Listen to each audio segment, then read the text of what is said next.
Ladies and gentlemen, we are live. We are live and back at it again, folks. Happy Brunch with the Boys 13 as we are up early and ready to go. I hope everyone out there got your breakfast, got your snacks, and are ready for WWE Crown Jewel this morning, this afternoon, wherever you are. Welcome, welcome, welcome to the Wrestling for Life Network. We got all the action, all the reaction. It's going to be a fun one, folks. So get in that chat, click all the buttons, and don't forget, strap in, strap on, grab your snacks, grab your feel good. Let's go.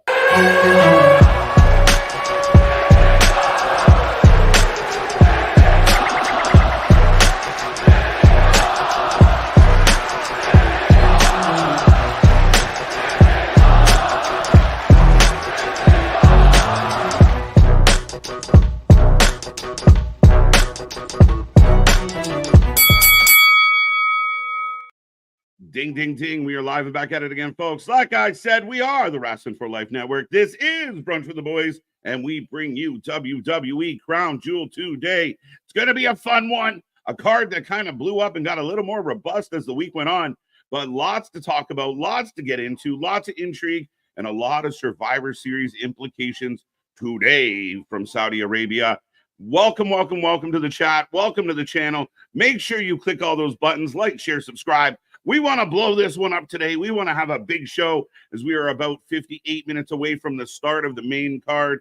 But we have lots to talk about, lots to set up in this one, and it's going to be a good one. But as usual, for the next few hours, your Saturday is going to be filled with Mr. Every Night KJ White, or Day. It might be Day. But Mr. Every Night KJ White, the Iron Man of YouTube, and Mr. Big Nick. Well, ladies and gentlemen, boys and girls, children of all ages, the Wrestling for Life Network proudly brings to you its YouTube tag stream champions of the world, the Every Night Delight, Mr. KJ White. I am Big Nick, and yes, we're getting the Saudi tourist attraction video promo right now and everything like that. Right. Yes, 100%. We've got a stacked out card here. I liked how you said it was robust and everything. And Survivor Series implications are very much going to be plenty here, especially when we're starting off. They already announced it.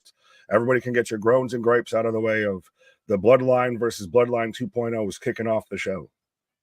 Yeah, absolutely. I mean, they put out or at least someone put out a match card order. It is apparently going to be the Bloodline kicking this one off, and Cody, Rhodes, Gunther main eventing tonight, Nick. I know fans love to get angry, but relax, enjoy the show. Let's see what they do. If they don't deliver, we'll talk about it. But to be angry at what's coming seems very silly. We don't know what's going to happen with the Bloodline. It could be an absolute wash of a match. So hold on tight, because that's going to build for Survivor Series, we do believe. And we don't know what's going to happen at the end of the night. Maybe there's a surprise, a twist, a turn. So people out there who are like, this is bullshit, relax. It's going to be a fun card. 7 matches, a couple more than we're used to lately with Triple H. So I'm looking forward to it. There's a lot of things going on, several title matches. Of course, 2 fake title matches, but we know where that's... they're rings. They're rings now. They're not even titles anymore. They're rings. You get the diamond ring. Well, they realize the belt's too big to put around anybody's waist. If you like it, then you should put a ring on it. Right, no shit. But it's going to be a fun one. I am looking forward to it. I know you and I and Anthony ran through our predictions, but folks, we will go kind of back through what's going to happen today. And we're going to discuss some of the news going on in the wrestling world. The pre-show has been already running. We got some interviews, some highlights. Triple H sat down with the Riyadh press. We had Kevin Owens losing his mind earlier today, which is hilarious, blaming everybody but Kevin Owens. It's not his fault. It's everyone else's fault, which I love. He's gaslighting everybody. Apparently, he had a bit of a vehicular incident that he's now blaming on Cody or Randy. Like they're trying to keep him away. So that's cool. They put a hit out on him. Right. So they're spinning everything at this point. And we're doing I didn't realize Big E did like the main event meals or whatever this segment is. Yeah, this is new here. Again, like I said, part of this, and with all due respect, part of the pre-show for Saudi Arabia shows is very much come to our fantastic kingdom, stay at our luxury resorts, eat at our fine restaurants, come to WWE World. Yeah. Well, and that's one of the cool things that have changed over the years, or over the last couple of years, is having these places bid on these pay-per-views, because it is such a tourist attraction. And you get to sell, whether it's Riyadh or Cleveland or Australia or Scotland or everything else in between.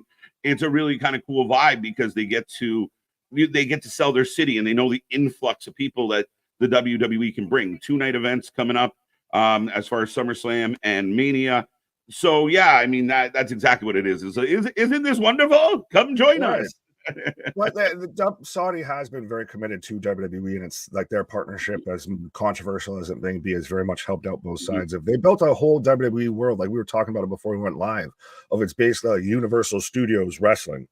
Yeah, it's insane. Like they walked through a tour of that earlier, and it was absolutely insane. Like, you know, it makes you like go get it and or go see it, because it's nowhere else in the world. So really unique, really crazy. And I mean, Triple H did have some points, and I know you mentioned the idea that not everybody loves this relationship. We know where it came from and blah, blah, blah, blah. But at the end of the day, like even Triple H talked about, they had the first ever women's match. Now the women are on billboards. They got Prince calling up being like, can we get more women on the card? So as you see tonight, we're getting a fatal 4-way, plus we're getting the Liv Nia match. So again, a good representation of the women. So that's changed over the years. So, I mean, again, we kind of always in the past, Nick, wrote off the Saudi shows as like, yeah, a lot of sizzle, not a lot of steak on this one. We might get some steak today. Oh, 100%. Well, maybe it's the steak that they've got up on the pre-show stage here with Big E and all that. But no, this show's gone from Undertaker and Kane versus DX in probably one of the worst matches of all time to now we're getting the Bloodline match, you know, to start off the show. And no, why don't you give us this later? Like, be lucky they're even giving it to you on Saudi. Like, let's be honest here. Right. Like going to a festival and being like, I can't believe my favorite band's going on first. Just enjoy. And again, if the Bloodline storyline tonight is epic and the main event's a bit of a whisper in the wind, so to speak, then we'll talk about it and we'll definitely break that down. But I this idea that like getting mad ahead of time and you're still gonna watch, that's what kills me, of like people out there who are like, oh, this is bullshit. What time's it on at? Like, you're still gonna watch, bro. Let's be like, just enjoy it. Don't be pre-angry. And if you're watching, you should be watching with us, folks. 100%. Hi, everybody in the chat. We see you. We'll get to you in a quick second and everything like that. But I already see all the early birds popping in here. Yes. Yeah. I know some of the usual faces are probably still on a vitamin haze, so they'll be here soon. But little wake and bake. It's good. Right. Trust me. I'm still trying to knock out the cobwebs. I'm sure you're doing the same. Right. But yeah, no, we appreciate everybody being in the chat that's already here. We're up over 50 people already. We want to see triple digits in this chat. So if you're watching, take this link, share it anywhere that you talk about wrestling, whether it's your socials or otherwise. We would greatly appreciate it, as we just passed 5.9. We ran past 5.9K, to be honest, and we are really close to 6K, and it would be awesome if we could hit it today. So try and help us out. We do appreciate the support, but we are that close, less than 100 people away from 6K, and it's been a trip. So thank you for that. Thank you. We will do our roll call momentarily. But yeah, man, I mean, SmackDown last night, it was pre-recorded, but a lot of people tuned in to still kind of find out how we got to where we were going, Nick. Really cool moment. Like, I mean, a lot of people kind of laughed at the fact that Roman gives us a yeet.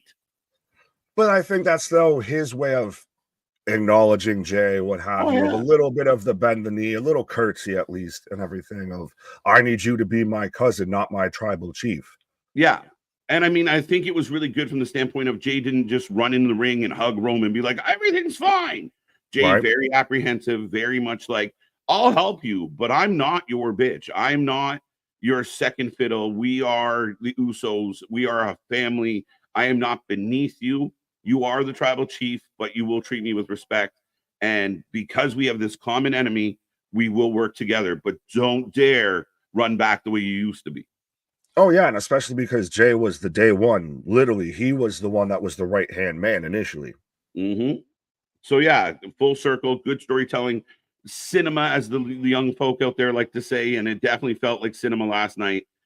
This whole storyline, and Anthony and I talked about it last night as far as they've done good over the last 5 years of just these ebbs and flows. Like, sometimes it gets a little quiet, as it must, and then all of a sudden, something new and cool happens to kind of bring you right back into the fold, to the point now where they announce, oh, they're going to open the show, and people are like, this is blasphemy. Like, 2 months ago, they were like, this is boring. Can they break up? And you're like, all right, hold on. Literally until this week, we had no idea that this was going to be on the card even, and now we're already like, this could have been main eventing everything. Like, let's slow our jets a little bit here. Now, granted, Dwayne did touch down. We did have a Dwayne sighting, and we did also see a Wiseman sighting as well. Mm-hmm. Now, quickly, one more thing we'll touch on before we get rolling through this chat. I see a couple people have brought it up, but you and I haven't had a chance to discuss. A couple people or a few people were kind of let go from the company in the last 24 hours as Tegan Knox will no longer be there. Indy, who had a taped match, was notified that she was released. And of course, Baron Corbin. I think this the biggest surprise of the three. But the rumor was there was, one of the two sides or both sides decided re-signing wasn't in the cards. So as always, Nick, I'll take your 2 cents on it. I mean, it sucks to ever see, somebody lose the job. And especially like Corbin had a whole tweet of he's been there for like 12 years. Yeah. Like true vet when it comes to WWE, like pretty much came up through that whole system. So it sucks to see that. But I mean, let's be honest, they weren't really getting used. I know I was championing of Baron and Braun and everything like that. Yep. And then when they split them and then you had Braun or Baron and Apollo for a little bit, I'm surprised, honestly. Knock on wood, all T's and P's. I'm surprised Apollo's name wasn't mentioned. Like normally these are bigger cuts and everything. Like we still are always going to see that. Just because it's new ownership, just because it's Hunter in charge of it, it's Nick Khan and everything, doesn't mean that we're not going to still see talent releases. Doesn't mean that we're still not going to see a little bit of heartbreak and everything. Like Tegan Knox, I feel bad for. They re-signed her. She already had the injury issues going into it. They never used her. She got one injury in the whole time since she's been back. So that sucks that she never really got used. Indy's the weirdest one to me because like she was still kind of actively doing stuff. Yeah. Like she was still teaming with Candice. Yeah. So now what does that say with what you're going to do with Candice in that? Yeah, it feels like they're going to give Candice a little bit of love sans Indy. Like maybe Candice takes over Tiffany's spot with Nia. So that'd be very intriguing. Yeah. Well, then I forgot you had Indy involved with that too. So I mean, yeah. Overall, it still sucks to ever see somebody lose their job and everything like that. But at the same time, it is still part of business, respectfully. Yeah, it's disappointing. And again, I mean, if it was not extending someone's contract or not re-signing somebody, that's well within the rights of both parties. Like, again, it's not even, at least in the case of Corbin, I'm not sure about the other two, but, releasing somebody, laying someone off sucks. It does. But if they just come to a mutual agreement, I think this is an opportunity for Tegan, Corbin, Indy, other people out there who have been just sitting and catering forever to go out there. I do love the fans, and I continued overnight last night of the outrage, especially in Corbin's case. But nobody was crying. We do these streams, 6-7 days a week, and people don't pop up in the chat and go, "I really wish Corbin was here." Never happens. They release them, and they're like, "Oh my God, this guy could have been he could have been the new tribal chief if they just booked him right." Shut up. Right. Corbin's still great and everything. Like I said, I'm a fan of all three.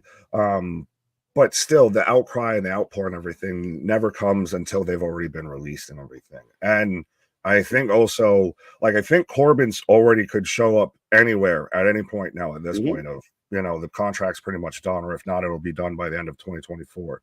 Yeah. And then you've still got Indy and Tegan, which are still under the 90-day thing that everybody thought was going to really take effect with wrestlers. And clearly it's not, that they're still independent contractors. They still have the 90-day, non-competes and everything. Yeah, and Tegan put out a little thing that said 90 days with a little emoji. So letting everyone know that she plans to do something, 90 days from now. Corbin, I believe, could show up as soon as that contract is officially expired. Right. So it'll be cool. I know people instantly think, do all three go to AEW? I don't know if that's the answer, but there's a lot of opportunity out there. We've seen Dijak released. He's doing his thing on the indies. Right. There's a lot of other people that have done really well. And again, this doesn't mean it's the end. Corbin could go out, or any one of these three could go out, strike gold, and end up back in the company. We've seen it before. We'll see it again. I think they all really honestly could, if they wanted to, would be great fits in TNA as well. I know everybody instantly jumps to AEW, but Indy, I think especially, would be a really good fit. Corbin already has the tie-in and the relationship with Ziggler and everything like that, so you can kind of play with that a bit. Yep. So there's still, now it's a good thing that those companies exist and are at the states that they're at, because now when someone does get released, it's not, oh, well, I guess we're going to go see him at the local YMCA. No, they now have other big promotions they can go to. Yeah, and again, I mean, and Corbin's doing all right. He's doing his YouTube cooking shit, and he's got his side hustles. He'd be fine.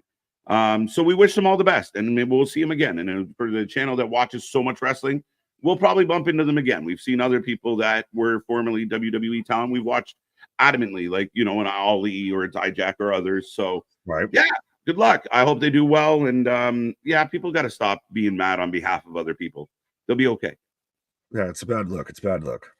But let's say hello to the people. Before we say hello to the people, Nick, I will remind everyone out there the Predictions Championship will be on the line. So if you don't know what that is, you will get prompted in the chat before every match. You have up until the bell rings to get a prediction in. If you make your prediction within that window, you can become the prediction champ, get your name under Nick for, you know, the foreseeable future. And this one will actually be a decent title reign because there's a couple weeks before a pay-per-view. So make sure you get in there, get us your predictions, and we will take a rating out of 10 at the end of the night. We want to know how you feel about the show. So strap in, strap on, as I always say, and here we go. But Byron, welcome back. They're using R&B. This is how we do. Oh, I'm sure at this point that was probably like even when the like when you're watching on the Peacock, if it just has like that do music playing. Christopher, welcome back. Always a pleasure to see you. Jason, Kadarius, AD, and AZ. Hope everyone enjoys Crown Jewel and has an awesome weekend. Same to you, sir. Kevin, welcome back. Hope you are well. Boston, it's time. Let's go. Let's go. Clay Lewis is with us. Always a pleasure. He's always watching other things. I don't know if he actually does watch wrestling, so that's cool. And he listens to us, which is awesome. Fair enough. We got him covered on the wrestling. The leader of the Hopium tribe, Damien, looking forward to Orton and KO. I'm really looking forward to it. I love what they've done with KO. I love the addition of Triple H in this storyline, Nick, where Triple H, you know, the badass that Triple H is, who knows Randy better than anybody, you know, has that nerve of like, are you sure you want to fight this guy? Oh, yeah. And especially mentioning too about Randy's back injuries and everything like that, of pretty much admitting that Randy's in the back nine instead of the, you know, front nine and everything. Mm-hmm. And I mean, they made it last night. That's how we end the show. KO slides in the ring, clips him with the chair, beats him in the back with it. Gunther chokes Cody, which makes me nervous on your theory that, you know, Gunther looked strong at the end of last night. Does that mean Cody looks strong tonight? We'll see. Right. What's up, Trey? How you doing? Christian Power, always a pleasure. My prediction for Crown Jewel is I predict Kevin Owens will cost Cody Rhodes the match. Gunther, King Kong, Bronson Reed will win against Seth. They are what they call him today? The Aussiezilla? I didn't see that. I've heard how it's always just been Big Bronson Reed, and that was a Vince creation there. There you go. Big E said I have to give up my big. I'm just E, and he's now Big Bronson. So that's kind of funny. But again, Christopher, thank you. Scott Rizzo, good to see you. Mina Vent Girl, welcome. Mr. Golfer, when is the Larry tied to the ring post-match? Well, this is one of the, it's funny, but we haven't actually seen Punk for a few weeks and the show goes on. Like, I mean, it's crazy to think we're not even talking about Punk very much. Like, it's not like, where is he? What, like, we haven't mentioned Drew either. That's the thing, is that there's a depth. You've always brought this up for the longest time of having depth to your roster, to your stories and everything. And that's what wrestling, especially WWE at this point, very much had. They have layers. Onions and ogres in wrestling, they all have layers. Yeah. Michelle, welcome back. Christian, good to see you again. Kevin, got you. Dennis, welcome back to the chat. Hope you were doing well. I'll watch the stream until the show starts. I'll be watching the PLE later. Enjoy the show. Well, you enjoy it when you watch it, sir. Bradley, a former predictions champion in the house. Is there any pre-show matches? Hello, everyone. No. WWE, very rare do we get a pre-show match. Well, and especially we got 7 matches on the card. Normally it's only 5. So that's the thing where, again, we're getting mad about things that just got added. So calm our tits with that. And we should still be excited if we're getting a 7-match card. This is what everyone's wanted, right? This is what we don't want, the 5-match card. The 5-match card is too small, right? We don't want the 15, the 14s and everything because that's too long. So this should be the sweet spot. So let's see. Let's hope. This one's for you, sir. Nick, if you missed my comment from yesterday, I just want to say I'm sorry that your Yankees lost the World Series. I know it's heartbreaking, but if you ever need cheering up, I'm here for you, pal. Christian, I love you and I appreciate you for that. And yes, my heart will go on, but that's just, it was just such a fucking clusterfuck of 3 errors in 1 inning. I was out there of 5-0, 5-0, and then click back to the game and it's 5-5. Listen, my Jays did it the previous year where they had one of the most epic shittings of the bed in the wild card game ever to blow. I think they blew a 7-run lead. Like, oops. Oh, Jesus. It happened. We had the worst single inning in World Series history. Ooh, 444. Welcome back. Sup, fellas? Believe it or not, I feel like Randy Orton, KO, Cody storyline is going to close out the year stronger than the Bloodline storyline. Hey, listen, I'm all for that. Like, if the Bloodline storyline is secondary to a KO, Cody, Randy storyline, that means we're cooking. Well, like, again, you can never have, it's like going to a buffet. You can never have too many options at the buffet. So I love what they're doing with Randy, KO, Cody, and I want to see how it progresses. There's a lot of intrigue here. So, yeah, I mean, you might be onto something, my friend. If the Bloodline storyline is secondary to the world title storyline, then absolutely, like you said, we're up. We're winning with that situation. What's up, TJ? Scott, we got you. The reason for the ring, similar to any sport trophy, is because the belts will remain in Saudi on display, and it's like winning the Super Bowl and Stanley Cup. Yeah, I got no problem with the rings. Anybody out there who's like the rings are silly, I like the idea of the rings, right? And then you can have whoever wins it show off their big old ring. Because it's not like they can. I mean, you want to leave it there, but it's a pain in the ass to carry that gigantic belt around. Well, especially what they're treating it like Lord Stanley and everything. But yeah, no, sorry. The rings are stupid. I know as an MJF fan, I should be a big, huge fan of rings, and I'm contradicting myself and everything like that. But the rings are kind of stupid to me.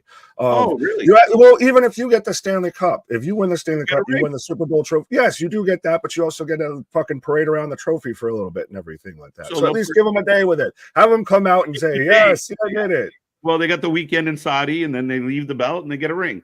So I don't mind it. As a sports fan, you don't get to take the Stanley Cup home and keep it forever. You don't get to take the Super Bowl, the Lombardi Trophy home and keep it forever. You get a ring commemorating what you accomplished. So, hey, and they're going to stick it in WWE world. So that was, I think, the point of it all. I think the Prince of, Prince Saudi wants to fucking wear it and run around with it on. So there. Does the ring become a gimmick? Whoever wins it, whether it's Liv, Nia, Cody, Gunther, does the ring become a gimmick? Does the ring end up getting used like MJF? Do we see Gunther walking around, with the gaudy ring and everything? Yeah, maybe. I mean, I think maybe short term, it's not something I would overly love seeing it long term, but I could maybe see it a little bit depending on who wins it. Fair enough. Joe, welcome back. You heard Sammy's joining solo. It's the fun part of this story. We've been kind of predicting one thing for a long time here on this channel. And we think we know what's going to happen. Now, if there's a swerve, there's a swerve. We'll find out. But you never know. I don't think so, but you never know. Absolutely. Vance, welcome back. Christopher, okay, you telling me who the Ohio Buckeyes are facing today? Okay, there we go. That's for Christian. They called the shit out of KO's gaslighting gimmick. Yeah, they actually pointed it out. They were very, they really making sure that we're aware in case we weren't, of what KO's been up to. So I like it. Right. Lisa, thank you for joining us. Dun, dun, dun. TJ, we got you. Z-Man's with us today. 123 Kid, always good to have you here. Byron, welcome. Cherokee George back at it again. My prediction, a lot of story going around about this one, and so I went back, but Damian Priest going back to the Judgment Day, becoming a heel again, and reuniting with his friends. I feel like that's a step backwards, maybe. I mean, he can go. No, sorry, I've literally heard the exact opposite of that. There's more talk of him leaning more into being the babyface, and them getting a little bit more behind him, and especially his Puerto Rican heritage and everything. And basically, we're going to go back to how Damian was, just a little bit amplified with the Bad Bunny and everything like that. Yeah, fair enough. And again, I mean, I think there's options. We'll find out. But Charlie, welcome back. Ken, good to see you. Thank you for being here. Oh, my taxes were great. I'm getting a big return on my investment and everything. 100%. Nick got a good 401k, everything.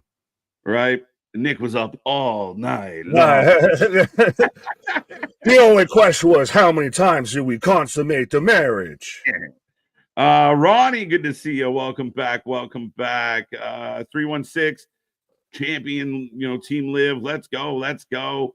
Now, Nick, we haven't talked about this, but more reports have come out about Rhea that on NXT they did shoot her from the left, so you couldn't see the right side of her face.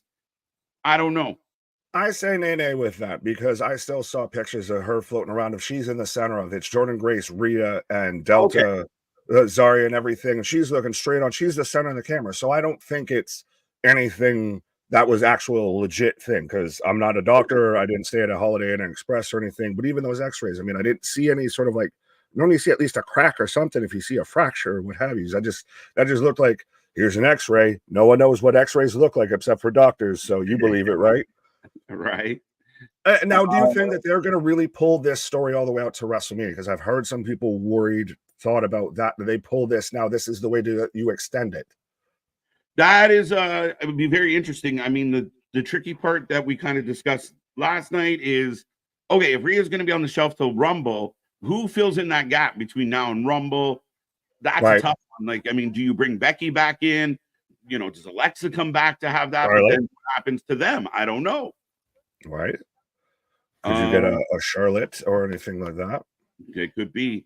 And I mean, it was funny last night because they were teasing Tiffany potentially cashing in on Liv, not Nia. That could change the angles. So we'll see if they have to pivot. I'm still not truly convinced that she is as hurt as it's been reported. But I mean, the fact that we're guessing means kayfabe's doing something right. Right, but does Rhea come back and she's got, the Rip Hamilton mask and everything? She's got the, the Darkwing Duck mask. Right, the Phantom of the Rhea, or the Phantom of the Ripley. The Phantom of the Judgment Day. 316, welcome back, sir. Vanoid, welcome back. Lucky 16. Welcome. Main event girl, we got you. Jerry Dean in the house. KJ Nick Wide. I think WWE give TNA a trade to send Corbin, Tegan, and Indy. Well, I mean, then they would just do it. It wouldn't be announced that they've been released, right? Well, that would be historic, honestly, if there was the first ever trade in pro wrestling between promotions. Yeah, it'd be interesting. Byron, welcome back. I think we got Charlie. ABJ, how you doing? Adam, happy Saturday, boys. Good to see you, buddy. Gilly's back with us. Always a pleasure. Man, this list is getting awesomely long. We have about 32 minutes. We'll see if we get through the rest of this. There we go. We might get to the bottom by then. 92 people already hanging out with us. Make sure you get in the chat. Don't be shy. Don't be quiet. Be a friend. Tell a friend. Be a part of all the fun. But Kyle, Jacko, Alexis. Woo, Jacko again. Kyle's with us. Bum, bum, bum. Christopher, what's up, KJ? You hear talks about the new character for Damien? Yeah, we just talked about that. Yeah, that's what I've heard. Like the mask that he wore when he came out with Finn and everything like that, of that they might lean more into that. Right. Blaze Trip and Luna Trip in the house. Yo.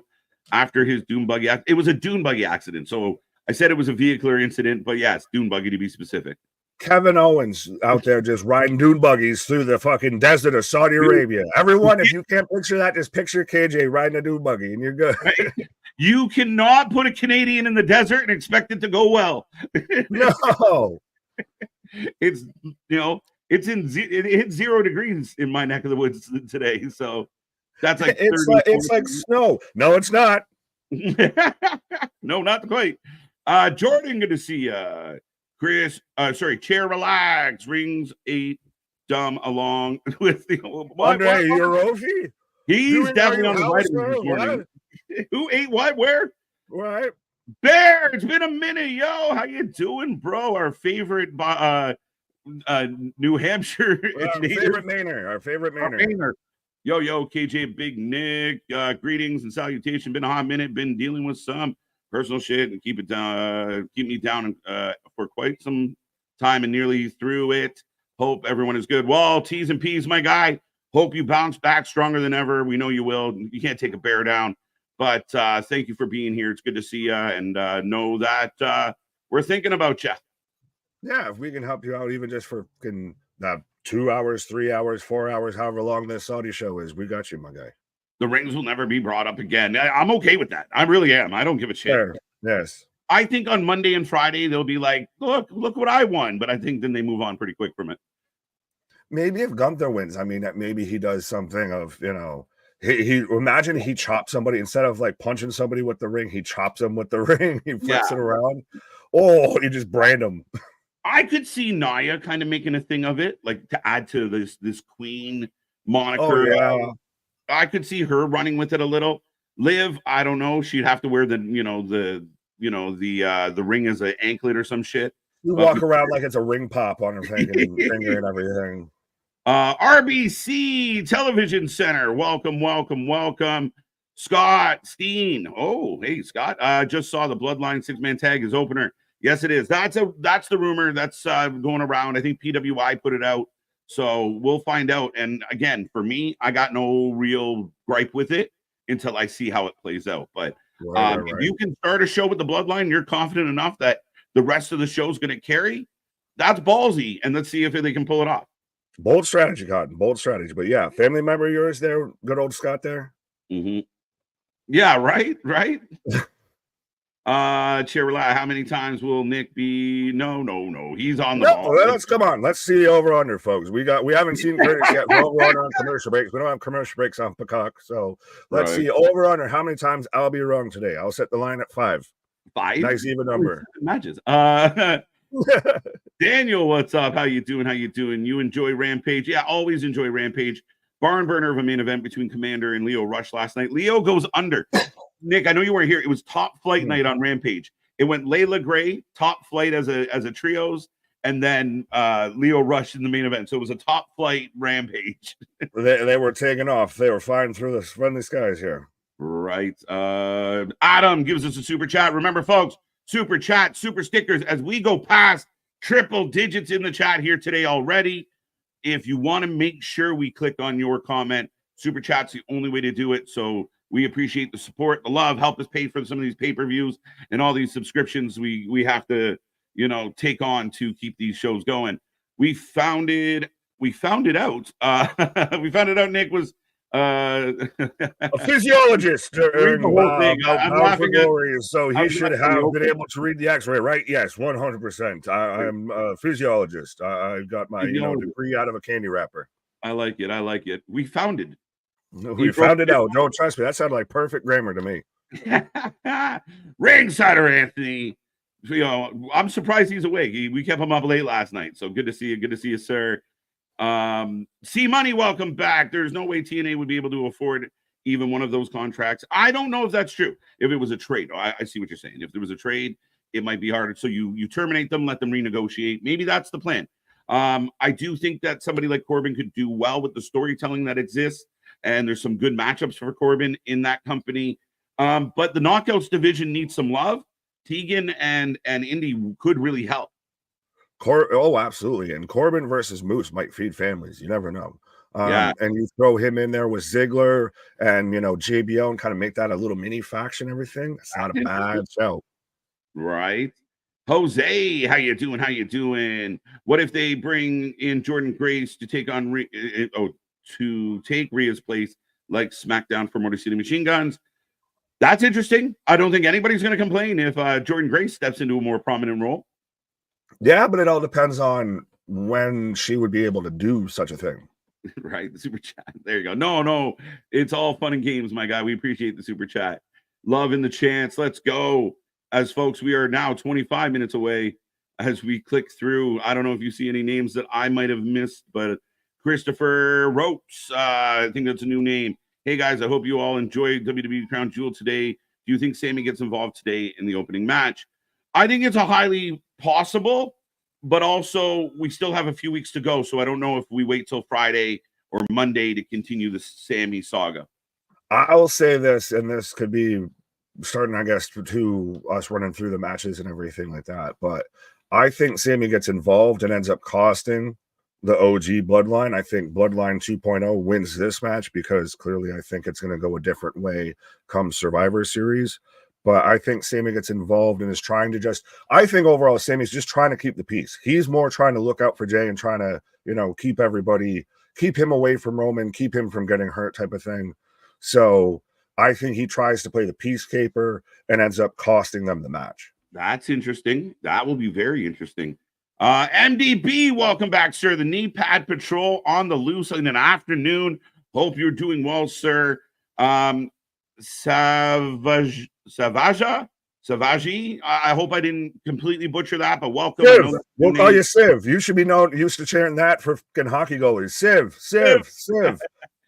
John Cena 17 times champion. Yeah. Well, awesome. You've been a big one that thought that we're going to get Cena that breaks that record and Randy's going to probably get in that chase between them there. We get back to like that Maguire Sosa home run chase of title chases between Randy and Cena.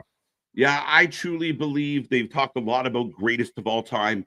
They've really kind of, we saw Gunther with his record-breaking IC title run. I do think that John Cena will get that belt one more time before he says goodbye, everybody. And I got no problem with it. I mean, it will cause a diverse reaction, but I mean, they changed the record book with him winning it. I know Flair will be out there being like 22 time, but we know what the record book says at least. So I 100% expect him to have that belt at some point. Could it be something for Mania? Could it be something for Beyond Mania? We don't know yet. Well, do you think with Triple H being such a Flair guy and everything that he would do that? I do. Okay.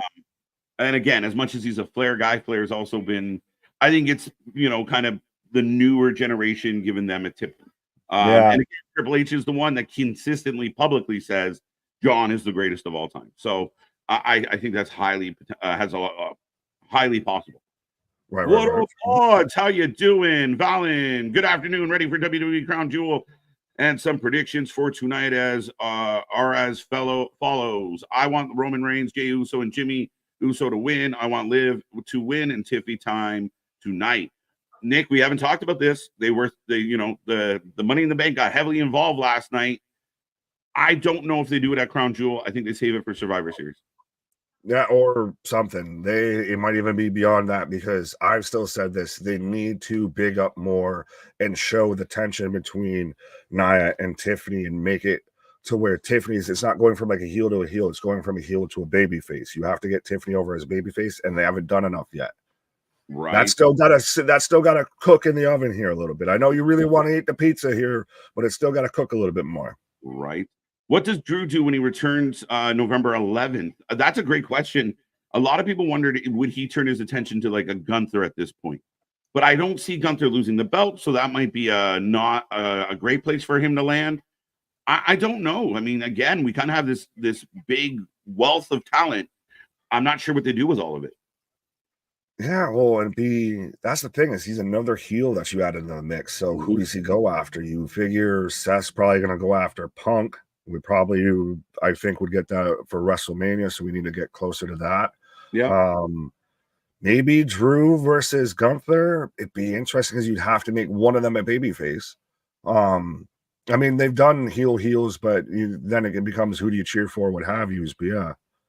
Now, interesting. Is Drew one of the people, because of the way he was presented over the last while, that might be one of the closer ones to being able to just kind of keep his same character but fade into more of a babyface style, depending on who you put him up against? Could be. I mean, he's clearly quick-witted on the mic and everything like that, but he's going to have to very much eat some of that, like you lost to Punk backlash and everything. So yeah. Okay. But Rip On, I think that's a new name in the chat as well. Good to see you. Welcome, folks. As we are about 20 minutes away from the start of this shindig, Gunther versus Brock. People have talked about Gunther versus Goldberg. I mean, again, Brock shows up, I'm going to be shocked, but I don't want the other option. I'm not keen on the idea of Gunther Goldberg. I don't. Now, the good news is it's not Vince booking, because, Vince loves like, oh, just send Goldberg in, spear him, beat him, and fuck him. Like, pause.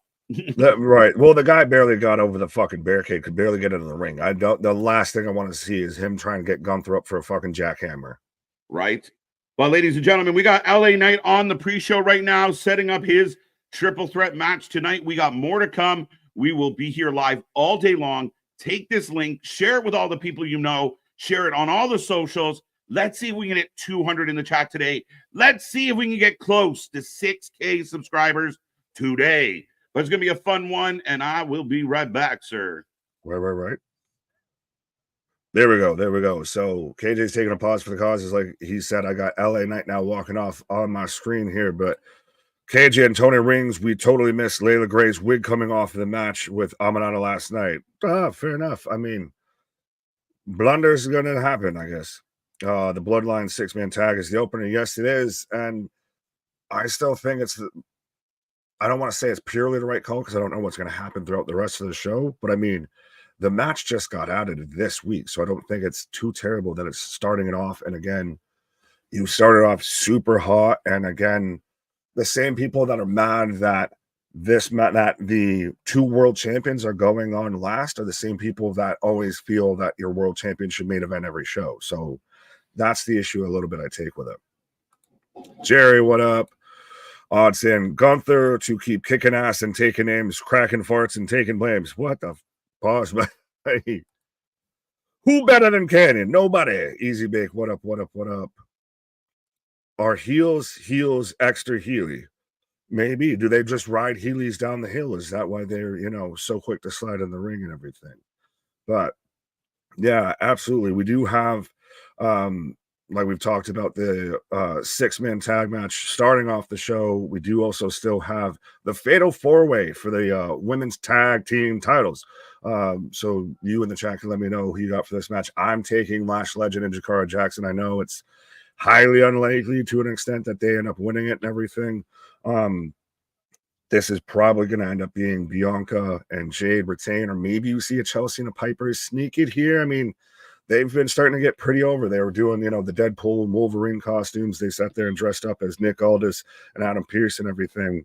So we'll see. I'm taking Jakara and Lash because they've really kind of started to feature them a good bit. They've shown them on Raw and SmackDown, every sort of main roster show. They've been out there and they've been getting involved with the champions. And yes, Byron mentioning we are 18 minutes away. Isaac, hey KJ and Big Nick, I went to Kennedy High School yesterday morning and afternoon music room, saw my friend and name is Camilla is where cheerleader. Well, there you go, Isaac. Did you tell him to like, share, and subscribe, lad? Let everybody know about us, folks. Do you think the release of Hartwell, Knox, and Corbin were done to make room for the last 2 Samoans and Jordan Grace? No, because I don't think it's one of those if we've got a cap on a roster. Trust me, if there was caps on rosters when it came to wrestling, if it was like the NFL, you got a 53-man roster, fucking Tony's screwed. Every other, that's why he's got all the different promotions instead of brands.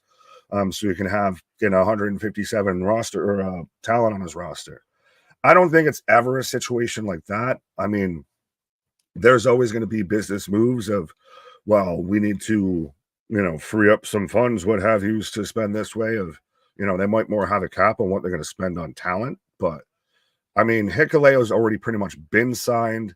Lance, I don't know if he's officially signed. There've been clearly a lot of talks with that. So I don't think that they really let people go in order to make room to sign other people. Scott, what up? But caffeine. No, you need the caffeine right now with it being, almost 1 in the afternoon out here, and we're still haven't gotten the show kicking off. Gilly, I miss 90s wrestling. Yeah, but I don't. It's always so great to look back at the Attitude Era through rose-tinted glasses, but I still don't think that, that there's not anything today that it doesn't compare or couldn't be better than what we got in the Attitude Era. Like, it's such a rose-tinted view to go at it of, you instantly negate what we have going on currently and how great it is, because it's not, TNA. And I say that not in the company, but in the abbreviation. Stoner Jesus. There, I can do this by myself. I don't got to wait for KJ. Hey, y'all, may the joy be with you and every single one of you. Yes, may the blood be with you and also with you, sir. Famous got on the non-official Wrestling for Life paperboy cap. Yeah, Christ almighty. If we could get that in the merch store, I feel like we kind of need to. We got the chapeau that runs the shows, all of that. Misfit, what up? Again, I want to make mention that Triple H doesn't control who gets fired. That is Nick Khan.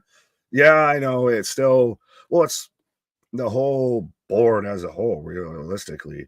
I would believe, but yeah.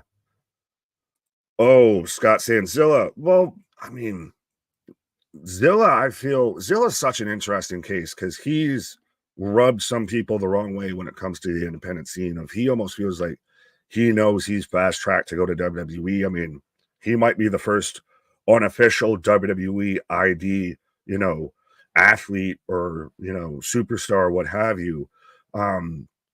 But he's really interesting. I wonder if his issues beyond WWE might keep WWE of like he's already kind of rubbed Booker the wrong way. He's no showed this event.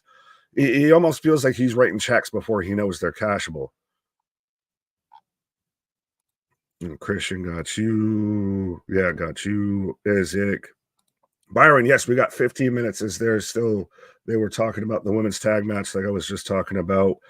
And we do also have Big Bronson Reed versus Seth Rollins. This is going to be interesting. These guys have been literally, when I see you, it's on site. Speaking of on site, maybe when I see him, I don't know. There we go. I see you when it's on site, sir. I forgot what the third button was. Just real quick about the releases, and yes, I mean, again, keep in mind, it's not like Nick Khan, like the working relationship. You don't, it's not like Nick just shows up and says, "Oh, by the way, Trips, this is happening." Like there is a conversation. Like we need to cut some budget. Who are you using? Who are you not using? Who, what can we do here? And I think that's how this plays out. Oh, 100%. There is a constant line of communication. Like surprise. Yeah, like like it's still a fucking business. At the end of the day, it's still a goddamn business. Right. So yeah, I mean, again, it'll be very interesting. But I know you were talking about Bronson and Seth. I forgot what the third part was. That's what she said. Right. But yeah, no, I mean, we're looking forward to a lot of this. They're highlighting the women's tag team division right now, or the tag title matches. A very good point was just made that this is how Jade and Bianca lost the title originally. So, I mean, immense amount of pressure put on them in a fatal four-way, as this seems to be the only way to take belts off them and beat them. Yeah, well, and where has Unholy Union been? Where have they they popped in, they won the belts, and they kind of just disappeared into the ethos. So especially around Halloween season, you thought they would have been used or been brought up. Right. But I mean, again, I think they're building that division. We still have Chance and Carter out there. We've seen a lot of the women NXT talent that could be paired together and move forward. Lash and Jakara getting a chance. Again, we can't use everybody at the same time. I think Triple H does a much better job than some other shows of cycling people in and out. Like they're here, they're hot for a while, and then before we get sick of them, they're gone again, and we want them back. So it's a necessary evil. Right. And speaking of getting sick of people before they, you get sick of them and everything like that, and be back again and everything. I'll be right back, my guy. There you go, folks. We are about 12 minutes away from the start of Crown Jewel. And of course, we are rolling along. I will be honest, I picked Chelsea Green and Piper to win tonight. We'll see what happens with that one. But a lot of intrigue, a lot of potential. We could have one, maybe two title changes. It will be very interesting how this one plays out. I will remind everyone again, make sure you hit like, make sure you hit subscribe, make sure you click those little reaction buttons. They help that algorithm, give it a little massage and help us grow. We want to hit 6K subscribers. We are that close. And if you can be a part of that, we will greatly appreciate it.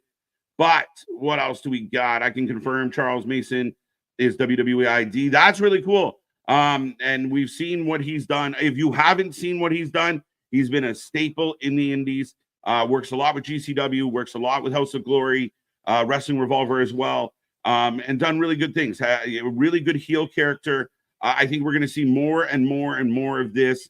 And I know some people try to play it off like no big deal. This is kind of a cool deal for WWE getting back more into the independents.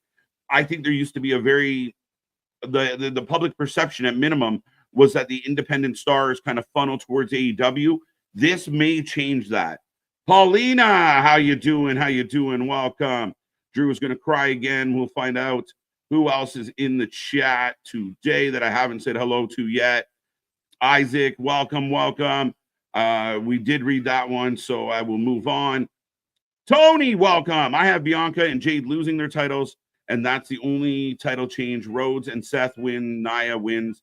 I do think that I picked Carmelo to run away and steal the championship today. I think Carmelo's got a shot here. Triple threat. You save face on LA by not dropping the title. You kind of have LA or Andrade chase Carmelo a little bit more. I think Carmelo, Melo don't miss. Can he hit this shot tonight? We will find out as this show goes on. But I did pick Carmelo, and I did pick Chelsea and Piper. So we will see. Jose, welcome back. Jason Stoffer, they declined Rizzo's option 2. Okay, interesting. Hasn't even been barely 72 hours, and the Yankees have already. I'm not going to be mad about it. I'm glad Nick's not here to read it, but yeah, the Yankees not doing well never bothers me. My screen just froze on AJ Styles P1 logo. I got the same thing. Do we get AJ Styles today? I don't know. I mean, again, the reports out there, again, some people don't believe it, but apparently AJ is going to be on the shelf for like a year with a major injury. So, I mean, I hope that's not the case, but we will find out. We'll see how this plays out. Jacob Fatu is going to kill Roman Reigns at Crown Jewel. Sean, welcome to the chat. Welcome to the channel. I don't know that that's going to be the case.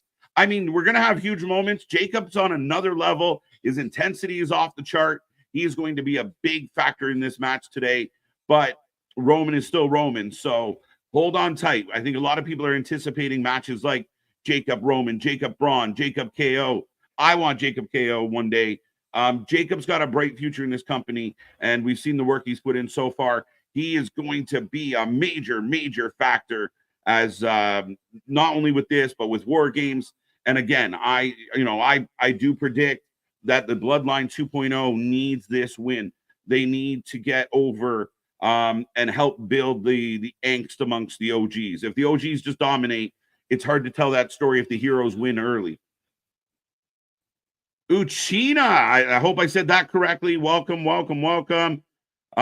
Big love. Spaz, thank you so much. Remember, folks, super chats make you stand out, and it guarantees we click on you. So do not miss your opportunity to be heard. If you want us to make sure that we click on you, be like Spaz, give us those super chats and help support the channel. We greatly appreciate it. Big love, boys. Thanks as always for what you do. Hope the chat is good. KJ Nick, do you think the WWE ID program and the NIL program, being two sides of the same whole pause, are going to give us the best NXT? I think so.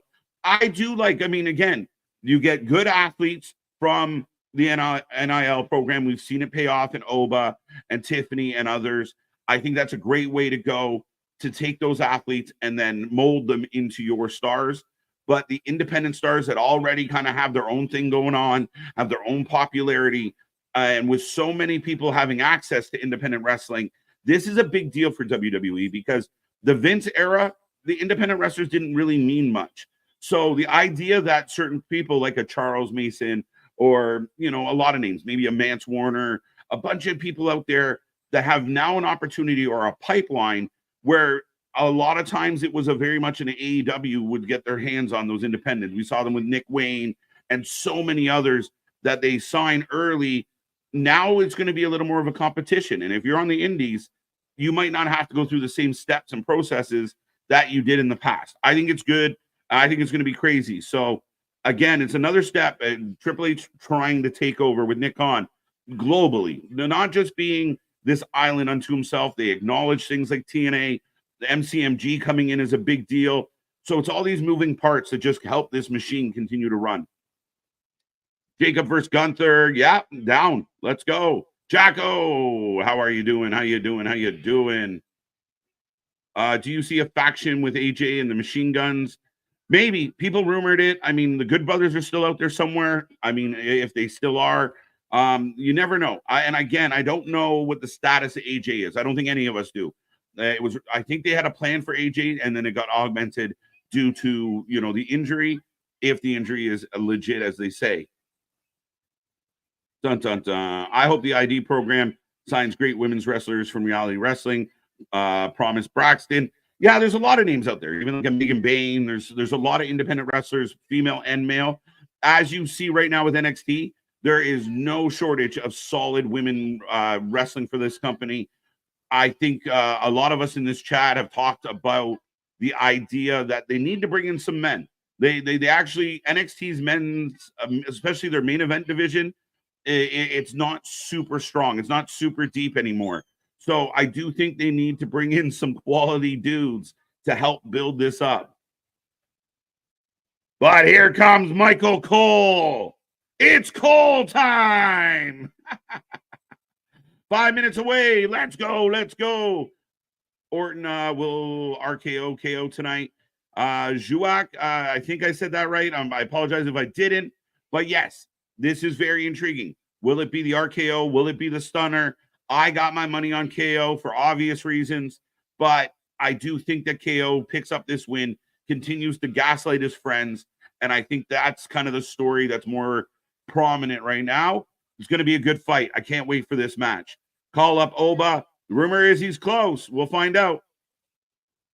Speaking of calling up, been close, but yes, 100%. And like you were saying, of the NIL deal has produced a ton of talent already, and they might need a little bit more men on the main roster or on the main card of NXT and everything like that. But we'll see. A little bit, right? Like, I mean, again, we see this 10-woman match of kind of the bulk of NXT's women. Jordan's not even officially with the company yet, and then you see like some of the peripheral, women that have been in this division doing well, like a Lash and a Jakara. And so others. Nikita just came back. We're waiting on others to return. The men feel a little bit like it's becoming a very wow production here at NXT. Yeah, but it's not exactly a bad thing at all because I mean they've really super prominently featured the women's division, and again, everybody in wrestling's kind of wanted that for a bit, so it's fantastic in that aspect. But yes, as I'm 3, 12, 11, 10 away. You're slightly. Let me see. Oh wait, 7. I got Gunther. We'll try and sync up before the show starts, folks. I'll let you know when I get the countdown back on the screen. Oh, I got Graves coming down here. Now they're talking about the belts. Imagine if we start seeing AEW wrestlers in the WWE. Well, I don't think that's going to be allowed. I know that there's been crying and moan, about the tampering that exists. So I think they're going to stay as far away from that as possible. What I would be concerned about if I was Tony Khan is you bring in, we've seen Tony do a lot of those one-off contracts, Nick, or those smaller contracts or per appearance. And we kind of saw it with Vakura, right? Like Vakura goes over there, shows up, shows out. Now she's a part of the WWE, like instantly, like sign her. So I think there might be more of that. Like Tony's got to be very cautious who you highlight on your show. And if you don't have them locked up, you might have them snatched away. Yes, but you also have enough as it is. Like you kind of need to use what you got at this point. Like you can't keep fucking adding. Yeah, I mean, we were talking about releases. How many? Like, and again, the development system. Again, the funnel can only be so big. Right. It's goal time. Yeah, no, I've got the Crown Jewel, the championship versus championship Gunther and Cody graphic up now, so I'm probably behind you. What's up, Wes? I will let you know in a second. I got champion versus champion on my screen right now. I got the Liv and Nia match. Best of the best. The best of the best of the best of the best of the best. Michael Cole dressed like Travolta in his white ass suit. White's a bold decision. White's not a color You're not supposed to wear white after Labor Day. I just heard Nakamura was out because of an injury. I do not, and I know Tony asked. I haven't heard the Nakamura injury thing. I do believe that Nakamura, they have plans for him. It's just, again, you can't have everybody. There's just so much going on. Nakamura will pick his spots, and I think Triple H is doing a better job of, if I bring you in, it's with purpose. And if not, you kind of disappear like Vici. Like, I was worried that we were going to give a Vici notice. He's no longer with the company. Right. Yeah, but no, I've seen that Nakamura has been backstage at some of the tapings and everything like that. But again, like you said, if they're going to bring him in, there's going to be a reason and a backing behind why they do it. They're not going to do it just to do it. Mm-hmm. The Rock will return. People do believe that The Rock is in Saudi.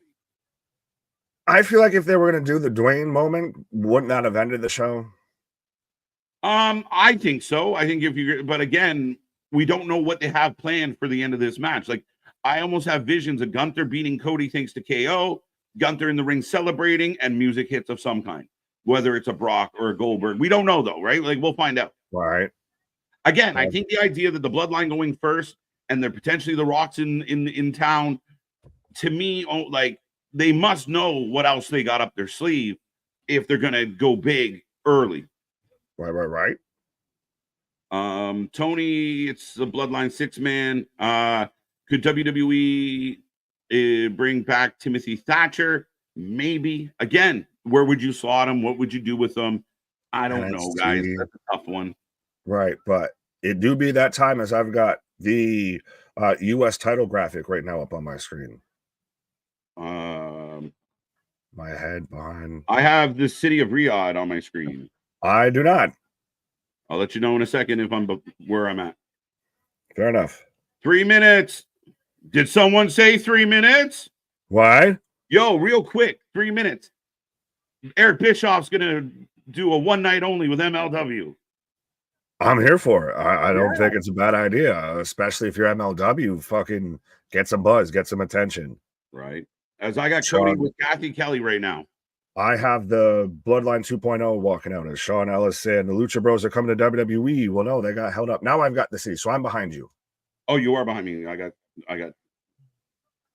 excited there for a second. Like, fair enough. Yeah. Yeah, I got the Bloodline now, actually. Okay, so what the f is going on? Don't do anything yet. I'm not touching nothing. Hands up. I love when Tony Khan gets things snatched away from him. Pause. Yeah, so they are 100% kicking off Crown Jewel with the Bloodline. If anybody was curious, right? The Samoan warfare, or as Corey Graves said, uncivil warfare, will be kicking off the shindig tonight. I will put up the predictions now. If you're new here, we take predictions on every single match. You have the chance to be our predictions champion. So make sure you get your predictions in before it's too late. Right. So I've got them going through on where Riyadh is on the map and everything right now for anyone trying to sync up. Yeah, that's where I've got. Michelle saying it's game time.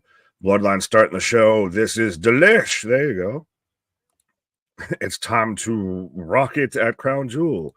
Absolutely.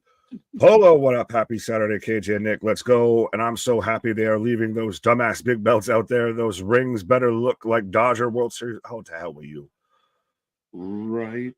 But Mike already saying Bloodline 2.0, Bloodline 2.0, Bloodline 2.0, Bloodline 2.0.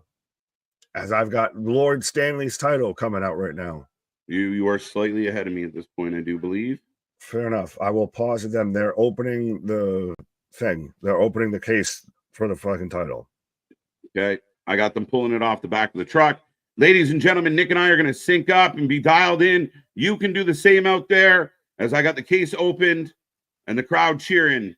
There we go. Who can you see as the next undisputed WWE champion after Cody? Randy? KO. That's why both those stories work, is because they're the first time and since Cody's faced Roman that they actually feel like a believable thing. Speaking of Cody, I got him walking out. We're getting out of the car right now, but it's the first time that somebody's actually felt like a threat to Cody. Polo's going 6 for 6 tonight, but I guess he's not guessing on the 7th match. Hey, I mean, close enough, I guess. Gunther, it's so crazy how like Cody shows up out of the car and everything. Meanwhile, Gunther's just walking around in, just plain black t-shirt. It's like, I could care less. Right. So I got Naya and Tiffy coming into the building. Of course, got to get their iced coffees and everything. 100%. Liv Morgan. Right. Well, there's been the whole graphic going around, and I know that there's the whole talk of Rhea's got the orbital thing and everything, but there's been the graphic going around of supposed fan-based, War Games match between, it was Rhea, Delta, Julia, and Stephanie, and I might be missing somebody else there, versus like Liv, Raquel, Roxanne, and Cora or something like that. Do you think that could be a possibility at all? I don't. I mean, I don't. Again, as of right now, if you were to do a women's war game, I think it'd be a bit shoehorned. And you and I have debated it. We've had, I've always an advocate of doing, a men's and women's rumble, a men's and women's elimination chamber and such. But I am getting the opening video package for Crown Jewel, folks. We got 128 people with us. Let's get that number up to 200. Make sure you hit subscribe, click all the buttons, be a part of the show, be a part of the family. We are the Wrestling Utopia, and we watch more live wrestling than anybody else out there. So do not miss out on all our coverage. Absolutely. I don't know if I can confirm nor deny this, but KJ always has on his Enemy Daddy shirt on. Y'all notice that? What? Enemy Daddy. Listen, y'all keep your old kings to yourselves, as I've gotten the highlight video right now with showing Gunther walking out. Yes. Randy on the ropes. Right. Baz with a $5 super chat. NXT could use Death Wish, Aiden Prince, and El Diablo Gabriel Fures, oh Canada, no, go Canada. There you go. Go You Canada. familiar with those individuals, sir? Death Wish a little bit, El Diablo not as much, but yeah, I mean, again, I think we got a pretty good independent thing going on here with things like Greektown, of course, out west still doing Stampede and such. So yeah, I mean, and Quebec's got a nice, rich history. So a lot of good wrestling spots. You and I have talked to people like Jeremy Prophet in the past. Right. So I mean, big shout out to our Canadian contingent. Well, and we've still got now Maple Leaf Pro starting up and everything like Yep. that. So 100%, you know, the Canadian wrestling scene is kind of getting a boom. Yeah, I'm really curious to see what that does next, where it goes from there. Yeah, do they like have actual home-based talent there, or is it just kind of like a go-between for a lot of, you know, like it's a House of Glory or Wrestling Revolver-ish a bit of it's a go-between. Yeah. Goldberg just announced that his retirement match will take place, confirmed by WWE. Interesting if true. Would Goldberg be the guy that gets retired by Gunther? Goldberg would be the guy that gets retired by a fucking pillow from Wendy Chu. Wendy Chu, yeah. Let's go, ladies and gentlemen. We are kicking off. The pyro is a popping. The pyro is a popping, and we don't stay stopping. Right. Kevin Owens with his shirts, Cody's dad shirt. Oh, now he has a Cowboy Orton shirt. Yeah, okay. Oh, I get because yes, you're KO. Yes, we figured it out. Vitamins make the pages stick together sometimes. Yeah, I like KO's been doing this, wearing these shirts, paying homage to his friends' dads. Yeah, right. Hornswoggle to retire Mike Clayton. Speaking of retirement, big announcement yesterday was Marco Stunt has retired from wrestling. When did he start? But here comes the Bloodline 2.0. Get your predictions in the chat, folks. Get your chance to get points towards the championship. Who wins? I like his vitamins. So what? I've had that before. I got watermelon gushers. I'm doing the watermelon crawl right now. Right. I think there's there may be some vitamins jello shots in my future today. Fair enough. I almost want to know every time I see the Bloodline 2.0 come out, I almost want to hear like the you know, the wolf pack is back, causing mass destruction. Yes, the bad boys arrested. Well, they do have the werewolf. Right, exactly. Now it's funny because they get announced as the Bloodline. How are they going to announce their opponent? The OTC and Usos. Right, that'll probably honestly be what it is. This one's for you. I'm not even trying to pronounce that word. But Nick, it just said that Garrett Cole has more baseball talk. Yes. Yay, Yankees. Blood pressure rising. Thank you. Right. Oh geez. I'm up to date with my vitamins. I took 1,000 milligrams of vitamin C. Smart. What in the Joey Diaz are you? Oh, my kind of guy, bro. My kind of guy. Down a whole bottle of Flintstone vitamins. Right on your Joey Diaz tip today. Right. I like that. Does Dustin Rhodes return because his deal with AEW 3 years ago? 3 days ago. I love it, Scott. I do believe that you could really run back that, like, let Cody retire Dustin and put Dustin in the Hall of Fame. Oh, 100%. 100% of, and especially right now of, you know, I just want my brother. Like, yeah, now is a perfect time to really throw him into the mix here. And as much as they had, like, that's still one of the best moments in AEW history. I think this gives them a chance to do it on this stage. And I mean, Dustin's been great for AEW. Cody was good in AEW, but realistically, they feel like WWE guys at the end of the day. I do believe Dustin deserves the Hall of Fame. I think it'd be beautiful. Isn't Dustin still a Ring of Honor tag champ and a trios champ too as well? Yeah. Did he lose those belts or did he just move along like I know you do? Anybody know about that? Right. The real Bloodline. I actually agree with C Money. Baby faces will get individual entrances. Fair, Jimmy and Jade and Roman. Just milk it all. Oh, yeah. Big boos from the Saudi crowd. They seem amped and ready for this one. OTC. Zilla or Hikaleu? Hakuna Matata here tonight. No, neither. Yeah, I don't know, guys.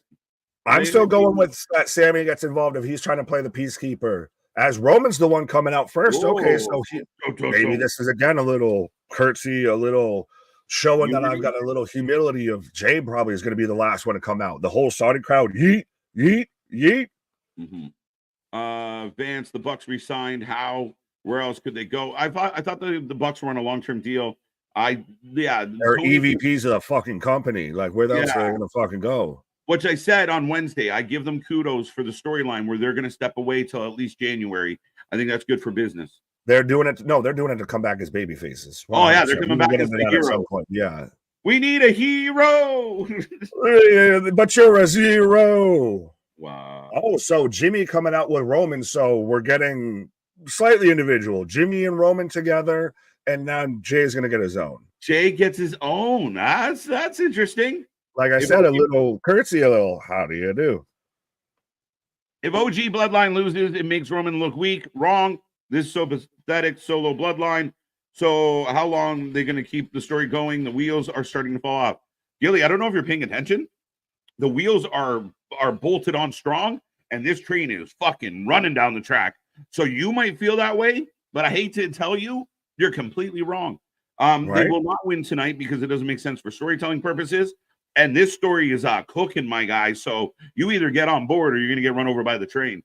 Right. Well, we're fresh out of the pit stop here. We're back, freshly fueled up, changed all 4 tires here. We're ready to rock and roll with this thing. Yeah. This is setting up all the way to Survivor Series. That might be where we get more of, Dwayne shows up and he's been the real puppet master and everything. But yeah, no, we're all steam ahead with this shit right now. Right. Yeah, this idea that, again, this story is just cooking. We're going to run this right through to WrestleMania 41, where I think we get Roman and The Rock. This is just heating up again. It cooled off for a little while. It's heating up all over again. The Bloodline 2.0. Roman is at a status that he could lose to anybody and not look weak. He'll be fine. He's earned that. That is not true, but I do see what you're saying. It is true. Dustin Rhodes returns because his AEW deal. We got that one. OTC. Remember, folks, the predictions will close at the ding ding, so get in there. Right, throw your ones up in the chat. And then Bradley out here gifting a membership to the Wrestling for Life Network. Shout out Bradley, always, out there being Santa Claus, being Chris Kringle, Popo Gijo, some would say, of out there gifting all the memberships and everything. But yes, absolutely appreciate it, my guy. Part of that movie was filmed in my aunt's house. Holy shit. Yeah, so that's cool. There you go. When he sets the turkey on fire. Oh, you are Santa Claus. Maybe. I'm getting there. I'm not sitting on your lap, homie. All due respect, I ain't sitting on your lap. Yes, you will. Fuck you. I'm starting to go through the Scott Calvin morphosis here. Name Chris Kringle. Name Santa Claus. Name Popo Gijo. It's the best. I love that shit. Well, we got 2 fingers up and we're waiting for one more. Right. Well, and this is actually a big true comment here of Jay's coming out for Roman. That's kind of huge. Yeah, this is acknowledging that we're a family. I don't own you. You're not, you're my equal, not my second. Yeah. Yeah, no, again, I love that sentiment. What's up, Andrew? The idea that, I'm with y'all, but I'm still me. And I like it. Bloodline version 2 for the win. Bradley. Yeah, Bradley, we appreciate that, man. That's so generous. Do keep in mind in the next couple of weeks, we will be advertising and announcing the next members only live stream, which is always fun to do. So be a member. Tell a member. So Jay coming from the crowd. You can't help but go with the entrance and everything. Like, it's so over. You just gotta let it happen. I know people don't love the Yeet and people kind of find negatives, but that entire building right now is on their feet. You can't deny what you see with your eye, folks. Right. Like, if you don't like it, I guess you're just so much fun at parties, aren't you? Yeah. I don't like fruit punch. I like grape punch. Right. I will not have Sunny D. No yeet. Yeah, Gilly not feeling the yeet. Bloodline 2.0 for the win. Yeah, I'm with you. I think we both picked the Bloodline 2.0 in this one. Yeah. Now, that doesn't mean we're going to be right, and it doesn't mean it's bad if we're wrong, but it does. I mean, if I was writing the story, I think that's where it goes. I think it's a lot. You kind of got to go the long way around if the Bloodline 2.0 lose tonight. It's a lot easier to get to where you're going if you go that way. And that's not saying that they might do something that completely surprises us. I mean, there's been the talk, Sammy turns, there's been the talk, Heyman turns, what have you, and everything.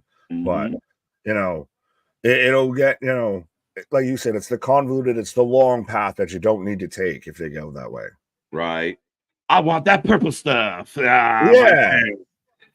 I would love to work with you guys on y'all stream. You guys are awesome. Tony, we appreciate the love, buddy. We really do. Absolutely. 100%. Season eatings from Lady B. Yeah, folks, everyone just break out your ice chest, your ACs, because Mariah Carey's starting to fucking defrost out here with All I Want for Christmas. Right. So let's just send that bitch back to the fucking cryo zone. Right. Who predicts Sami Zayn will turn heel again? I do not, Christian. I'm leaning towards, it might look that way at times. That's part of the good storytelling. But I do ultimately think the honorary Uso gets back in the mix here because I think that's the biggest pop you can look for. I don't, it would almost be so insane. Would it almost be a Wheeler Yuta type of thing? It's so inconceivable. You keep using that word. I don't think you know what it means, but it'd be inconceivable of Sami Zayn to actually turn heel and stab Jade in the back and everything and side with Solo and everything. Look at Roman's face here. This is interesting. Yeah, and actually Michael Cole saying faces tell the story. It's almost like Roman kind of going, fuck, this kid's over. Right. I got a pop. He got a real big pop. Yeah, but I mean, if I'm Roman, that's kind of what I want. That was the goal of all of this, of a rising tide raises all ships here. Right? AR1. By the time Jay gets to the ring, it'll be WrestleMania. Well, we're pretty confident that Jay's not starting this match because he's blown out by the time he gets there. Right, 100%. We're 20 minutes into the show and the bell still hasn't fucking rung yet. Right? And we're probably another 6 minutes away. Saudi has zero rhythm. They're trying, Boston. Right. Sami Zayn has been healed this whole time to me. Well, you be wrong. Right. Explain. Jose, thank you so much for the super chat. What kind of shenanigans we're going to see? All types, I'm guessing. I can't say anything specific. It'd be really interesting if anybody gets involved with this story here today. Sammy, Paul, a new Samoan, who knows, man? Right. Well, I mean, the odds are already against the OG OTC bloodline and everything because Solo's or Jacob's still going to be at ringside, or is this? It's God and Solo, right? Because Jacob's on the ring apron, so right. And Tonga's down on the skin apron. So I'm like, is this changed up that way? Could we see Jacob and Roman go toe to toe here? Yeah, I think it's Jacob, Tama, and Solo. That's crazy when you have the tag team of God and no, you can't do shit, my guy. Sorry, Tonga, hold with a follow. I'll be right back. Right. Yeah, no, but we're going to get a taste, a little sample of Roman Reigns and Jacob Fatu going toe to toe. That's insane to me. I thought it was God and Solo. No. Tags and solos. Yeah. You need your big gun. And that's what Jacob is they are figuring out where to go. Tama's going to start this one off for 2.0. Last call on your predictions, folks. If you don't get your prediction in, you won't get a point. But Jay and Roman having a call. Who are you starting? Am I starting? We're not quite sure where we're at with this yet. Right. Goofy Tonga is staying outside. Poor Tonga Loa. He's not that bad, guys, but poor guy. So we are on our way, folks. And I was wrong. Jay starting off with Jay. Last call. Let's go. Predictions closed. So Jay and Tonga right now. I'm still it's so crazy. I didn't think about it that it's not God. Like fucking Christ, kid. How bad did you have to botch that they're like, nah, you can't even handle this tag match. You can have that. That ain't what I'm mad at. Right? There's a rank. There's a a ranking. Well, there's a fucking pecking order, but shit. How will you have the one tag team versus the other tag team? Like, that's a dream match a lot of people wanted to see of God versus the Usos. Keep that away for now. So we're going to give you a sample of Roman and Jacob, the one that's the more moneymaker, I feel. Sample. I like samples. The first taste is free. Little dabble do you. Right. Why is there a fatal four-way match on Raw for the number one contender man world title? I did not know that was happening. That'd be interesting. And why not? Well, 316 and Damien both said it. So what fucking terrible news source did you read that said that? Yeah, what terrible? Third time's the charm. Poor Tama. Yeah. During WWE Crown Jewel commercial, it was announced that number one contendership for the WWE heavyweight held by Gunther. So there will be, I don't see, expected is Damian Priest, Dom, Seth, and Sheamus. Or Strowman. Damian Priest, Seth, Sheamus, or Strowman? Possibly. This is just guessing. It's not official. Oh, okay. Because I was like, wait, that's three. Who's the fourth? Did I miss somebody? Right. 75-ish percent, over 70% of the chat, Nick, taking the OG bloodline. Oh, really? Double elbow. The Usos are back. Absolutely. He might be over, but as a singles wrestler, he isn't very good. I disagree. He's better being a part of the best tag team in the world. Yeah, I like him. His moveset hasn't changed, and it fits better with his brother, in my opinion. Fair enough on that one. I mean, I think he's perfectly fine as a singles. And again, I mean, when you see how over he is, he had the biggest reaction, the biggest entrance, not Roman, but him. So you got a point. I mean, again, he was in a tag team for how long, Nick? A decade plus. So I think he's perfectly fine as a singles, though. Yeah, I can see your point with that. To me, I agree with you. I don't think he's too bad as a singles competitor.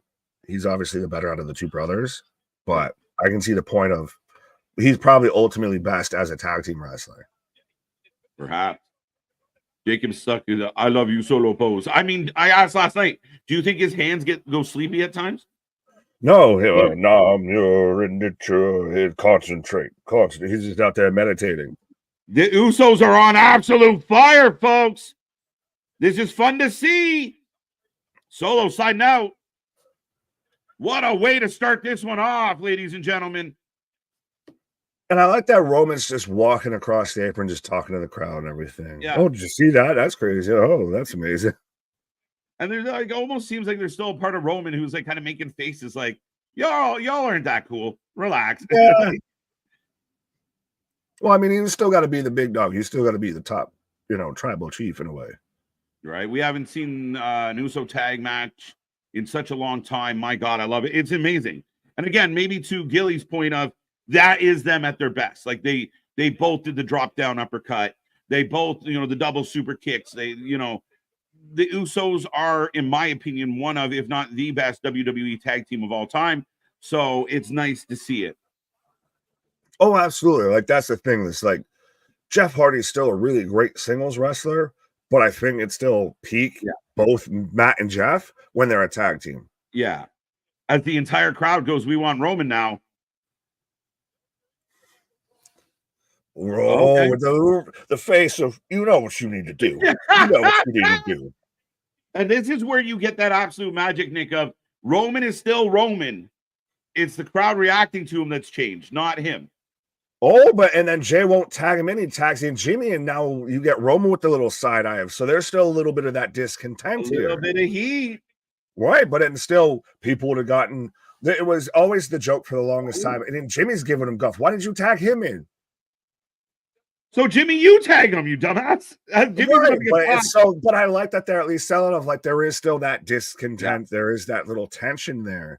Yeah. But we would have also gotten that little sample of, for the longest time, everyone's like, Tonga's just Roman Reigns in New Japan. Right.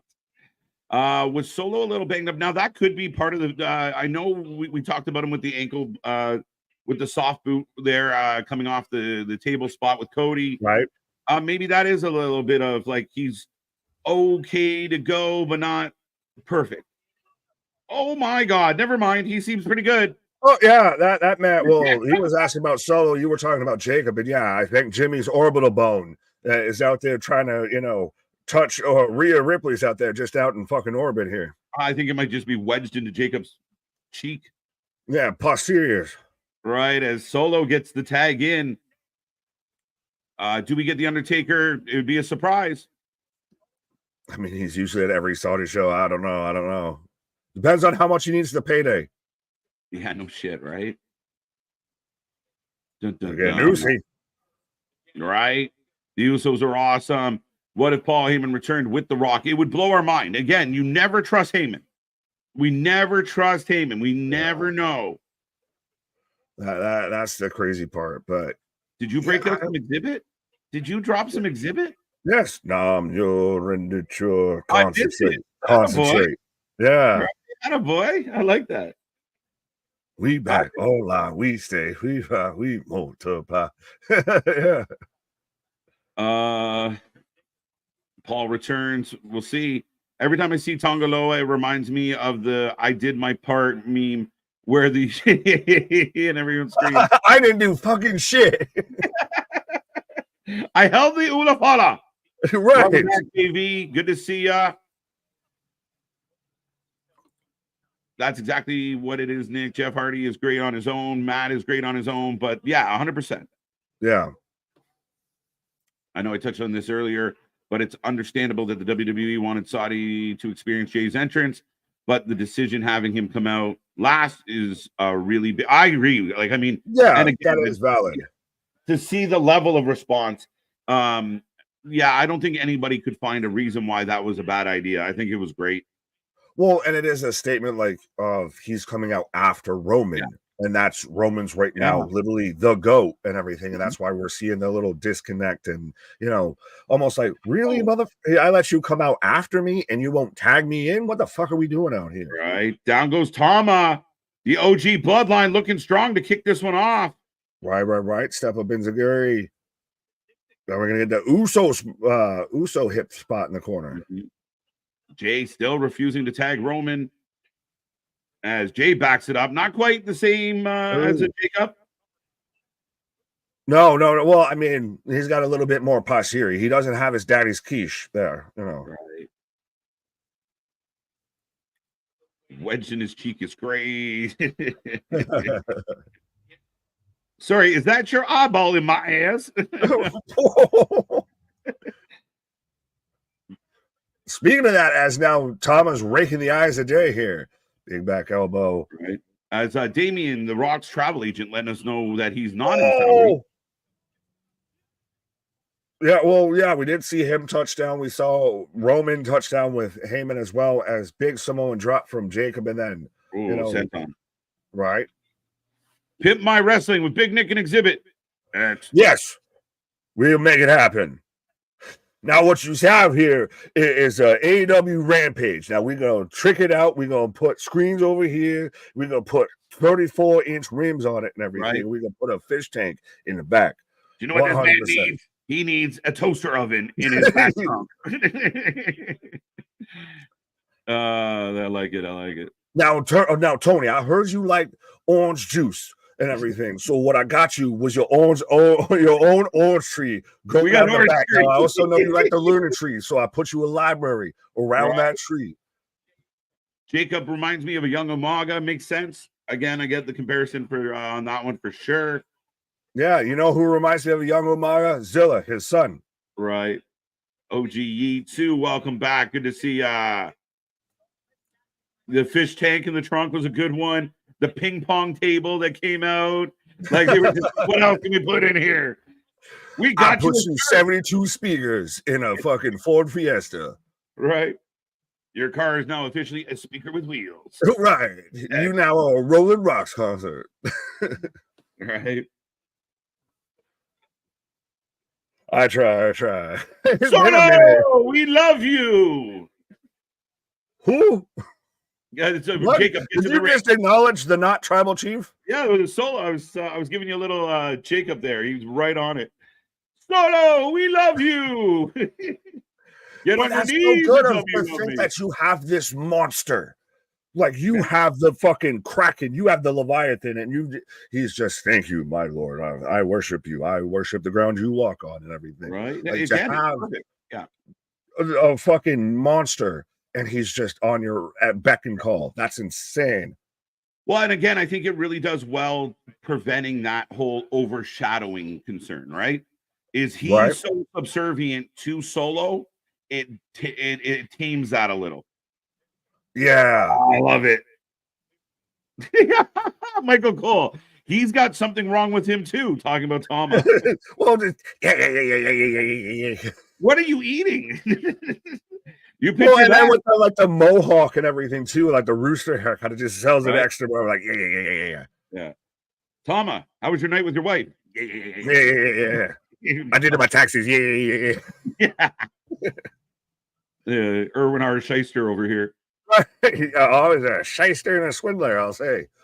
Come on, bro. What's up, Ches? What up? D-Shot. Ramon cousin comes to help helps OTC. The Ramones are here. I want to be sedated.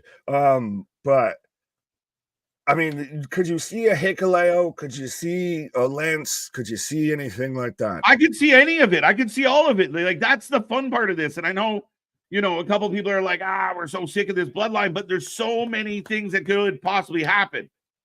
100%. That's the thing is there's 18 different avenues that this could fucking go down, and it's insane because you don't know which one they're going to hit, and just because you don't know doesn't mean you won't. And Roman's in and Solo. Roman and Solo. I have a feeling Jacob's going to mess this up. OTC versus the new tribal chief. Tom is the new Beavis and Butthead. He's just one of them, not both. He's just Butthead, not Beavis. Samoan Beavis. Or Samoan Butthead. Well, you can't Butthead with a Samoan because they got them hard heads. So there you go. Right. Ooh, headbutt from Solo. Hot tag.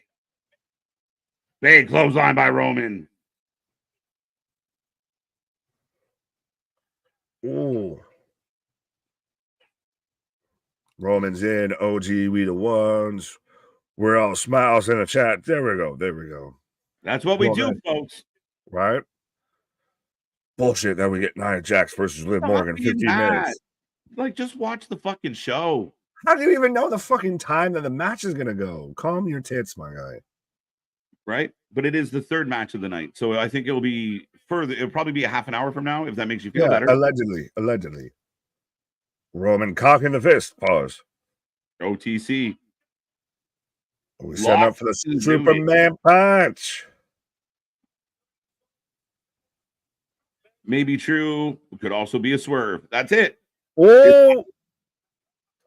What's the Superman punch? No, Superman punch! No, he gets out. Now we got the punch. I didn't do nothing. Tama reminds me of Donnie from the Wild Thornberries.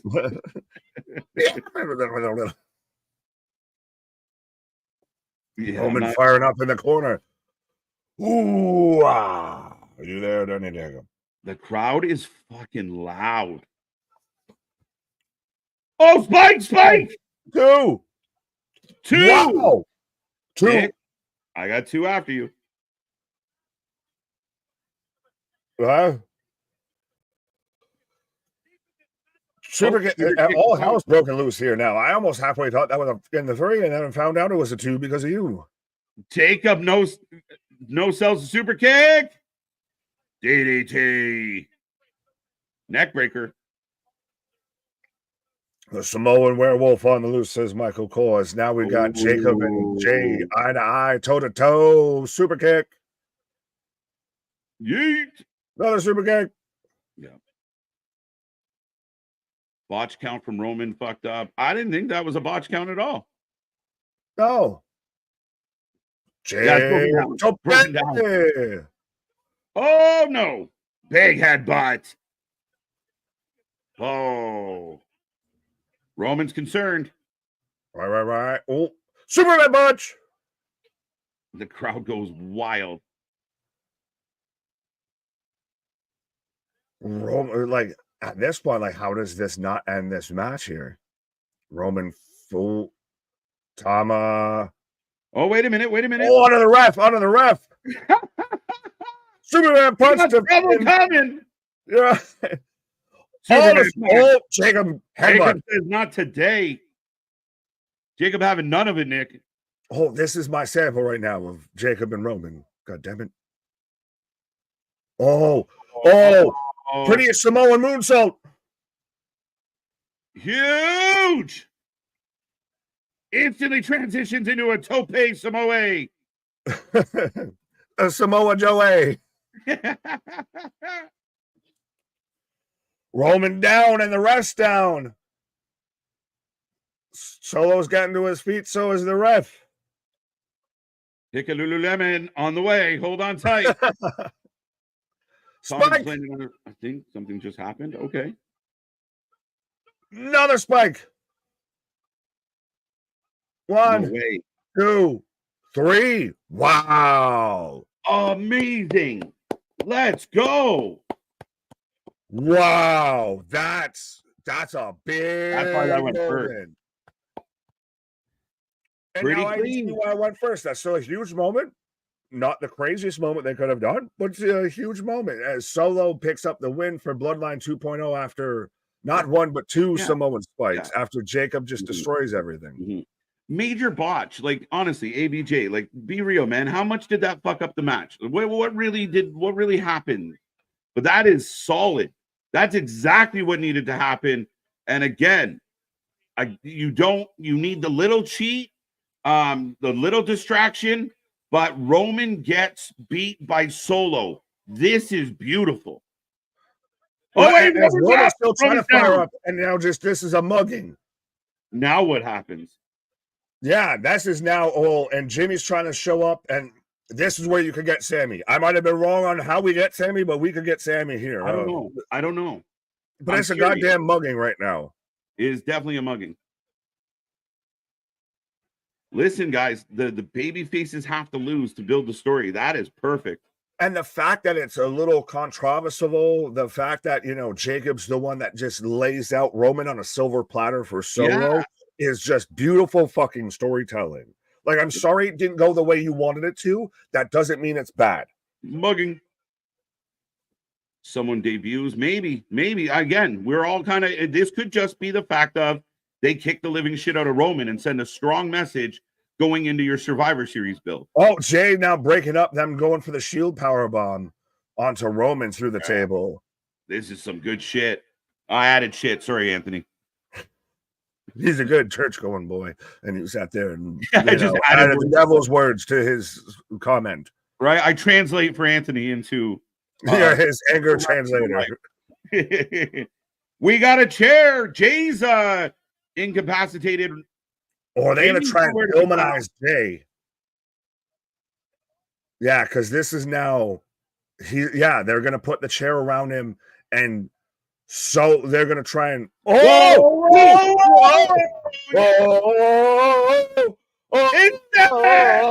go.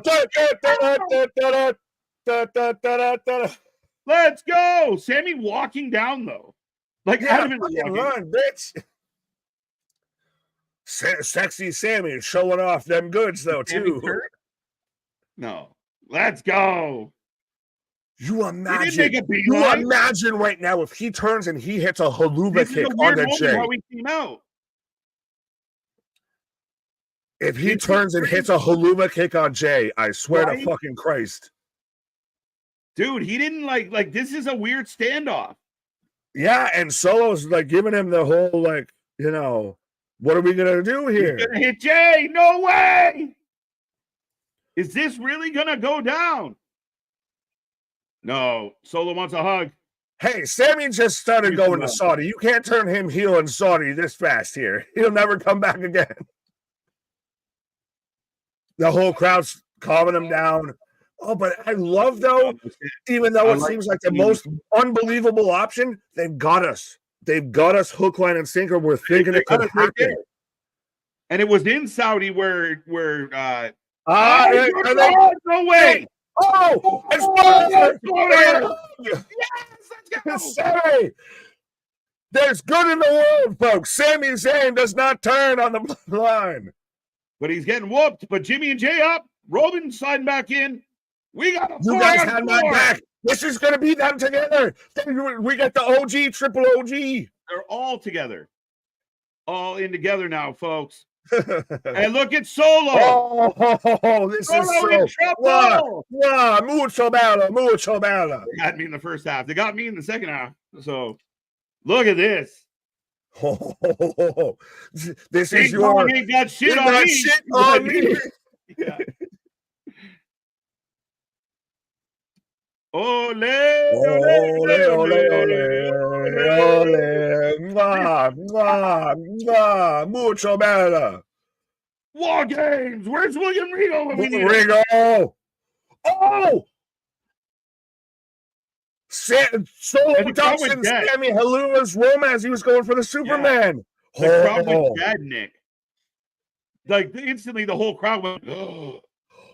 But that's so good, because that's the thing is, you had someone that seemed incorruptible, and you made him feel corruptible.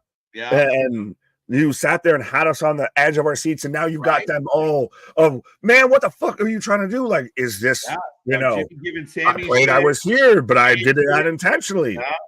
So you have the unified bad guys that get the win, and then you have the good guys all fighting amongst themselves. This is some Iron Man fucking Captain America bullshit. Baron Zemo. Solo Sikoa is Baron Zemo right now. This is just so fucking good. Like, honestly, I need an actual explanation. If you don't like this right now, show your work. Don't just say, oh, it's old. Greg, cool. Explain beyond that. Explain some shit. And you can't have the baby face keep winning. You need to create animosity. You need to create angst. And again, you listen to the crowd. They were losing their mind. And then when Sammy kicks Roman, they literally took the air.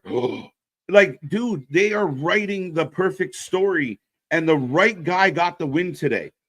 In the same 2 minutes tops, you thought Sammy was with Solo. Mm-hmm. Sammy turned on Solo and was with the bloodline, to maybe he's not with the bloodline, to the bloodline said, you're not family, fuck on off, and everything. So layers upon layers within all of 2 minutes. That's incredible. I think so, and I agree with Rocco here. This is what they need. The wise man has to make them one, Nick. They're all fragmented. It's going to take the wise man to bring them all together again. You need an Agent Coulson. You need a Nick Fury. You need a Happy Hogan to pull the Avengers together here. As Andy Barr agreed, and they need a wise man. MBB, I didn't like that bloodline match because Rhea Ripley was overbooked. Fuck you, MBB. Adam Knott saying that was freaking awesome. Sure, you can nitpick a few things, but why? I was yelling at my TV, and I know we don't use that word around here. We'll use the other F word before we use that F word. But yeah, no, it's planned out. It's choreographed. We'll admit that. But yeah, but no, yeah, I mean, that captivated you. That's the end of a Marvel movie. Yeah, it's Act 1, right? Keyshawn, they need Jeff Jarrett. No, they don't. No, they don't. Yeah, right. Well, Gilly, how else do you do it? If Roman wins today, there's no reason to have a War Games match. If the good guy wins in the beginning, there's no reason to keep going. So help me understand your mindset, sir. Right. It has certain wrestling promotions fried people's minds enough that they don't know how to read stories. Have you ever opened a book before? There's chapters in there. It's not just restart, the end. Once upon a time, there was a villain. The bad guy got beat. Good night. Like, what the fuck? I thought for half a second you were going to go in West Philadelphia. Was a Pony who spent dangerous ways. I was about to drop some Slick Rick. Right. Great way to start the show. huge entrances, huge energy, fun match. The right guys win, everything rolling. And again, now we go into a fatal four-way for the women's tag team titles. Oh no, I'm getting Gunther sitting down with Tony. Oh, I got a commercial on the Peacock. So yes, but no, we're huge way to kick off the show of big moments of Jay comes out after Roman. You have little bit moments of discontent and everything between them. Yeah. You have it seem like it almost should have been to where the Bloodline won and they didn't. And then it ends up to where Bloodline 2.0 wins. And then you have Sammy. We believed for a brief moment, a fleeting moment, but a brief moment, that Sammy was going to turn and haluva kick Jey Uso in the corner and Pillmanize and put out this man. And they sat there and circumvented all of that. What I find really great about it, Nick, is just watching Sammy looks at Solo, the crowd makes a reaction. Sammy looks at Jay, the crowd reacts. Sammy looks back at Solo, they react. Like they got the crowd eating out of the palm of their hands. And that's what pro wrestling is all about, fan reaction. Right. Well, Misfit saying that match was very underwhelming. Not to me. I'm hyped. Well, was it in ring wise? It was a solid match. It was an in ring match. That match was much more story than anything, and that's honestly what I expect at a Saudi show is story. Not just more that, than anything. If you do all the things now, is it that much? Then when we get to War Games, we've seen a lot of it. So you gotta, again. It's all about the breadcrumbs, folks. Slow drip. Slow drip. Raindrop. Cropped up. Popped up. 1,000%. A million, fulfillion, cajillion percent KJ. Main event girls. Sammy, we're going for Solo. Well, and that's the thing, though, too, is Sammy turns on Solo, he's siding with the new bloodline, but then we have the accidental, the huluva kick, Superman punch heard around the world, and then Jimmy and Jay both kind of shun him out. You have the back and forth with all of that of, again, you're not family, this isn't a family thing, why are you getting involved in family shit?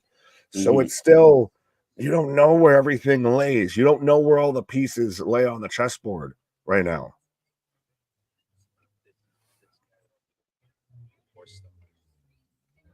Dun, dun, dun. After War Games, I see Jacob taking Solo's place as leader. Ooh. It's possible at some point, even if the WrestleMania match is Solo Jacob, as you build that story separate from, like, if Roman's going to go on and do Rock, maybe there's a side story. Maybe Jacob gets tired of I love you Solo. We don't know. Right. Like, he's not going to be subservient forever, especially if Solo's always a dick. KJ spitting facts. Might need to be a KJ stand today instead of a Nick stand. We both spitting facts, so you can be a double stand. Just be a Dear KJ, I wrote you and you still ain't called. Only stands coming soon. What? Well, just copy RVD's, only wrestlers and everything. Mm-hmm. And again, I think at times where fans forget, like, I was critical of the Undisputed Kingdom. Like, you get Adam Cole to come back, and then he just, like, literally, like, oh, we're friends again. There's no animosity. There's no tension. What you just created now, and again, a part of the story is we need a hero. We need the wise man. The wise man will make this all come together. That is why he is the wise man. But yeah, don't even get me started with the whole Adam Cole Undisputed Kingdom. My stuff just went dark. Clusterfuck. I've got Damage Control coming out right now, or aka the Sky Pirates of Kairi, Sane, and Io Sky. Oh, this is interesting. Yeah, Control, Alt, Delete. Jared Ian, what up? Jacob turns. I hate you, Solo. I hate you, Solo. Yeah, not for a while, guys. It's too soon. But yes, folks, let us know who you're taking for this match, whether you're taking Damage Control, the Sky Pirates, whether you're taking Jade and Bianca, the two out of the big three, whether you're taking Lash and Jakara, or whether you're taking Chelsea and Piper there. Well, Jesus, they're fucking Christ. The chat blew up with that. Lash and Jakara, Chelsea and Pipes, Jade and Bianca, Meta 2 for the win, Sky Pirates. I was about to ask if we get Paul soon. I mean, Yeah, he's touched down, so I mean, maybe by the end of tonight we see a Heyman sighted. I think it's going to be a SmackDown thing, if I'm being honest. Fair? I think sometime within the next couple weeks, like maybe a week or 2 weeks before the actual War Games, we're for the next couple weeks, I think we see them still bickering with each other.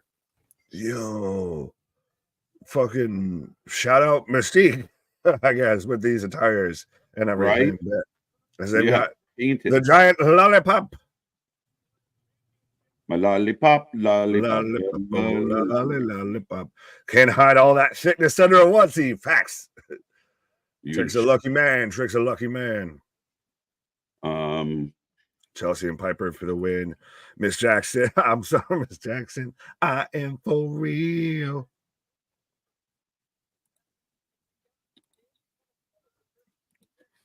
But ladies and gentlemen, right now, get your votes in. I mean, a pretty split vote across the board so far. The champions are leading. Second is Lash and Jackson, which, by the way, that is their tag team name. Lash and Jackson. Not Meta 2, but as I've got Chelsea and Piper coming out right now. But yeah, it's interesting with this being a fatal 4-way, and you mentioned it before. If this is the last time how Bianca and Jade lost the belt, so we'll see. Right, I'll be right back, sir. Gonna see what's there up. You go. You do boo boo. Of KJ didn't pay his money to the Saudi prince, so he's struggling like official. Metaphor looks yes, they do. Bianca and Jade will retain. Piper was able to wear her normal attire. Well, yeah, I mean, fair enough. Jade and Bianca got that. The crowd is the real winner. Yes. I only like DMG Damage Control here. Not a fan of the New Girls or Jade and Bianca. I like Chelsea and Piper, but they ain't in. I'd love if they did. Fair enough. That's the thing, is really winning. Okay, fair enough. But yeah, of any way that they really go with this isn't exactly a bad shout. I'm still kind of surprised we haven't seen anything with like the Unholy Union, but again, we have Chance and Carter that's still on the sidelines a bit too. I thought we had, Candace in it, but that's now just Candace. But yeah, anyone theoretically could win this because they've really much started to build up the women's tag division here. As I've got Jade coming out like a goddamn fucking Wonder Woman. Yo.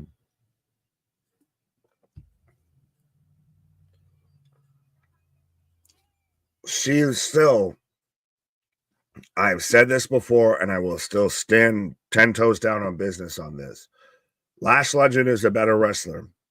Jade gets presented better. That's simple as it is. Now, granted, Bianca, who's coming out right now, as I guess they're going with the light red attire, but yeah, Bianca has very much shown that she's 100%. She is that face of, she is that woman when it comes to their division. Like her and Rhea are the Charlotte and Becky of this kind of generation of women's wrestling on, say, in WWE. Jade Cargill, I love you. Just doing this Jacob Fatu. Why did I struggle with that? Yeah, the Jacob Fatu.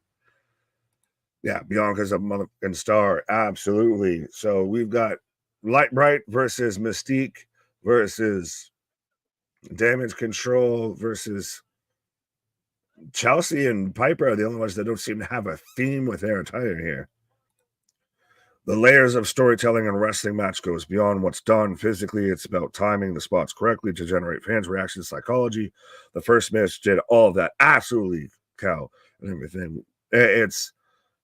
There is layers, and that's why we always joke of, much like ogres, onions, parfaits, everybody like parfaits. There is layers to pro wrestling, whether it's, all the way from the entrance to what you do in ring to what you say on the microphone. There is 100% aspects across the board into everything that goes on.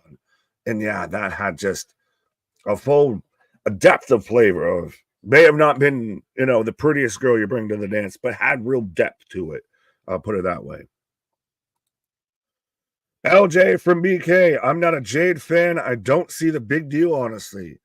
Fair enough. I mean, I think she's still pretty solid. The way she's presented, she does have something. There is very much an it factor when it comes to her. Now, granted, she is not the most currently technically sound, but she wants to be. She wants to be involved in wrestling. So I say, couldn't have at it here. But yeah, as we're starting off with Bianca and Io Sky. So I will close up the predictions right now. There we go. So the predictions are closed on this match, folks. So if you haven't already let us know, you can still let us know, but it won't count towards the predictions title here. MDB, calm down. Just calm down. As Bianca with the suspended suplex on the EO here. But yeah, I still don't like that. It's still one member from two teams instead of one member from each team. Like, I don't like if I'm Bianca, why am I going to tag in fucking Piper Niven? Oh, so you can win the match instead of me? Nah, it just should be one member from each team. Ooh. Oh, Hurricane Rana out of a pop-up powerbomb here. Those blue pills haven't come. Oh, fair enough. Chelsea is perfect, and Io may be the best worker in the company. Fair enough. I think she's honestly, I almost at this point would put her ahead of Asuka and Io. I know it's again different strokes for different folks, but as far as being like having the overall, I would almost say it's Io. Frank saying maybe Jade could be more like Sherry Martel, a strong manager. I mean, realistic, is she that bad in the ring to some people, I guess, here of that, I still think she can at least go and everything like that. She may not be, the cleanest. She's not going to be out there doing, 5 stars in the Tokyo Dome, Meltzer. But I still think that she's at least, competent enough in the ring. But yeah, maybe if she decides to hang it up, yeah. Springboard moonsault into a 2 count as Bianca tags in Jade. So here we go. Everybody can, gauge their opinion now. So anyone can tag to get in the match. Like you can tag anyone. Yeah, that's what I always dislike when it comes to stuff like this. As Jade and Bianca standing tall here, looking like a fucking arcade movie theater fucking floor here. But no, to me, I don't like let me tag in my enemy so they can get into the matches. To me, you should have 4 women in the match at all times. Blind tag from Lash into Jade as Jade just tossing Chelsea to Lash. So we're getting a little stare down between Lash and Jade. Okay. These titles have as much prestige as the new Saudi belts. Nah, my guy. WWE is building their women's division, but not at the actual divisions they're fighting in. Fuck. What the hell did you just try and say there? All that talent means nothing a good division. All right, Gilly. I don't fully know what you're going on with about that, but I feel like you tried to say something that sounded intellectual and sounded smart, and it didn't come out that way unless I'm, fully on the vitamins. But yeah, no, my guy. How are you going to say they're building up the women's division, but not the division they're in? Well, guess what? That's the fucking women's division. Like, what are you trying to say, my guy? As Lash with a kip up, as she's just tagging out Chelsea Green right now. And again, I like that we were playing into the Lash Jade angle here. And especially because Jakara and Lash have had it out with Bianca and Jade. They've had that, back and forth. They've showed up in the crowd of, anytime you're there, we'll be there too. I ran out of letter. Yeah, well, I think you just used the wrong letters. I'll put it that way. Lash versus Jade, the new Divas Doom. Hey, that's not a bad show. 2 p.m. and the vitamins are kicking hard over here, man. Apparently they are across the board with some people. Absolutely. But yeah. How you doing? Keep it moving. As I got Kairi, Sane. Oh, hits a little step up on Jakara right now. So, folks, as I see 109 people with us, we've been in like 109, 110, 120 all now. So let's see if we can keep that thing going and rolling here. But be a friend, tell a friend, like, share, and subscribe. We're here covering anything and everything when it comes to pro wrestling. We're back at it like a jackrabbit for Monday Night Raw and rolling all the way right through. Got that one. For a minute, I thought it was Sasha Banks. No, she's just better and less pretentious. I'll put it that way. As Kairi taking out both Jakara and Chelsea. Oh, spear! Kairi Sane out here hitting the tribal chief spear. This is the weakest match so far. We're maybe 3 minutes into it. Like, how are we gonna judge 3 minutes into this in a match that's probably gonna go a solid 20? Like, it's that was sloppy. As I say that, they make me kind of eat my words, but it's still.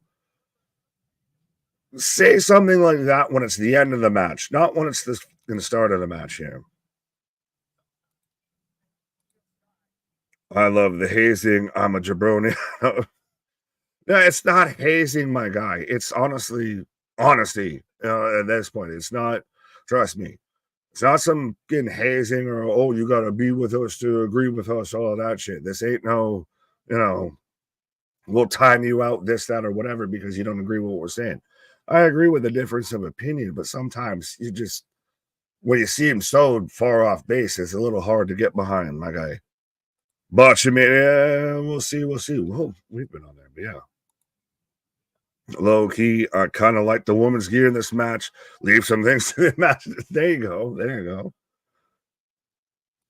Oh, yeah, I got that one. Io is wearing Raiders colors. I love it. Well, of course you do, MBB. I can't tell if, Lash and Jakara are Avatar or if they're, Mystique. But I got Jade and Lash right now. Eye to eye, toe to toe. Hate to say I told you so, but this is getting pretty interesting here. Someone needs to clean that ring. Oh, yeah, they lost a bunch of jewels. Oh, big forearms, back and forth super kick. Oh, Lash misses the pump kick. Oh, Jade hits the kind of pump kick. It was like pump kick to the knee. Avatik. Oh, Piper. Piper just diving on top of everybody out here. Women's wrestling peaks with Mae Young's Bronco Buster. Nah, I think that was the little point B, of that. Just so you guys know, Lash was training Jade at PC Center. I fully believe that. To me would make sense if it's someone of her size and stature that could go with her, as Chelsea Green was about to go up for the top rope of trying to dive off of everybody, and now we're bottom rope and we still can't do that. Oh, off the apron, the blindfold, and everyone dive and gets caught by Piper. Oh, they got the green together. They're a little, emerald Irish shores here, green. Damn, Piper just killed him. Kairi with the insane elbow onto Piper and Chelsea as Io's up at the top. She damn near halfway looked like she got a Wrestling for Life logo tattooed on her cheek there. But I digress. Moonsault on everybody on the outside. And she takes out Piper and Chelsea. So I guess that's the match we're going to. And we're going to still, set up Jakara and Lash versus Bianca and Jade as Tower of Doom. Dive on everybody. Insane elbow. That was great. You'll just screen it. Yeah. Oh, as Bianca dumps out Lash Legend on the outside. Oh, are we about to see Jade go flying? Are we about to see, Air Jade right now? Nick, what do you think of Otis to Zalvo? Oh, I thought that was great. Yeah, I saw you ask about that, Christian. I thought it was great. And it's always still interesting of, when you see the wrestlers, dress up and get into the whole Halloween spirit. But Bianca taking everybody out, rolling in. Chelsea Green, this match is having a little bit of an issue of legal man syndrome of I have no idea who's legal and who's not, as Chelsea Green eating the glam slam from Jade. 1, 2, EO and Kairi break it up as Lash was diving in. So I'm going to assume based off of that Chelsea and Jade are legal, or are we just going with whoever's in the ring? Shaolin, what up? The ref, we're gonna be respectful to the officials here. I don't need a 10-minute personal foul can call here, or a 10-yard personal foul call here. For our Halloween this year, I dressed up as a bald 30-year-old man. Fair enough. I dressed up as a wrestling podcaster. So absolutely, I'm with you there. Oh, the pop-up insane elbow. Oh, Jakara off the top. Missile drop kick. Kairi going after Jakara. And honestly, Jakara's probably the greenest individual out of all of this here. Oh, Kairi set up in a tower doom. The toss it to a power bomb. Oh, Piper's got Lash with a spike driver, a Michinoku driver almost there. What a match the ladies are showing on. Absolutely. And where's, I think it was Damien that was saying of, this is the worst match tonight. Like, we've only had 2, and you were saying that 2 minutes in. Like, this match has fully picked up steam here. That one, Jaredine, who you got? That's the woman's gear was mentioned. They do look great. It's better than a potato sack. Saudi is getting more relaxed on their rules. Absolutely. Air Jade over Air Ray, fair enough. Piper just took out Chelsea unintentionally. Speaking of taking out unintentionally, son of a bitch. Yeah, there you go. Good old Canada just said, to hell with you and your Saudis. Doomsday device. Yeah. And 1, still 2, 3. Did I get ahead of you? What the fuck? Trust me, you can have it for a moment. You can be ahead, and we'll catch up on the back end. My guy, respect. There you go. I'm just happy to be back. Trust me. The Canadian network seemed to be down, but Jade and Bianca take the W. I did see the chat, like right away when the match started. They're like, "Oh, this shit! Like, what the hell, guys? Watch the show." Again, we gangbanging on opening credits. Like, what are we doing out here? Their entrances weren't nearly as exciting as the last ones. I fucking hate Bright. They should have come out as Monopoly. What the fuck are we doing out here? Right. Anthony, there you go. Don't bet against the champs. Anthony called it. I was hoping that Chelsea and Piper were going to steal it, but they used it. Great showing from all 4 teams. I'm surprised still that they only went the 2 teams. Then again, we very much had legal man syndrome towards the end. I still can't tell if that's a true legal pin or not.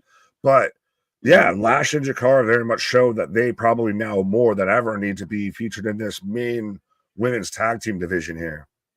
Yeah, I mean, again, and what I did catch of this match, I mean, big spots, the moonsaults, and again, I think you have 2 women's champs in Jade and Bianca that don't feel like getting those belts are a purgatory, that they are happy and proud to be those champs, and they've made this division mean something. It's been fun. We've seen title changes, but they are dominant. The only time they lost their belts was in another Fatal 4-Way, a big win for them. Right. As we're getting an advertisement, or at least I am, for NXT 2300, which will be here next Wednesday. Next Tuesday, we will not be here. You can watch all the highlights, the replays, and everything like that. But yes, next Wednesday, we'll be here as NXT 20 from the 2300 arena goes toe-to-toe, what I told you so, with Wednesday Night Dynamite. Yeah, it's going to be a crazy week here on the channel, folks. Coming out of this one, we're back on Monday at 7:30 p.m. for Raw. We'll get the follow from Crown Jewel. We'll find out what's going on with that. And then, yes, Wednesday. A bit of a crazy week, but we'll have 2 streamers, 2 shows, 1 stream. It's going to be a hell of a night on Wednesday. Dynamite going 1-on-1 with NXT. Nick, I asked this to people last night, and I'd love to get your 2 cents before you take your leg stretch. Are you a little surprised that Tony hasn't gone a little bigger? There hasn't been a lot of. It's been very quiet about one-on-one this time. I respect it and I almost appreciate it. If Okay. it's going to be one of those of, so I'm going to just batten down. If I'm not going to get caught up into the game of, I'm not going to get caught into the tit for tat because that'll throw me off of what I'm trying to do. If what I'm trying to do is I'm going to get over Bobby showing up and Swerve and Moxley and all of this, I'm going to stay the fucking course for once instead of get caught up into the fucking hype and get goaded in and baited in to something like respectfully, you're going to lose. Right. I love you, Tony. I love AEW and everything. Going toe to toe with NXT, with Bully Ray, with RVD in the 2300 arena. You're going to lose. You're going to lose. You've got the machine going against you. So stay the course instead of getting goaded and baited into throwing you off your game. Absolutely. Absolutely, Nick, as we got more to come your way tonight. And I agree, man. I mean, we've said for a long time, just stay to you. Don't get caught up in the internet. Don't be on Twitter throwing out stupidity to make yourself look bad. Just put your best foot forward. You're coming off one of your better dynamites in a while. So go with it. Do you, boo-boo. Stay in your lane. Establish what you're doing. Because that's been the biggest issue at times with AEW is they get so thrown off of course just randomly of whichever way the wind blows, like a fucking Bohemian Rhapsody. But no, just stay with what you're doing and just go with it. If you're going to big up and put over Moxley as he's a big bad heel and everything like that, stay that course. Don't get caught up in I need to bring in this, I need to bring in that. And Christ, you even had Kenny Omega saying maybe the Forbidden Door gimmick's kind of lost its luster now because it's so easy to see these crossover matches. Yeah, well, we've seen it. It's been more of a revolving door than a forbidden door, right? Like, yeah. It's becoming like, the old, your mama is like a door. Everybody gets a turn, right? Right. Like, that's what it's kind of like at this point. But do you think that they wore bodysuits? Yeah, 100%. Yes. That's exactly why, guy. Right, 100%. This match was 8 out of 10. Good match considering not much of a storyline. Pro wrestling, please do better for your tag team divisions overall. The women's tag team division is ahead of the men's right now. Yes, 100%. I will agree with that. The mid-card division, clearly there isn't really much of a women's mid-card, but yeah, of the women's tag division, and that's why I like seeing if like you got a Lash and a Jakara called up. Now we still have Unholy Union still on the bench. You still have Chance and Carter and everything on the bench as well. So there's still depth. There's still layers here. They're still figuring out the men's tag division. Yes. As up next, we're getting Bronson Reed taking on Seth. Get your predictions in. Who you taking? And let's go. Some Lisa asking thoughts on show. We're 2 matches in out of 7, so I can't really give a fair assessment of the show. I think they're cooking. We've been live for 2 hours and having nothing but fun. We're 2 matches in, and I'm already struggling with the vocal cords and everything. If that tells you how exciting and how good it's been. And again, you've got to just let this shit settle. Like, what is this now with wrestling? Of like, well, if it's not great the first 3 minutes, then it's shit. Like, no, we've got 3 hours here to go with this show. 100%. And I mean, again, for my money, the opening match was the match itself was decent, solid, not terrible. Had big moments in it, but the whole story that they're telling is phenomenal. And then I thought the women did their thing. Like we had some really big spots, champs retained. And now we're on to another, what could be match of the day in Bronson and Seth. A lot of intrigue. The excitement for me is exactly where it is. Yeah, absolutely. And we've still got huge moments that are going to come. Like this match is going to be entirely different than what we just watched with the tag match and everything like that. But I will be right back, sir. Absolutely. And I find myself questioning fans out there who are like, we love wrestling, but yet at the beginning of a match or the beginning of a show, they kind of jump on and like, this isn't good. This show isn't good so far. Like, what more could you ask for out of a wrestling show to start this one? I really wonder if people really are wrestling fans, or are we just that negative as a group that we can't help but just whine and complain even when we're getting entertained? I mean, the live crowd's into it, the energy's into it, the Sammy move at the end of the Roman match or the Bloodline match works really well, and we got so much more going on. So it just kind of blows my mind. Yeah, exactly. Oh, no, I don't agree with that at all. What are you talking about, folks? Bronson Reed for the win. Again, we had 2 solid matches. I'd much rather have what we've gotten now than, going an hour of a weekly show with 1 match in it. So do keep that in perspective. Completely disagree with you, AJ, but that's fine. There's no chance in hell that Seth Rollins anywhere near 100%. I want to see Bronson Reed win this one. Ermin, how you doing? But folks, get those predictions in. They will be closed up soon.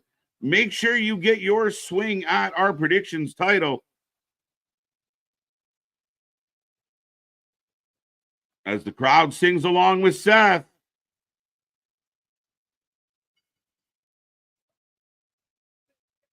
Over 50. We got a 50-50 on this one. This just fun so far. Hopefully you can keep cooking. I'm with you, Adam. Again, I mean, what would you have done differently? If you're out there watching right now going, this sucks, I don't like it. What would you have had happen? What is missing from this show? If you don't like it, what aren't you getting? That's what I want to know. I mean, what more do you want? We opened up with a huge 6-man tag with huge implications. I think the Fatal 4-Way did its job. What are we missing? 100%. I completely would imagine. Bronson takes the win. Seth ran out of Becky's. Yeah, right? No shit. No, he found something new. I believe Paul will be the glue that brings everybody back together. Right now, the OG bloodline, even with Sammy, aren't on the same page. There's infighting. Paul Heyman will be the guy that saves the day. Paul Heyman will be the guy that pulls it all back together. I hope Bronson wins. He could get some good momentum as a monster heel, and the loss wouldn't even scratch Seth, kayfabe speaking. Christopher, I'm with you. I like the idea of Bronson winning this. Seth is wearing an inflatable jacket here tonight, or today. Very interesting.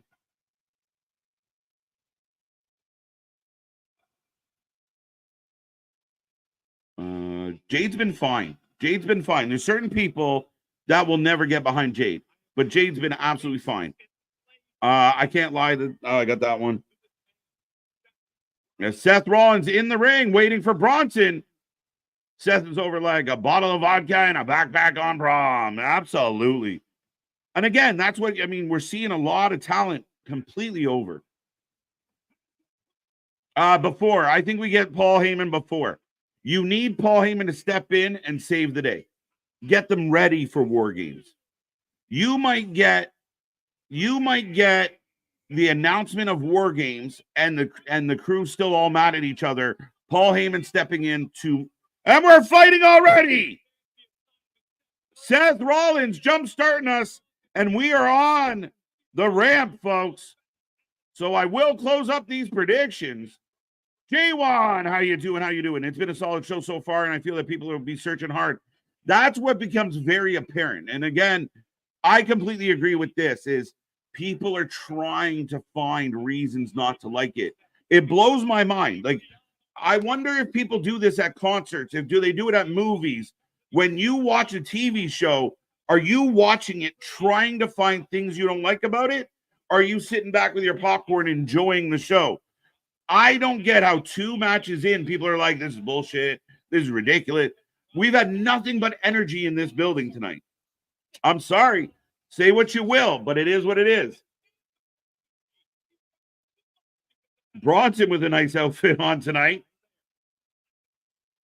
Paul Heyman will be on SmackDown Friday. I'm in. I think, Tony, if it's not this Friday, next Friday. Who won so far? Mega, welcome back. We got the Bloodline 2.0 solo pins Roman Reigns.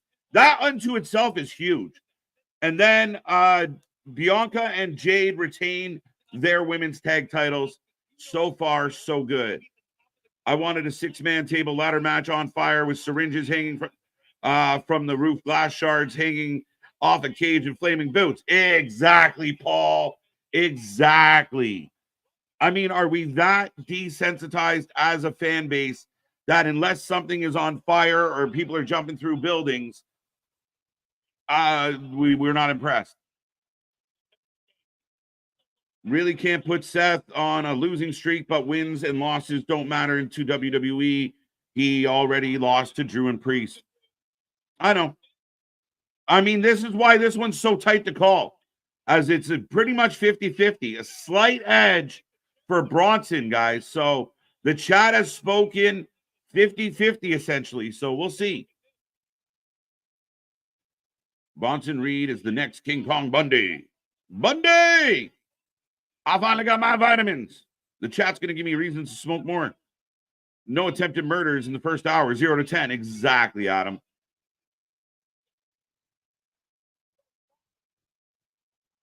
Instead of bragging, guys, can we thank Triple H making this Saudi show feel great? Exactly. We have been very accustomed to shitty Saudi shows, and this one actually has a vibe to it. And again, once the wrestling goes bad, I'll be right there with you guys to explain what I don't like. But I feel like there's a collection of people just, it's WWE and it's shit, and I don't care what they do. It sucks. This isn't good. They haven't done enough. The crowd's cheering too loud. They yeeted too much. Boo-hoo. You might be right. Big kick out. Seth almost gets him early.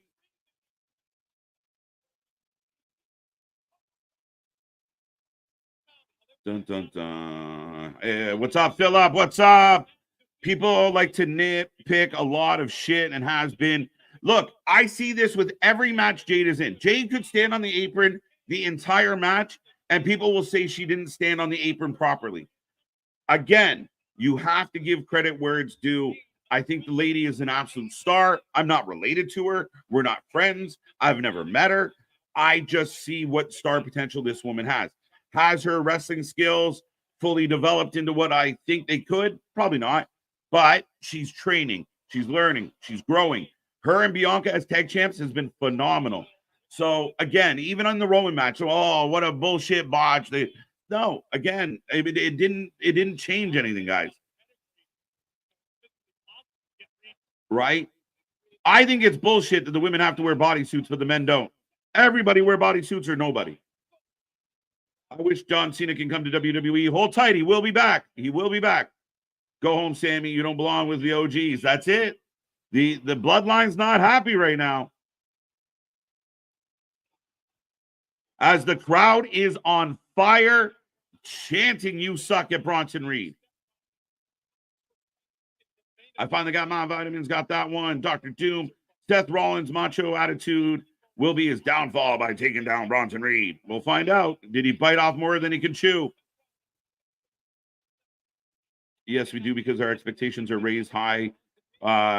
Take the MCU for it's disappointing because of what we've seen previously. Yeah, but when you hit play on the movie, John, are you mad 5 minutes into the movie? Help me understand, because I can't get behind that philosophy. I can't get behind that idea. Wait, none counted before the bell.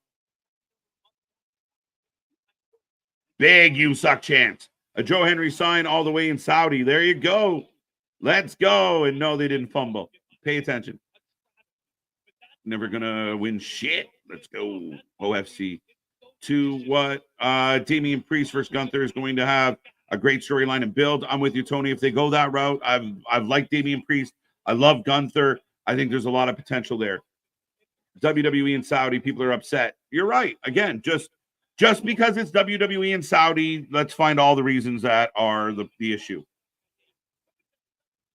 Meanwhile, TK and AEW has a good show. We're the first people to give it a high five. Yeah. Yeah. And again, I feel like the margin of error is a lot different. AEW can do a horrible show with one good match, or one person shows up and everyone's like, this is the best thing ever. But if WWE has to like go perfect, be botch free, no errors, no missteps, or people shit all over it. So it's funny how it works. KJ might be one of the only wrestling pundits with an unbiased view on wrestling. He calls it as he sees it. It's good or bad, and that's respectable as hell. Again, guys, I don't mind justified negativity. I don't mind justified criticism. I don't mind people having, but I find when you come in and you already have that mindset, you expose yourself. If you say certain things, it makes it very obvious what you were thinking before the show even started. I've said it before and I'll say it again. Bronson Reed is the next King Kong Bundy. Yes, read that twice. KO and I are about 10 months apart in age. So I know the gray in my beard makes me look a little bit older than KO, but KO dyes his. I don't dye mine. But just so you know, I might be his brother, but I'm definitely not his daddy. You heard it here first. 4 tsunamis for the win. I'm down. Tsunami the hell out of Seth Rollins.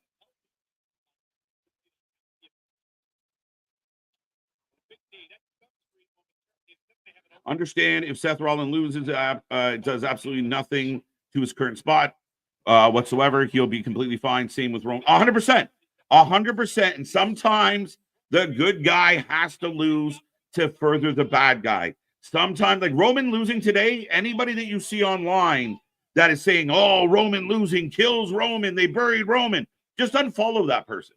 They make no sense. They got no sensibility. They don't understand what's happening. Seth will always be Seth. Seth loses today, they'll be doing the sing-along on Monday. It's that simple. Should be squashed. We got Aaliyah in WWE for 8 years, and Jade looks definitely better. Yeah, no shit. And Jade's further along. And again, Hulk Hogan made a fucking career on being a gimmick. Jade might be a little bit like that. But a lot of times we've had wrestlers come up through the years that were a lot of sizzle, maybe not as much steak as we wanted. And in Jade's case, we'll see where she goes as far as her development goes. But she's a star, guys. Speaking of stars. Well, I was going to say, you mean make a career on a gimmick? What? I don't know about that. What? Right? You know, people like, we said it earlier because people watch like, oh, I missed 90s wrestling. We love Stone Cold, Nick, but those stomps in the corner, some of them look like if they were done in 2024, Stone Cold runs out and stomps somebody in the corner, there'd be a gang of just whiny fucking nerds on the internet going, those stomps look like shit. I don't know why they push Austin so hard. Shut up. Bronson out here about to hit a superplex on Seth here.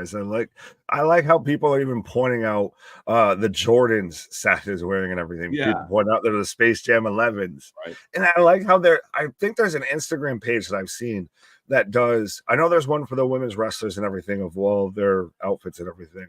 But I think there's one too that I've seen of does all the wrestlers' shoes like when they come out. Like Roman's very much will always show up in like some clean Jordans and shit. Right. Seth, they win it tonight. That's 50-50 in the chat, Nick. Fair enough. Well, who did you have for this match? I can't remember. I have Bronson. Oh, okay. I have Big Bronson. I can't remember if this is what I said before, but I'm saying it now. I'm taking Seth. Fair enough. I understand the real world issues people have with the Saudi show. I agree with that. But imagine telling this crowd that they can't have a show. Also, they have more women on the Saudi show than Cranky Khan's Mud show. That's a valid point, right? I mean, we just had 8 women. We got another women's match coming up, and Saudi's requesting the women. So things change. People struggle letting go of the past. Well, and we've seen that even with the rose-tinted glasses when it comes to Attitude Era. I mean, Choppy PP was not remembered so fondly until it became, a little antiquated and outdated. Right. It's wrestling. It's always been nitpicked and talked about negative and positive. I'm a 70s and 80s, and I grew up with the territories. Yeah, but no. And Gillies, if you did grow up with the 70s and 80s, and again, the internet changes things. It's no different than everything else that people like to bitch about. Try to live in the positives, people. Wrestling was never nitpicked. I just gave you a perfect example. Stone Cold would be cut up and torn up by the internet whiners. The Rock, like they would nitpick the shit out of what we call classic wrestling. It's the moment that we live in, and everyone's so wired to hate everything. And the better something does, the more people shit on it. It's as simple. I just never got the whole narrative of going into something of wanting to watch it and not enjoy it. Like, I'm sorry, I've never paid a ticket for any show, for any movie or anything like that I'm going in expecting to unlike it and everything. Like, Right. if anything, I'll find more reasons to enjoy it than to dislike it. And to say that like old school wrestling wasn't nitpicked, not in the same way, I'll say that, because I still remember I saw it was a Scott Noir clip, and he was talking about how he's like, he reads off a whole quote about how this wrestler's too flashy, they do this, do that, da, da, da, da, da, da. And he's like, two out from Bronson. But he's like, now, if you were to tell me right now who said that, who would it be? And I think it was with Chris Van Fleet, and he guesses some modern wrestler and everything. And it turns out it was Harley Race talking about so and so and everything, Yeah. like another star wrestler and everything. There's always been that critique to when it comes to pro wrestling, but it's the fucking Twitter has just given everybody a voice that doesn't always need a voice, I'll say. I still think there should be an IQ test to get a Twitter account. Oh, to fucking, well, the owner can't pass one, so we'll see about that. This is my favorite match. The crowd is now chanting, "This is awesome, folks." So we're good to go with that. And again, it would be like going to like a Slipknot concert, Nick, and being like, they didn't play Psychosocial first. Right. With the reunion tour that they just did everything, they're only doing songs from their first album. Well, motherfucker, it's a reunion tour. It's a Saudi show. Like, come on. Right. This has not been bad at all. Again, I still always go with we're gangbanging on opening credits here, my guy. Like, the opening scroll hasn't even passed on the Star Wars movie, and you're out here upset. What are we doing? Right. Well, Brand, no, I don't think so, Scott. I don't think so. Wrong show. But Scott with a $5 super chat saying the internet crapped on Austin in the message boards, just saying. Did all of those sentences end with bro? Yeah. So he's saying like the internet, but again, this is where things have changed. So I mean, again, I think that people just are looking for the bad stuff. This match, by the way, going on great. Both men on the outside, Bronson smashing Seth into the table. Right. We're like perfect, my guy. But Gilly's saying, I do enjoy it, fellas, and watch with you, fellas. Has made it even better. Always watch wrestling, and I prefer to do it here. It's hard to teach an old dog new tricks. Trust Gilly, me, my guy. and we love you for coming in, and I do appreciate it. And I know sometimes we don't agree, but I mean, that's what makes it fun. And that's what I said. The only difference is we get pretty microphones to answer you back. Well, and it welcomes the discussion. And trust me, you and I don't always agree in everything, and especially when it's me and everything like that. Or if we've had like Geekbox or somebody on, like I welcome the discussion and everything. I think it's super entertaining to get a different perspective. And sometimes, you know, something gets brought up. Stomp from Rollins on to Bronson Reed, but sometimes something gets brought up that, you know, I hadn't thought of, what have yous. Yeah. Sue saying, why is it do that, Roman? Why do that? I want to be OG bloodline, win and loss. How do you do that? But why? I feel like there was 4 questions in one question, but yes. Yeah, no question at all. Right. I question your question. Seth Rollins takes out Bronson Reed. Shocked. Solid match. Surprised with the ending. Well, I'm wondering if we saw the stomp and then a second stomp. Oh, Bronson got a little bit of color there. And he got a little gash over his eyebrow, but could we see or hear, you know, look in my eyes? What do you see? Because I still feel like come WrestleMania in Vegas, it's going to be a Seth Rollins versus CM Punk match. Right. Seth is limping a little and definitely got some signs of war on his back as well. Right. But that's still what makes this work is you go in there with a guy like Bronson and you don't win, you survive. Right. Yeah, I'm a little surprised at Bronson, but Bronson looks like he nicked his eye on the stairs. I'm a little surprised that Bronson took the L here. Well, I mean, stomp on the stairs, stomp in the ring. Yeah, because you can see right there he had the gash over his eye before then, and you get the super duper stomp. So, yeah, I mean, it's like Cody hitting 3 crossroads on Roman. It took 3 stomps. It took a stomp on the steps, a regular stomp, and a super duper stomp to put this man out on Dream Street here. Yeah. So, again, you put Bronson over strong. Bronson's still a monster. Bronson's still a dominant force and has been elevated of he had the feud with Seth, and maybe this ain't over, but I feel like you've still got, now you got Seth back. You move him back towards that top of the card scene. Yeah. I like this visual. Bronson just staring a hole through Seth, blood all over his face. Crazy eyes. I got them crazy eyes.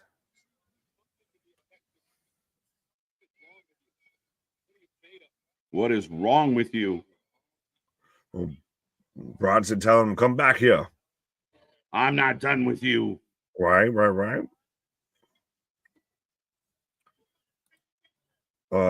Seth didn't need that. I don't agree with that. I know you picked Bronson, but do you think that Seth didn't need that? No, I mean, again, someone pointed out Seth has done jobs for Drew. He just did a job for Damian. So Seth, again, there's no wrong answers here. As long as the story supports it as we move forward. As I'm getting it's the shop. But yeah, we don't know what's next for Seth. Like, if Seth is going to go after Gunther, he kind of needs this win. This idea of who deserves something in a manufactured entertaining product is a tough one. I wanted Bronson Reed to win. I think Bronson could have used it maybe a little more than Seth. We'll wait and see. I'm mad Suzanne got with Seth instead of, Alicia. Alicia deserved to be with Seth. Like, what the fuck are we doing out here? Like, no, it's again, just because they didn't take the chapter in the story you wanted. I'm not looking at the screen. Just because they didn't get, the chapter you wanted doesn't mean it's a bad story. Well, that's it, right? And again, will Bronson retire? Did Bronson die in that match? No, Bronson will be back. Though I thought, I see Anthony's comment, which is making me laugh. But Seth not needing this win. I mean, Bronson's a young man. You don't just willy-nilly beat the vets. Right. Well, I saw DJ Premier saying, I don't like that result. Yeah. Bronson still gets the push with or without the win. Nick is angry. Eat a sandwich. I have a Snickers. You don't see angry at all. I'll show you angry bitches. I'll show you. We're getting the title lifted, so it looks like we're gonna get Liv versus Nia next here. Yep. Yes. So 316. Eat your heart out. There you go. Nia Liv up next, folks. Oh. Let me take that. No, if you thought that there should have been a different result to that last match, that's allowed. Honestly, explain your work and everything. Like, don't just say, it should have been different. Well, why? Nick, at least the Yankees didn't get swept. Yeah. Well, I just wanted them to not win it in Yankee Stadium. I could have taken, we at least win 2 games. You win it in LA, fine, you can have that. As I'm in commercial break right now, Damien, I did not agree with that result. Well, the leader of the Hopium tribe, I would hope that you would say something beyond just why you didn't, explain why you didn't agree with it. Because to me, it's Bronson and Seth. Seth is still your main guy, still is a top star, especially on the Monday Night Raw brand, with not just within WWE. And Bronson's still great. You're still building him up, and I think it's great. And you built him up with, he had the feud with Seth, he had this, he had that, and he still feels like a top guy. And he clearly doesn't seem like he's fully done with Seth. But you still got to keep Seth at a point to where you could pivot him to a CM Punk. You could pivot him to a Gunther. You could pivot him, towards main card, main event scene. Right. And again, I picked Bronson Reed. I'm surprised that Bronson didn't continue his momentum. I'll find out what happens on Monday, though. I like this. You want to see Nick angry? Mention Spooky Chew. Spooky Dookie Chew. She came out with the bend, my guy. She came out with the bend. Right. Well, ladies and gentlemen, the show rolls on. We're setting up the first of 2 Crown Jewel Championship matches as Nia is about to go one-on-one with Liv. This one should be very interesting. Right. You get the rings. Now, I know people have asked about it. We've or especially, I don't think it's going to happen, but could there be a cash in here? Could it be a misconstrued even cash in of somehow Tiffany? She wins the ring. She doesn't win any actual championship, but she won the fucking ring. That's the side note. Like, tricked you. Right. I completely agree with 444 on this one, right? Like, the result of the match is completely justified for a plethora of reasons. Seth gets the win, but the result was more about Bronson. Bronson looked dominant, and the ending made him look even stronger. Like you said, Nick, he didn't just roll him up. He stepped on his head a few times. Oh yeah, you sat there and you hit a stomp on the steps that busted him open. You hit Mhm. a regular stomp in the ring, and then you hit Yep. a super duper stomp to put this man away. It's just because Godzilla loses doesn't mean Godzilla fucking did a job and everything like that. Sometimes when you got to blow the motherfucker up, you got to give him a little bit of credit here. All right, you went down, but I took hellfire and everything else to take you down. Right. So, and again, Bronson could show up on Monday and still want a piece of Seth. We don't know. Right. Well, and maybe could you see a Bronson versus Drew or anything like that? We questioned Maybe. about where Drew slots in. Of maybe Mhm. that's a thing. That's Right. then again, you get But- Bronson too yeah. many L's and you get Drew an easy win. Right. But yeah, Bronson versus Braun Breaker. That's an option. right. Bronson versus a Jacob Fatu. Right. Mhm. Same old. They push the same 6 guys. That's just stupid. All right, but thank you. Nia Jax, Liv, At least Interplay. read it out. At least read it out. Well, it's nonsensical. Again, Gilly woke up on the wrong side of the bed. It's not 50-50. Seth lost 2 in a row. And again, Seth is one of your preeminent stars. So if someone's gonna beat Seth, it better be a big deal. You So- want to talk about 50-50 booking. Okay, so we've got Darby versus Danielson set up, right? And it's going to be, for a title shot and everything. But Darby's going to sit there and put his title shot on the line versus Moxley because fucking reasons, right? And then, Danielson's going to have his whole other match because he can't compete with versus Darby, but he can have another match. Like, we want to say 50-50 booking, like spade meets spade then. Like, if you're going to say one, then one's clearly the other two. Nia wins in a squash match. Vance, I love it, but I don't think so. I think Liv's going to play a lot of cat and mouse here and do a lot of running around. Does Raquel get involved here? I think she's going to have to. Right. I put the 91 old- days as WWE champion, 3-1 record versus Liv Morgan. Now remember, no, it was Alexa. I was going to say, I thought Liv and Nia had their little friendship, but it was Alexa and Nia. Right. I fully expect Drew to come back pissed off looking for a fight, so Bronson would be good. Bronson versus Drew would absolutely cook. Absolutely, man. Again, Right. I think that's where I think as fans, I mean, if you're a Bronson Reed fan, be disappointed that Bronson didn't win today. I mean, again, you're supposed to be. It's just such a weird dynamic where, it's we'll be fine. We'll be fine. Bronson didn't retire tonight. There's a difference between having a bad match and just having a match that didn't have the outcome you wanted. Like, honestly, like that was still a fantastic match that still did everything it needed to accomplish. It wasn't a bad match. Again, it's still, to me, is it so much of people's already preconceived notion towards a Saudi show of it's like it's got to be bad. Yeah, 100%. That's what I think. And I think some people show their hand because they're already given the negative critique before they've seen stuff. So unless you wait to the end and kind of then go, well, that didn't do well. This has been one of the better Saudi shows I've seen in a while. Well, like I said, we've gone from, DX versus the Brothers of Destruction that was sloppier than a jalopy to now we're getting, like you mentioned, of women's matches upon women's matches. And they're even asking, can we have more women's matches? Right. Meanwhile, Orange Cena built like my nephew and beats everybody. I feel like Liv is going to win with help of Dom and Raquel. I picked Liv to win this one. Well, no, I picked Nia to win. Oh, they're showing Rhea. Yeah, I picked Liv because I think you get a heel here and a heel win here and a babyface win in the main event. As again, I guess I'm a proctologist. I don't know, whatever it was Adam that said that I was before here to examine this X-ray here, but yeah. No, and do you think that they did more to build up Liv in that 30 seconds of she actually goes out there and goes full badass and just has better, better batting practice than the Yankees on Rhea Ripley, and that carries the story more than what they've done already?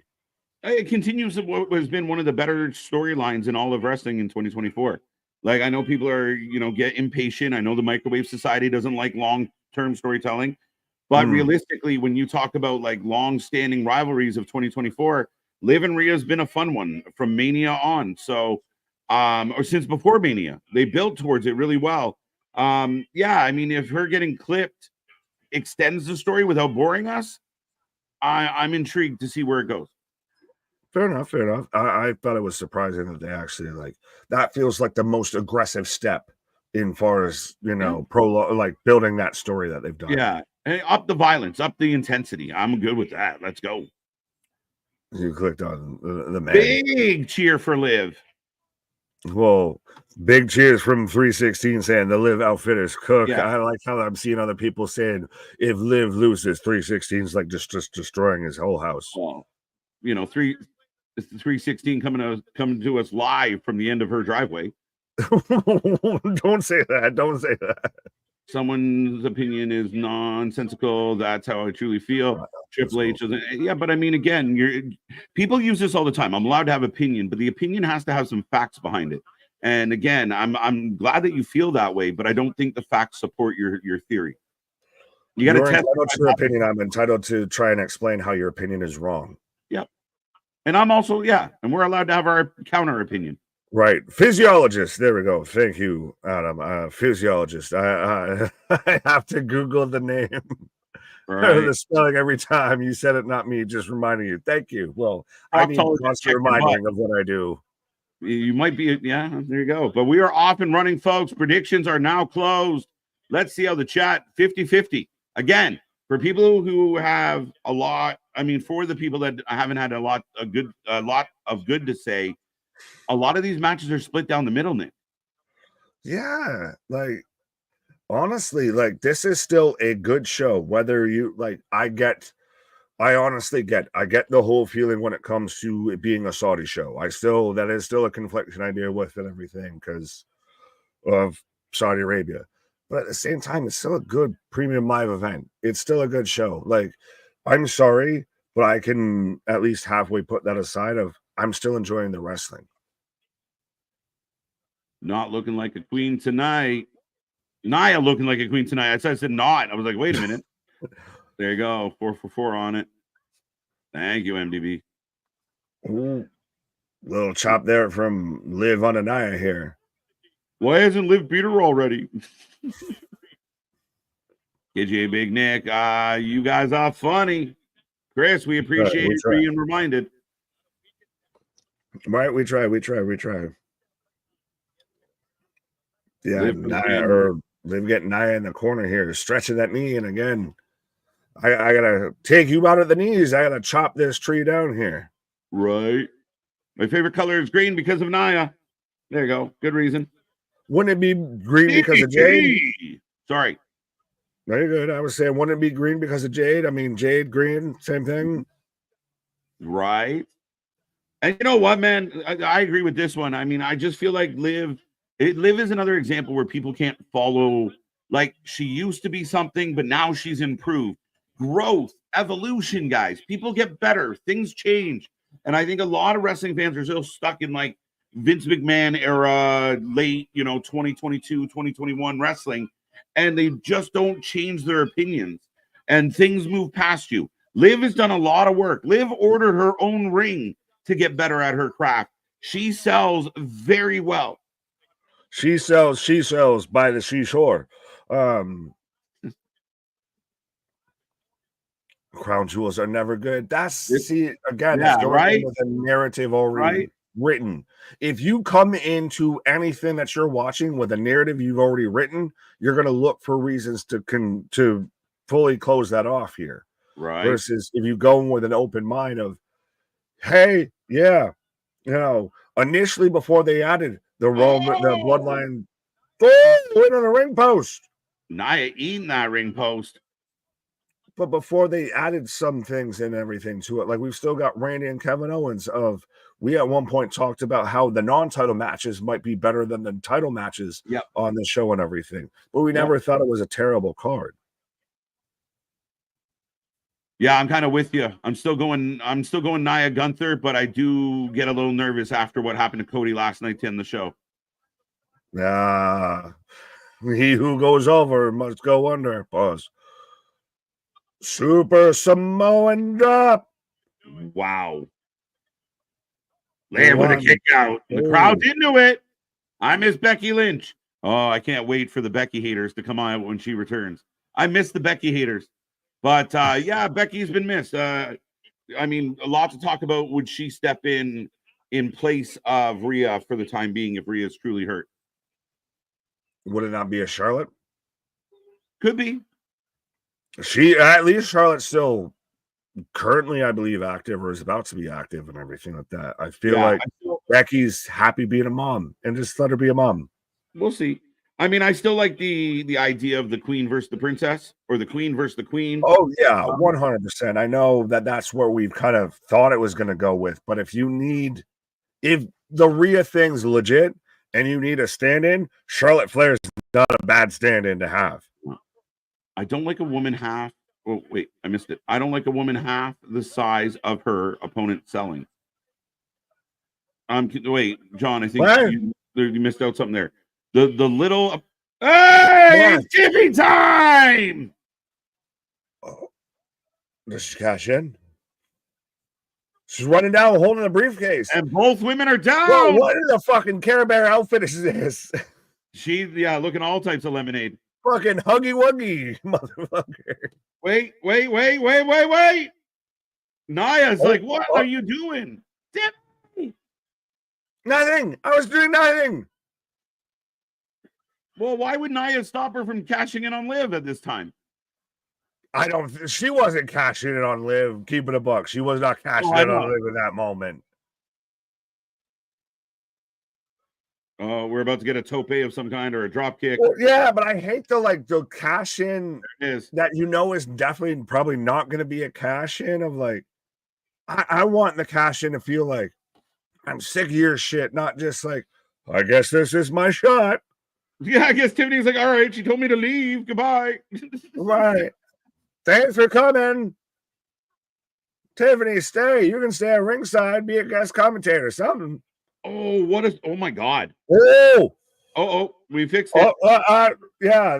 That Samoan drop looks so brutal. Tiffany's still thinking about it, Nick. She cashes in on Liv, though. I know you said that was what she would have done before, but yeah, she was not cashing in on Liv before. But yeah, it was like the crowd. It was the Samoan drop that was kind of supposed to be like I turn you over, but then still stayed a Samoan drop. All that, yeah, right. I think Nia stays heel and Tiffy goes baby. Oh, that has to be the case. Yeah. Cash in briefcase, please. Tiffy back on the apron. Wait, Raquel's here. Hi. Yeah, I knew there. I don't Tiffy having at it. Oh, Olivia gonna get a W here? Yeah, this is what's gonna cause the distraction. Code breaker. Yo, one, two, two, and she had the stupid sexy Rhea pin too. Yeah, she just didn't get the full rotation. It's a big lady. That's a lot of rotation to get in. That's a lot of momentum to get in rotation. Yeah, it took a little extra. I wouldn't say it went horrible, but they didn't get full rotation. Tiffany's getting squared up here. Oh, Tiffy got squash and squad. It's Tiffy time. No more. Oh, Nia rolls in. Liv. What's up, Charles? What up? Goodbye, Liv. Drop. Goodbye. Farewell. Avita saying goodbye to you. Oh, wait. To you. Bonsai. I like this. Raquel and Dom distracting the referee. Dom slides in the briefcase to distract the ref, and then Raquel steps up and boots Nia in the face. Could it be? Do you believe in miracles? Oblivion! 1, 2, 3. Do you believe in miracles? As your new Crown Jewel Women's Champion, the champ, Liv Morgan. If you like it, then you should have put a ring on it. If you like it, then you should have put a ring on it. Like I said, she about to walk around with this thing like a fucking ring pop. That ring is gonna. She can wear that shit as a wristwatch. I can't believe that. Look, if the chat is 1-3 or other people are 2-2, the show is doing its job. Hey, folks. wait, where was this? All this talk about me being wrong and everything? What? Yeah, I got Nia wrong. You got Nia wrong. You got Bronson wrong. I did get Bronson wrong too. Shit. You kind of batting over, but no one wants to point that out. Yeah, look, right away. This is bullshit. It's not bullshit. You might not like it. Knew what I wanted them to do. Perfect way to get Liv the win. Nia looks really good too. Throwing Liv around. Now Nia's going to be mad at Tiffany. It's going to strengthen their story. Plus, Liv is going to be even more of a pain in the fucking ass come Monday. The weakest one who comes out in this whole situation to me is Tiffany. Like, Tiffany to me comes out looking the weakest here. Nah, Adam, you said you was going to be a KJ stand for today. You can have that. That ain't what I'm mad at. There you go. There you go. That little girl didn't like it. Maybe in the next 10 years, she's going to end up becoming a wrestler like Izzy there. Oh, your little hug for H. That belt is huge. Fucking up. But Liv Morgan's emotional. Well, and think about it. Am I wrong in misremembering that she might have been in one of the first Saudi matches that they had in, like, women's matches they had in Saudi? It was Natty and Lacey Evans, I believe. Shout out Fair Lacey. enough. Well, fuck Lacey Evans. But anyways, substitute her for the blonde Liv Morgan. But yeah, this is still a big moment of, like, we talked about it, of everybody has their notions going into Saudi, but we're bigging up a women's match here as a prominent moment of we're getting pyro and focus and emphasis on a women's match. Right. Yeah, that little creator bread. I like it. Liv Morgan needs to be attacked by the Wyatt Six. Michelle not happy. I like it. You're supposed to be mad when the heel wins. The belt comes all the way up to up to those Pika Pika. Liv is literally at the top of her. Liv is literally at the top of her game. So proud. Again, big moment, big pyro. They made it feel like something half cool. Now she'll run around and be annoying because she's got a ring. I'm okay with it. If you like it, then you should put a ring on it. Mm-hmm. It wasn't not my choice. Again, I got the last two wrong. So I'm literally justifying picks that I didn't make or I wouldn't have made. So fair enough. Well, I also like the fact that it's 3:00 in the afternoon now, and I'm getting the lovely sunshine set out here. I'm getting a warm glow out here. Emphasis. Yes, the wrong emphasis on the right syllable. Lazy booking just to get to the next stage with simple kick. Deny us seeing stars. Come on, Gilly. What side of the bed did you wake up on today? Liv Morgan. He smoked the wrong pack. He smoked the wrong pack. Yeah, just like everything's bad. It's all bad. It's all bad. You can save yourself typing by just letting us know that everything that happens from here on out sucks. You don't agree with it. She paid her dues. I can hate on the kayfabe, but it's a good moment. 100%. 100%. I mean, again, the heel win's supposed to upset people. So I'm okay with it. Right. A mop do work in a shop in Times Square. I'm just going to skip that. What's up, Team Marie Vibes? How you doing? How you doing? They were both heels. Yes, they were. Right. I don't know otherwise. You call her two belts, Liv. Cry about it. There you go. You get your moment, bro. You get your moment. I can be your hero, baby. I can kiss away the pain. Yo, I'm looking forward to this bad boy right now. Right. Well, the KOs. This defines slobber knocker. Pika. All right. Get your predictions in, ladies and gentlemen. Who wins? KO, RKO? Who do you got? What was it? Liv is smoking. Makes me think of the Mask movie. Smoking. Yeah. No, I mean, again, you got to give Liv credit where credit is due. Well, speaking of ado, maybe Gilly needs to bid ado, but yeah. KJ, it's wrestling. I want to see a fight. These girls flown all that way for this. You mean a match and a big moment? Yeah, that's what they were there for. And I think we got a match. So again, is it, a classic historic match that we'll never forget? Probably not. But was it a bad match? Definitely not. And it made all the sense in the world, Gilly. So I'm sorry. We're just going to agree to disagree. But you haven't liked anything today, not one thing. So if you come up with some positivity, I'll give you some credit. KO for the win. KO for the win. KO for the win. Everybody go with your guy. It makes sense. Now, if Randy wins, not the end of the world.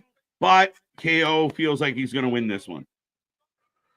Well, I'm almost conflicted because Randy keeps eyeing that belt pretty hard. Like we saw it last night. You've seen it for a bit now. Of every time like Cody's not exactly paying attention, Randy's glancing and glazing at that title belt here. So I know we talked about Cena getting towards that, title record.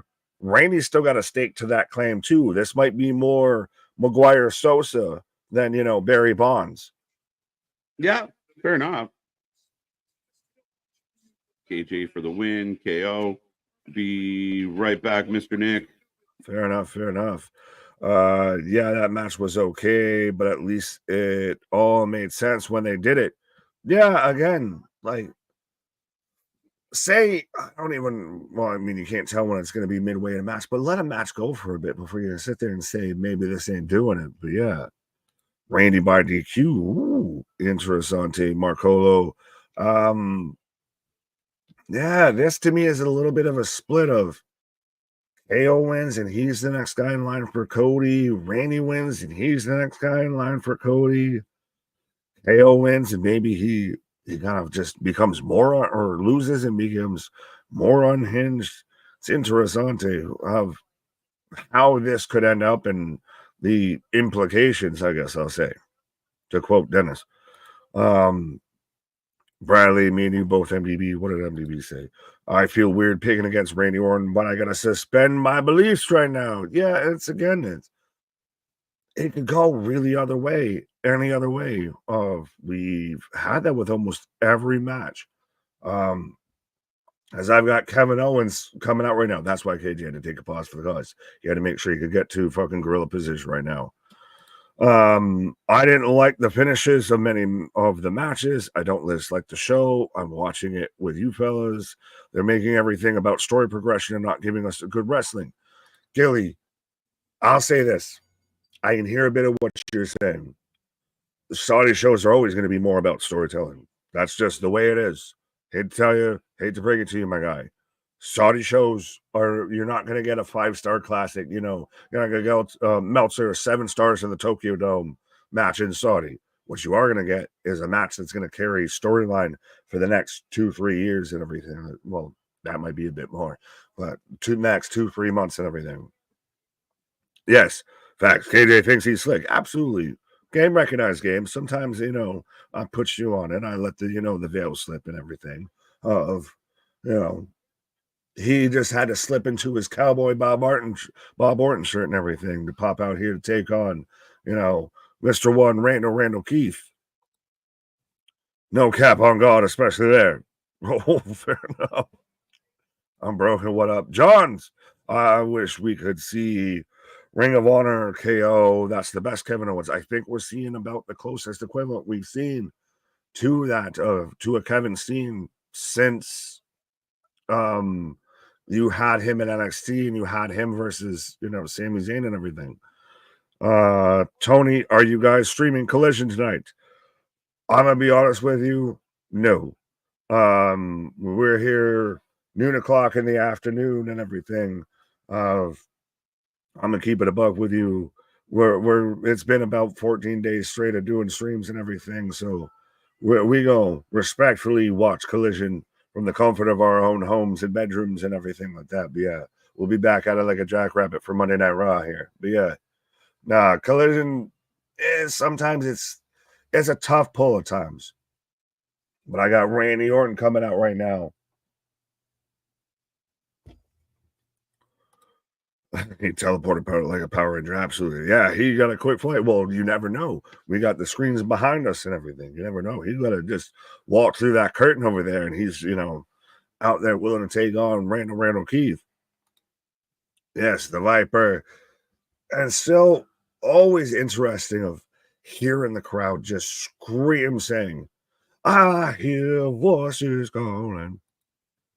Liv Morgan for the win and heat between Nia Jax and Niven Stratton. Yeah, I think Tiffany, honestly, is the one that came out the weakest, if we're going to go that way with everything out of that match. But yeah, Liv defeats Nia, gets the Crown Jewel Championship, gets, the Saudi Gaudy ring. And,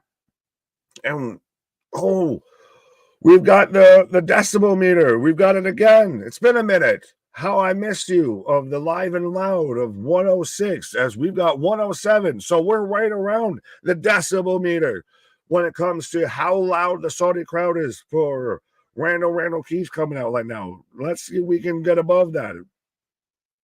We're tiptoeing ever closer to the window of 6K. So be a friend, tell a friend. T. Marie, this sucks. There's no background a pole match. What are the Vince Russos got? Y'all were in the WrestleMania document. The fix is in. Yes.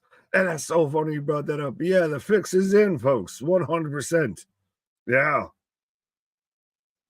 And I still love that they'll do this when they do the international shows. They'll sit there and have the decibel meter of it all started when they were, I believe it was Backlash where they were in France.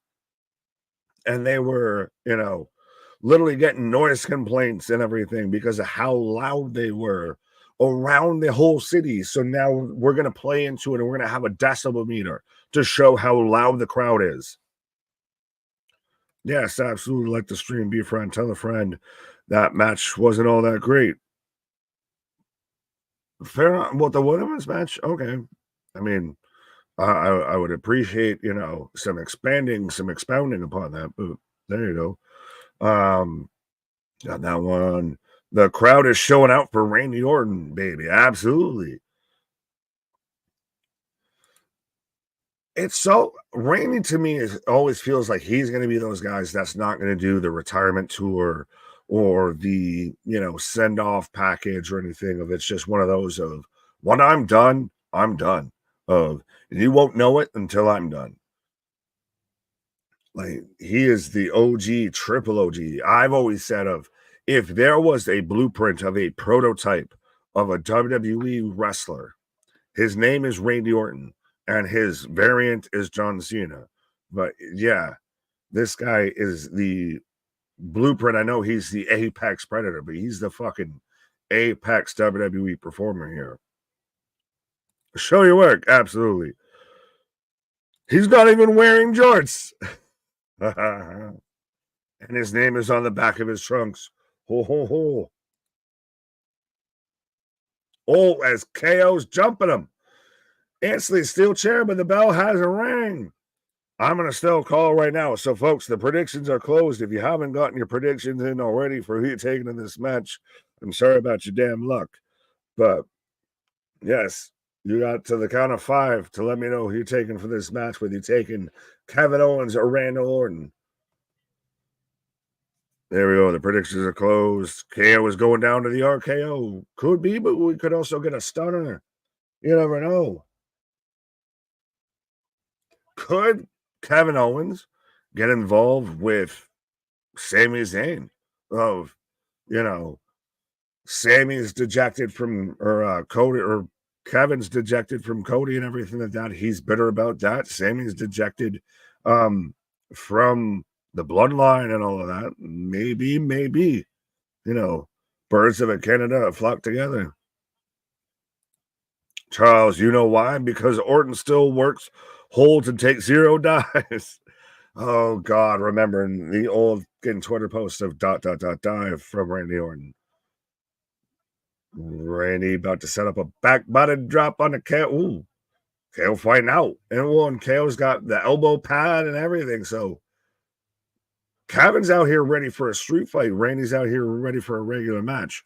KO is wearing tights? No. Maybe he is. Well, he's got the basketball shorts and yeah, no, he's kind of got tights. They're not tights, they're looses. They're more looses instead of tights. I'll show you tights.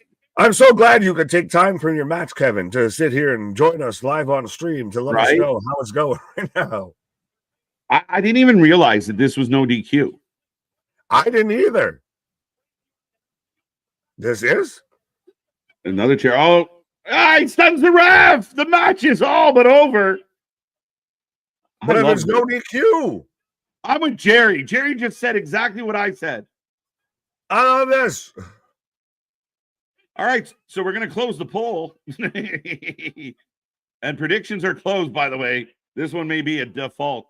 Whoa. This is how you keep both guys strong and you have the rivalry continue. But is this a legit no DQ? I think it's no match. No mas. Oh, well, no, I thought that's fine. No, I literally thought when you said it was no, like I didn't know it was no DQ. Oh, I just thought it was literally no DQ. No, but yeah, they're literally just fuck all the rules. This is just straight up a fight. Back by the drop. Yeah. Well, that's what I was saying. Kevin Owens came here dressed for a fight. He's got the elbow pad of. He doesn't have tights. He has looses on. Right.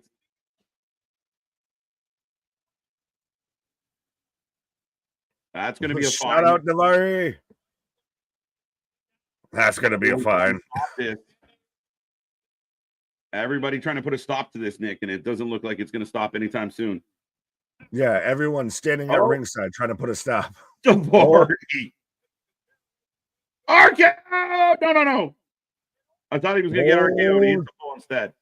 Right into the post for Navari. He's going to hit the one RKO, and it's going to be on drape over DDT. Vintage Randy Orton. No knee pad, 0 to 10. Nick, all this air pierce. The crowd is going wild. Wild, guys. RKO! Wow! Pierce! Pierce eats it! You're not even my boss, bitch. As Kevin Owens just thumb in the eye. This is better than I thought it was going to be. This is chaos. Which is what it should be. Yeah. Honestly. Yeah. RKO'd Adam. Now, does KO hit a stunner on all this? Oh, wait, no, we're going through the crowd. All this just throws his hands up like, do something, you fucker. Don't you have some form of authority? Invoke it. Invoke it. Dang, yeah. Lots of dejected Canadians. I like it. Kevin dressed for violence, 100%. Right.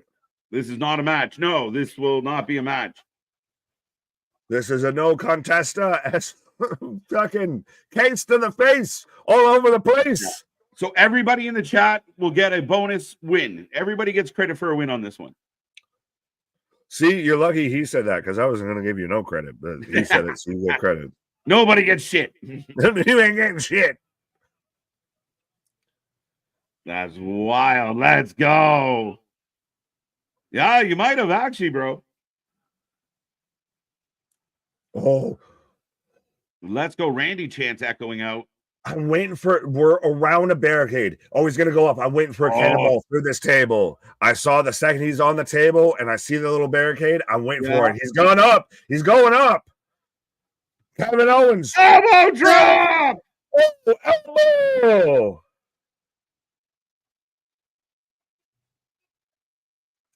This match wild. Kevin off the balcony. Yay. 3-2.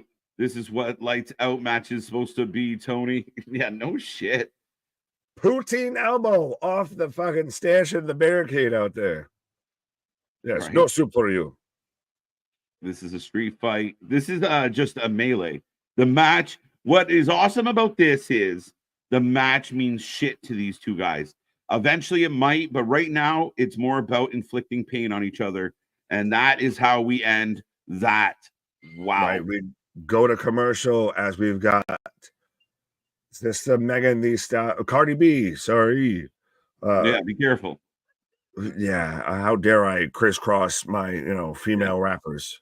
It ain't Sexy Red. That's for fucking sure. Old school elbow. Yeah. KO goes elbow. Very Terry Funk-ish with all of that and everything. Yeah. Right. It's a Riyadh street fight. Come on, man. Cardi Minaj. Yes. I'm sure Cardi's been in a few Minages. and twas. Two superstars injured next week on SmackDown. Yeah, no Randy, no KO at next week's SmackDown. And no Pierce on Monday Night Raw. What is Pierce going to say about catching an RKO? Right. He's been fined an exponential amount of money. Shardy B, Stinky Red. What's the difference? A face tattoo. Hair dye. Hair dye and an ice cream cone. Or usually, on the streets, about $10. 50 cent. That's people forget KO is an indie god, and he can do and is willing to do all the AEW stuff, but the WWE using it sparingly because when you do it, it becomes special. If he jumped off the balcony at every show we were in, it wouldn't be as fun. So that was a cool thing. Yeah, you can always do cool shit, but sometimes it comes across a lot cooler when you do it sporadically, when you choose to pop out that cool shit. Pause. Right. I love people shooting up their record. Like, yeah, I got one. I got another one. Yeah, everyone got a one. We're getting we're down to the final two matches, ladies and gentlemen. Yeah, so we got the trios match for the U.S. title. I believe would be up next of LA Knight versus Carmelo Hayes and Andrade, as they're replaying of how pretty much this match just never started. It never got out the gates. The two guys that just wanted to hurt each other. And Randy kind of going with his word. Triple H was concerned. And, Randy shows that, I'm still Randy. I'm still the Viper. Right. Don't count me out. Though he did eat the last move, he still put a beating on KO before he took it. Right. And it takes both men out. And like I said, that was very Terry Funk, old school wrestling more vibe and everything. And I do like this stuff from Adam saying, you can't put a hat on a hat every week, but occasionally it's awesome. It's facts. Right. And again, I mean, if you had a stipulation match that boiled down to a brawl that ended up like this and then the match ended, you're kind of putting the hat on the hat.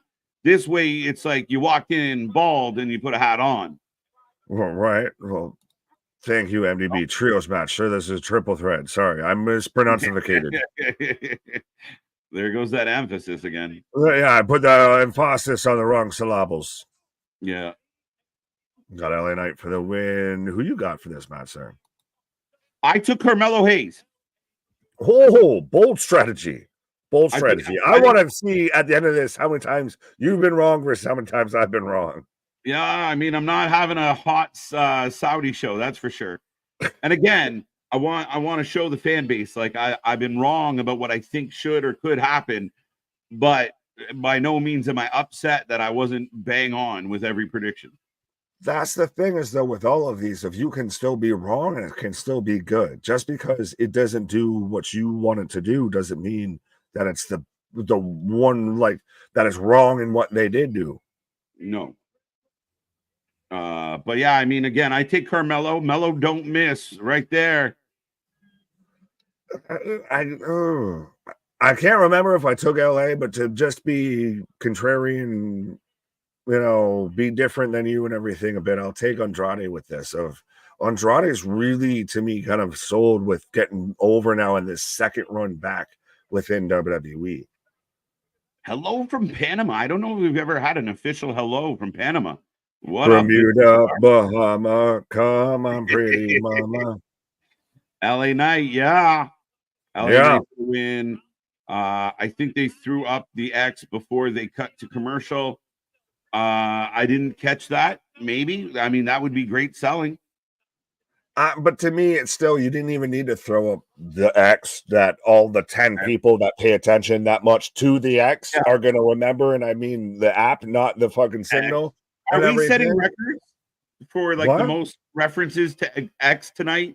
Like Exhibit being referenced on a live stream in 2024. Well, I mean, I was gonna say with DMX, but I was talking also about another X with Elon and everything. But yeah, no, X gonna give it to you. He gonna give it to you. But no, you didn't need that of that. That was a moment in of itself. If you understood, I guess at this point, both men took each other out, elbow drop both men down. You don't need to sit there and do that for the 10 people that fucking get off to their rocks of, oh, see, they did the Smarky thing. See, that threw up the X. Meltzer and Alvarez can now fucking have 5 minutes more of their podcast about that. Randy out for 5 years due to elbow from KO. Right. Yeah, for fuck's sake. Trust the booking. If the show is good, straight up, you don't need more than them most of the time. Yeah, again, highly entertained, and you have one match that stands out from the group as different. And it actually turns out to not be a match. Andrade, is anybody taking Andrade? I did. Oh, you took Andrade? I did, just to be difficult to you. I don't know if that's what I actually took on Thursday, but I'm taking him now. All right. So LA Knight still a heavy favorite according to the chat currently. Remember, folks, you have a couple minutes to get your predictions in. Carmelo music, LA Knight for the win. Banger, banger, banger, banger, banger, banger, banger, barely knew her. Whoa. LA Knight for the win, banger, and the term banger is starting to get old really fast, respectfully. Right? Well, you have Sheamus on the pre-show. We banging all day long. Whoa now. Hey, tax season is in form. I was just saying, that's how you do a tax return, my guy. Right? I need to settle my debts. T. Marie taking LA Knight. MDB speaking another language. There's no chance in hell Adam Pearce is getting 4 more years. I'm sure you'll be fine. Christian. Do we need a fucking election for who's the GM of Monday Night Raw? Right. As here comes LA Knight. Right. Who's bigger, WWE Mark, Saudi Crown Prince, or Tony Khan? Slightly. Yeah, go ahead. Which one you want to say and get canceled first? Slightly into the Prince. Prince Ali, fabulous. Ali Habab. Right, we got to remember TK thinks that WWE is a secondary company, so we're good. One's delusional, one's disoriented. One has too much money to spend. They just showed. Was that Kim Jong-un out there in the crowd too? 3-2. After this match, is anyone taking Andrade? Yeah, I think Nick apparently. I guess. I thought you took LA on the preview show, so I'm probably sure I did, but still, I mean, if there's going to be someone that would dethrone LA, I'll go with Andrade. Yeah. X to the Z, and it's all in the family. Dog, we know you like wrestling, so put the turnbuckles in your Civic. Yeah, right. That's we had the fucking wrestling ring in the bed of the truck that folds open. Dog, I know you're a big wrestling fan, so when you honk the horn, it's a ring bell. Do. Right. Every time you stop, you're wiping with your hands. Yeah, every time you stop, fucking Earl Hebner shows up and counts to 1, 2, 3. Right. Andrade's got his hot Cheeto jacket on. There you go. Andrade. Our people says it's time. This sucks. Mercedes Moné should have been in and won every match today. Scott, I love you, buddy.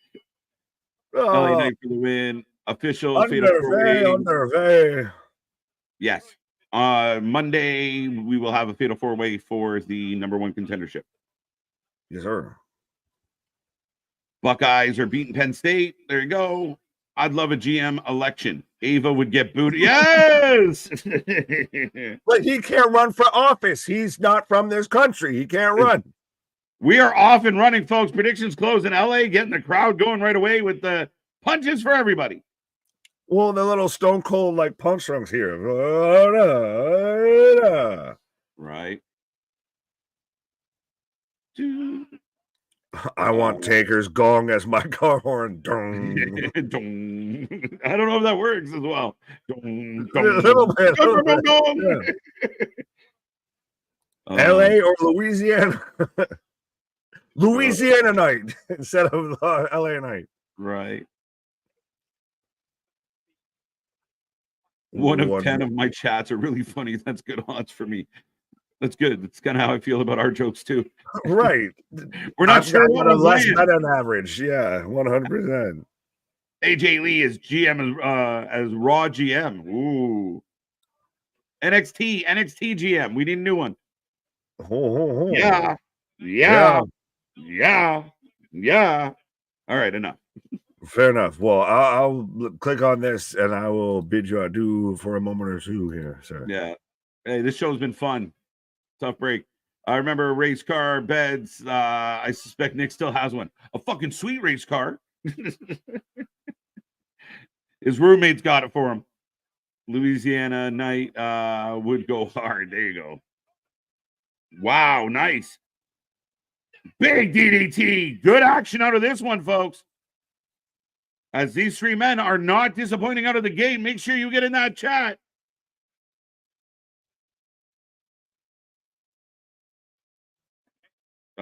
I've had one, she scared me. The things she was trying to do. Yeah, no shit. LA Knight. Irish whip to Andrade. Big flying forearm. A la Shawn Michaels. Well, let's see how the chat is feeling about this one. 60% LA Knight. Carmelo and Andrade neck and neck in the chat. About 20% to 18%. So it's a tight race, folks. Don't forget to click those little reaction buttons. Help the algorithm out. We want to see how many people we can jam pack in here by the main event. Yeah, great start to this match. Absolutely. There goes LA to the floor. Andrade to the top. Whoa. The crowd is super into shit. Yeah, no, 100%. Girly wouldn't let me do it.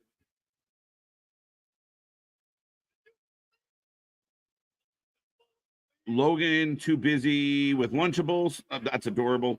I'm digging this match. Oh shit, I wasn't expecting that. No, as Carmelo taking out Andrade, LA Knight back into the ring. The action's not stopping at all, folks. Back and forth. Who thinks Adam Pearce should get a vacation? Nah, he's doing good. He's fine. Oh, Carmelo misses. LA Knight yeets him back in. I meant yanks. Goes for BFT. Andrade with the back elbow. I'd keep the belt on Knight if I was booking this, but I also understand if they give it to Melo and have Andrade take the pin. Yeah, I just like the idea of Carmelo sneakily stealing this one. And again, I mean, I haven't been right about much tonight, so but I do like that idea. Andrade with the boot. The fans are saying this is awesome. It's been absolutely awesome. Huge moonsault to the floor. You can live 3 belts when she takes the tag. There you go. There you go. Keep hoping, buddy. This match is cooking. Andrade's elbow. It's the best in the business, my guy. He steps in real solid. The way he throws it, to me, it's the best one out there. Sorry, Judas effect or any other version of it. His step in and his follow through it's insane. As Hayes is down, LA is down. LA looks like a scarred up alley dog that fights every day. LA for the win. There you go, Cherokee. Yo, I came to this channel because of this match today. Well, stay for all the matches. This match is a hype pace. Yeah, it hasn't stopped. Andrade with the double flip. 2. Carmelo breaks it up. Carmelo gets out of the way of the first flip, and LA eats the second one. Logan Paul, not yet. I don't think yet. 2025. Andrade really sells that kick like some Cobra Kai shit. Facts. Stingray out here throwing elbows.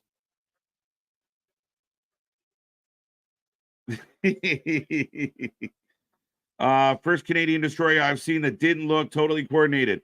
When you do it right, when you got that P.D. Williams Canadian destroyer, when you pop it, it's a pretty thing. Pause. Give Andrade the damn belt. LA Knight is paper champ. That's wrong.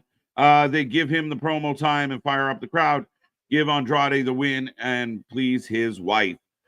I say Carmelo. I don't think LA is a paper champ, but I do like the idea of him losing the belt. Spanish Fly. One hand. Carmelo with a kick out. Nice destroyer. Logan Paul return. Nope, not yet. Logan Paul wants to team up with Dom Dom. Of course he does. Be nuclear heat. Netflix debut, you think? Maybe Hagen. But I'm thinking 2025, and apparently he's going to be more full-time at that point. No. This match is cooking. Absolutely fire. Yeah, right? Yeah. He actually does. Kind of. Define. He gets in a wrestling ring and does stuff. I don't know if that constitutes wrestling. Shout out to Walter Hoser. LA popping up to the top and hitting both men with the elbow. This match has been no short of big spots, and LA Knight has not shied away from being right in there with the two guys that are more known for their high flying. I want Mello.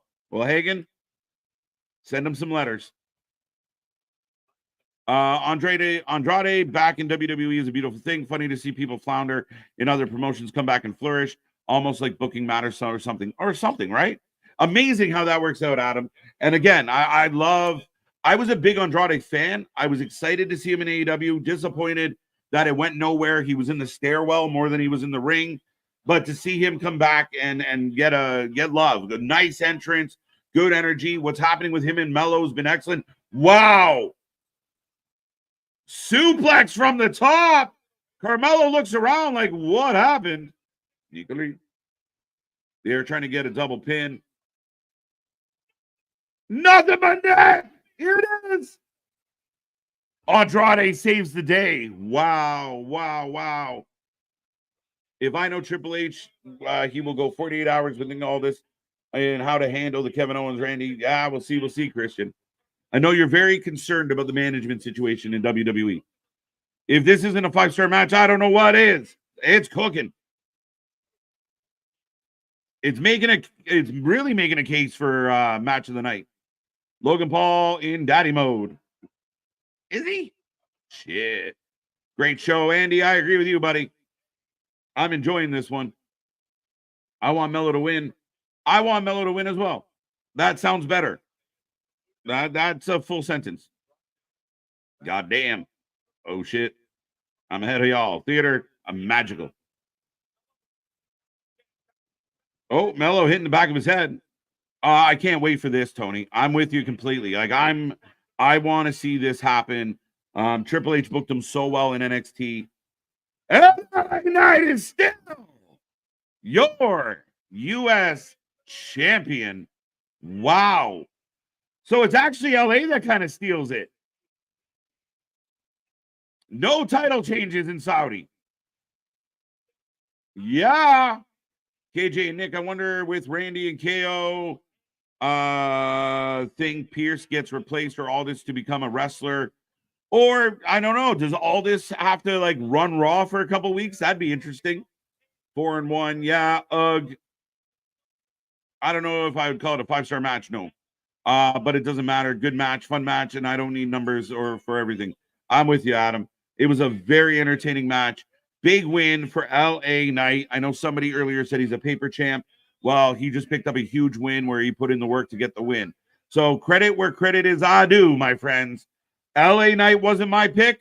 The theme of the day. But LA Knight gets it. Carmelo and Andrade are still mad at each other. We're going to get match 8 for them. Great triple threat. This match was insane. Absolutely. I want another Andrade Malachi Black again. 100%. Come on, LA. Keep it, dog. There you go. This match was agented by Swedish Chef because it was cooking. Barky, barky, barky. Let's go. Well, ladies and gentlemen, if you are just tuning in, Big Nick is back. Yeah, hurricane. Right. If you are just tuning in, the main event, one match left, one match to go. Champion versus champion, Cody versus Gunther. The Crown Jewel title will be awarded, and we will see what happens here. Nick, and still, like I said, I'm not surprised by the outcome. But I still think it's a fantastic match, and I really like what WWE is starting to do with their mid-card division. Is we got a little bit of a WrestleMania tease, and I think it ended with do do do do. Right. Well, it's supposed to be his last one, my guy. Doesn't mean his last match, but his last WrestleMania. Yeah. Mm-hmm. Trust me, I'm laughing as I type this. But what did Adam Pearce have to do with that non-match? Right. Asking in fun, what? Because he's the Raw GM. War Games, Survivor Series video package, and I always pop when they're giving me the Black Sabbath. Generals gathered in their masses. Can't go wrong. Well, ladies and gentlemen, I will take this moment before we get to the main event to remind everybody we're here all week long for all your favorite wrestling. We will be back for Monday Night Raw, 7:30 p.m. sharp, and we're looking forward to seeing the fallout from Crown Jewel. We got a huge week ahead with NXT and AEW going one-on-one. That's going to be a fun one. Those are up already. And then we got more coming your way this week. Thursday is going to be a fun night. Friday, SmackDown. We'll see what happens with the Bloodline. And we got more wrestling coming your way, more original content, more. Plus our members only coming up in a couple weeks. So become a member and enjoy those streams as well, where Nick, myself, and Anthony, or whoever's available, will pop in and we'll talk about everything, including a little wrestling, but a whole bunch of other stuff as well. Right. That's when we talk to not wrestlings, which we do still slip into these streams and everything. Yes. Immediately following the main event, we're getting the post show. How do you feel that we're getting another media scrum out there? It's I don't quite understand the question. We always get media scrum. Well, no, I'm just saying that I felt like WWE and I think wrestling as a whole was starting to move away from doing the media scrums. What gave you that idea? That they've never been good? Yeah, but they've never not done. Like, I mean, it's a thing, and I mean, I think I have no issue with the WWE press scrums. Fair enough. I don't think the WWE press scrums have been bad at all. You get 3 or 4 people. I mean, it's where we got the Yeet. That's where Yeet came from, was a post media scrum. Well, the last ones lately have just been pretty much of you get 1-2 questions, and then like Triple H comes out and talks about the numbers, does his best Dana White impression, and then we move the fuck on. Yeah, I think that's a way better approach to it than others use. But yeah, I don't feel like, I know they have it posted for 4:30. So this match and the hoopla of Crown Jewel will be done by 4:30 p.m., folks. Hoopla. But yeah, I didn't realize until they showed the guy bringing the belt out of like, what is this, a belt for ants? Like, this fucker is huge. Right? It's gigantic. 2 men are carrying this damn thing. Right. I lost my membership. You got to find it, bro. What happened? Cody Rhodes. As long as it's not your smile. Don't go full HBK. As we were getting this big package, I saw this earlier. Goldberg, Bret Hart, Sting, Ric Flair, Hulk Hogan. Oh, fair enough. You're getting that. I'm getting Disney. For a while, I was getting Moana 2, advertisements and everything. I was like, what in the Dwayne are we getting? Right. What can I say? But you're welcome. When I was 18, okay. We do not encourage that, but good times for all. When I was 17, I drank some very good beer. Right. Cody for the win. Yeah, get your predictions in, folks. Your last chance to get a point. Right. And yeah, this has been a tightly contested race here of a lot of 3s and 3s, a lot of 4s and 3s, a lot of, not so clean records here. Yeah, I mean, again, for anybody that wants to be out there and criticize how things have gone out, I mean, every match, including right now in the stream, it's like 50-50 on the voting. We see 50-50 records in the chat. The WWE has done a phenomenal job today of making us guess what the outcomes are going to be. Overall, I mean, it's been fun. It's been fun. It's been fast. the fact that you and I are about to hit the 4-hour mark, it doesn't feel like we've been here for 4 hours. No, it's amazing how we can be here for 6 hours and just be like, oh, for fuck's sake, will they ever stop here? And then we'll be here 4 hours. And it's like, all right, so, I mean, this feels pretty fast. I still got another hour or so in me. How long is this press show going to go? We're just getting started. Right. Gunther for the win, damn it. I'm with you, but I've been wrong all day. So I got the first. Cody. I got one match right today. Really? Which one? The first one. Yeah. Oh, shit. Yeah, fair enough. That's it. Well, we technically both got the U.S. title match wrong. Both of the women's tag title was wrong. I got the women's tag wrong, yeah. I was hoping for a title change, and I picked 2 title changes, and I was wrong about both. And yeah, we got none. None-zo. They don't like changing titles when they're in Saudi. Well, yeah, because they just bring titles and make titles and then leave them there. But yeah, speaking of Nunzo, we might get Nunzio on Wednesday with Tony D out there with the 2300 Arena. Yeah, the FBI making the phone call. You can't come to our city without saying hello. Right, you got to pay respects, my guy. I don't see Gunther winning this match. WWE has pushed him a lot. King of the Ring, World Heavy. So why not just another little bit of jewelry to even emphasize what an absolute beast this man has been? Yeah, very much. He's the conquering oppressor he's the German invader, the Austrian and intruder and everything. And I want to ask this. Did you see Bobby Lashley talking about how him and Gunther could have had a feud and almost really wanted to lean into some things? And I'm like, that's probably not the best reason. And that's probably why you're not still with the company, my guy. It's easy to say, oh, well, if we would have done this or we could have done that. We all do it. Like, I mean, the same thing. Like, nobody likes getting released from their contract or not getting renewed. And it's easy. But I watched Bobby for years and I was never a Bobby guy. So the idea of Bobby versus Gunther didn't tickle my taint. Sorry. Whoa. Fair enough. But Sean Reed saying, just stopping in to give my like and say, what's up, fellas? Great pay-per-view. Excited about championship match. You guys are awesome. Just love wrestling. Absolutely.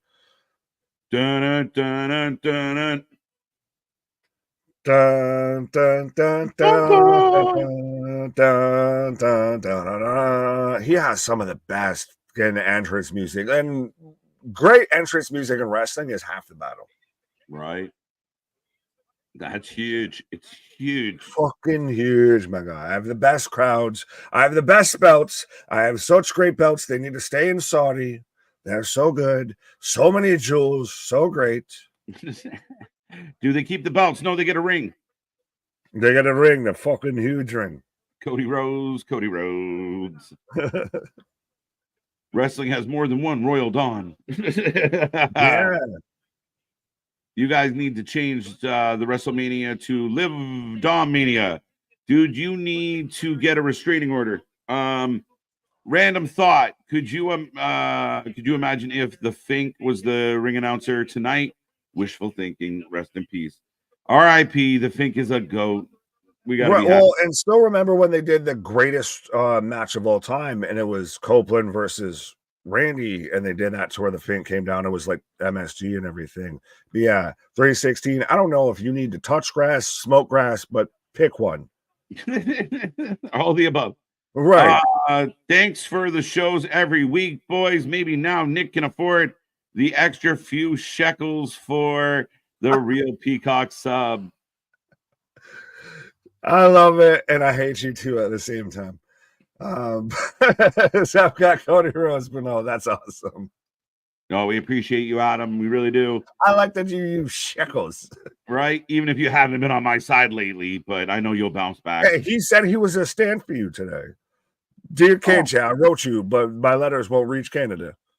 Y'all remember when Bobby Lashley represented Agent Orange at WrestleMania? Oh, Jesus. It was the cat. Why no suspect? The cat. Why no suspect? The cat eat homework. Bro, vitamins are in full fucking effect today. I'll put you on that body pack, my guy. What the fuck is going on? Sharing is caring, as I've got Cody James Rhodes coming out right now. Huge.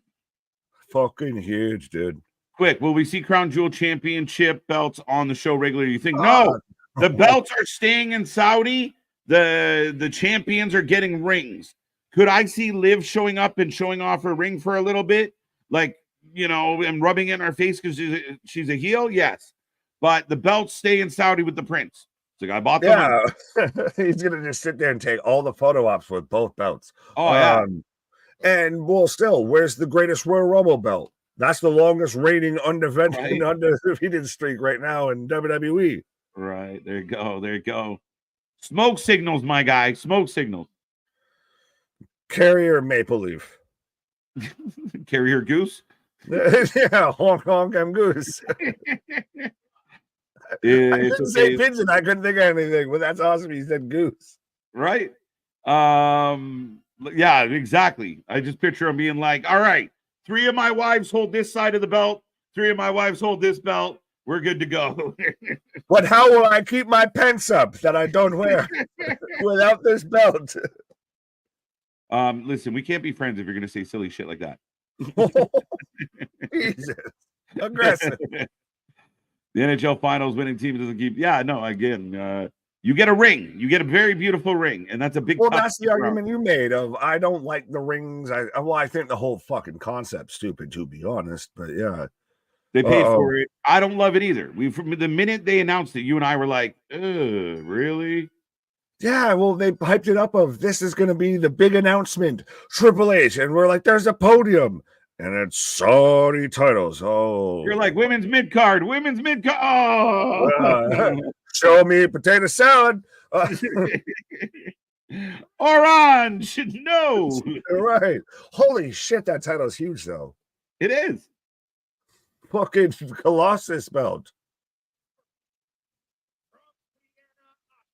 They could get a replica title to show around. Right. Are they selling this title on the shop already? I'm curious.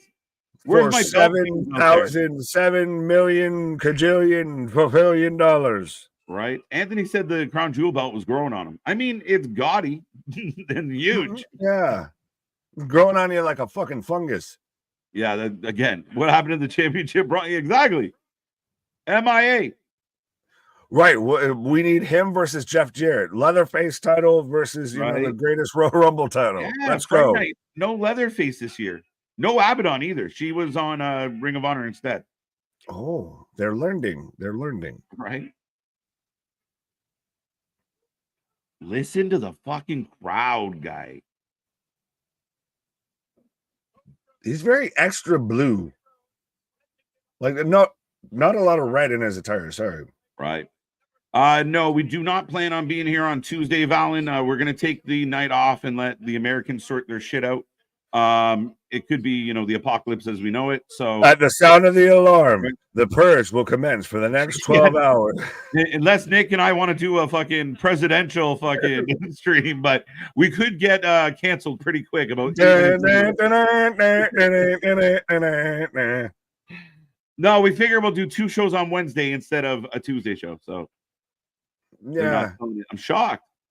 I need to be sure that I have a country to come back to. Like that. It's not serious. I'm with you, Scotty. I'm with you. I'm not serious too. We can be friends. It's okay. Yeah.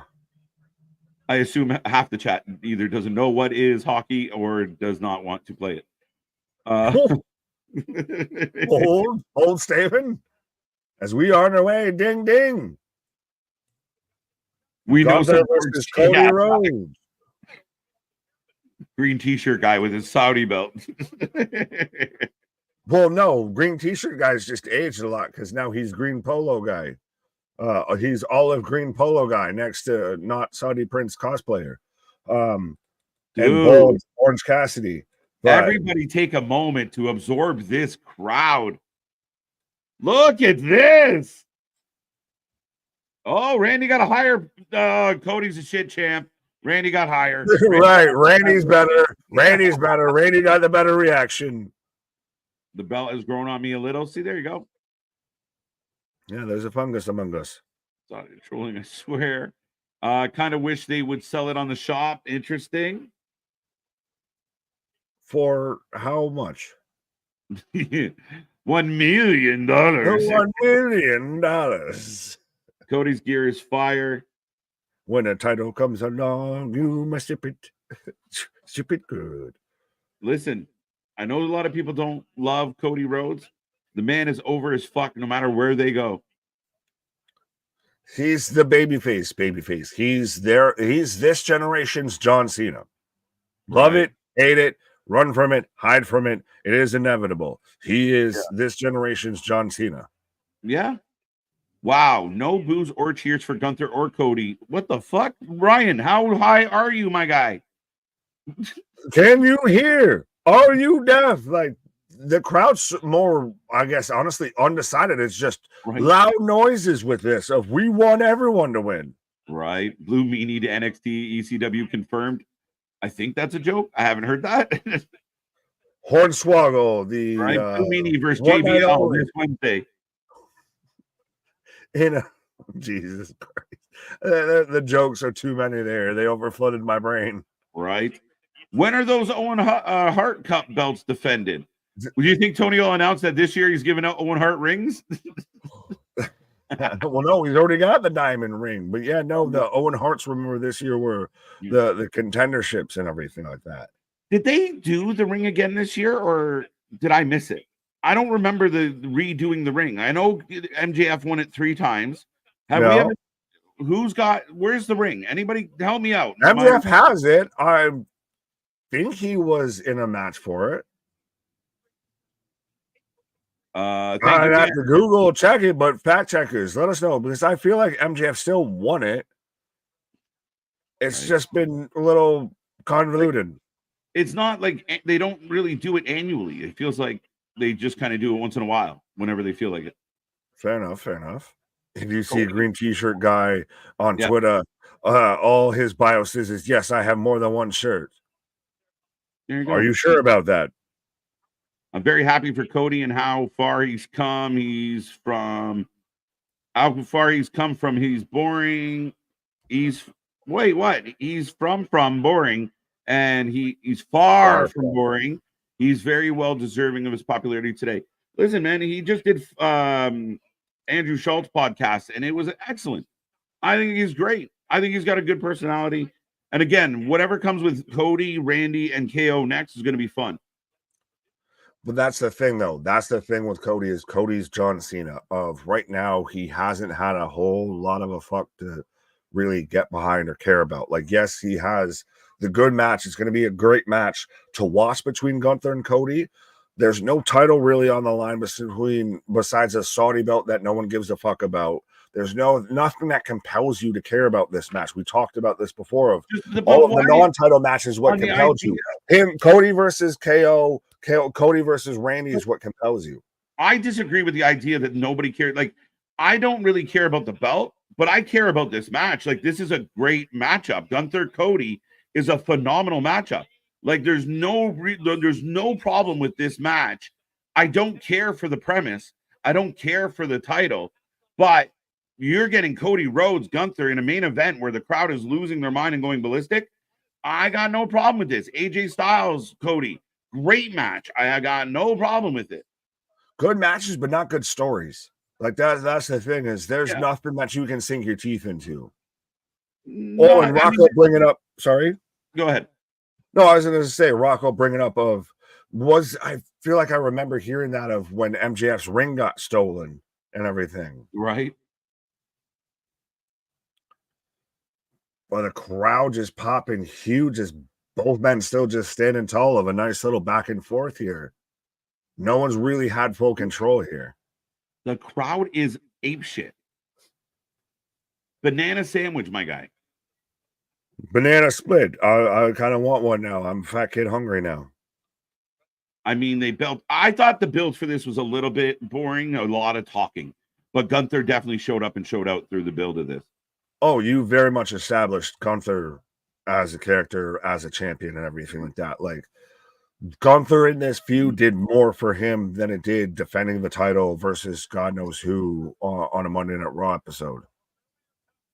The power of Saudi compels you. The power of Saudi compels you. Perfect.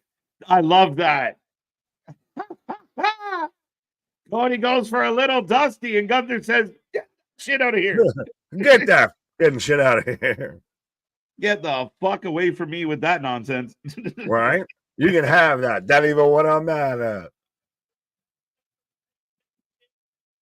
But again, just beating down Cody. Sorry.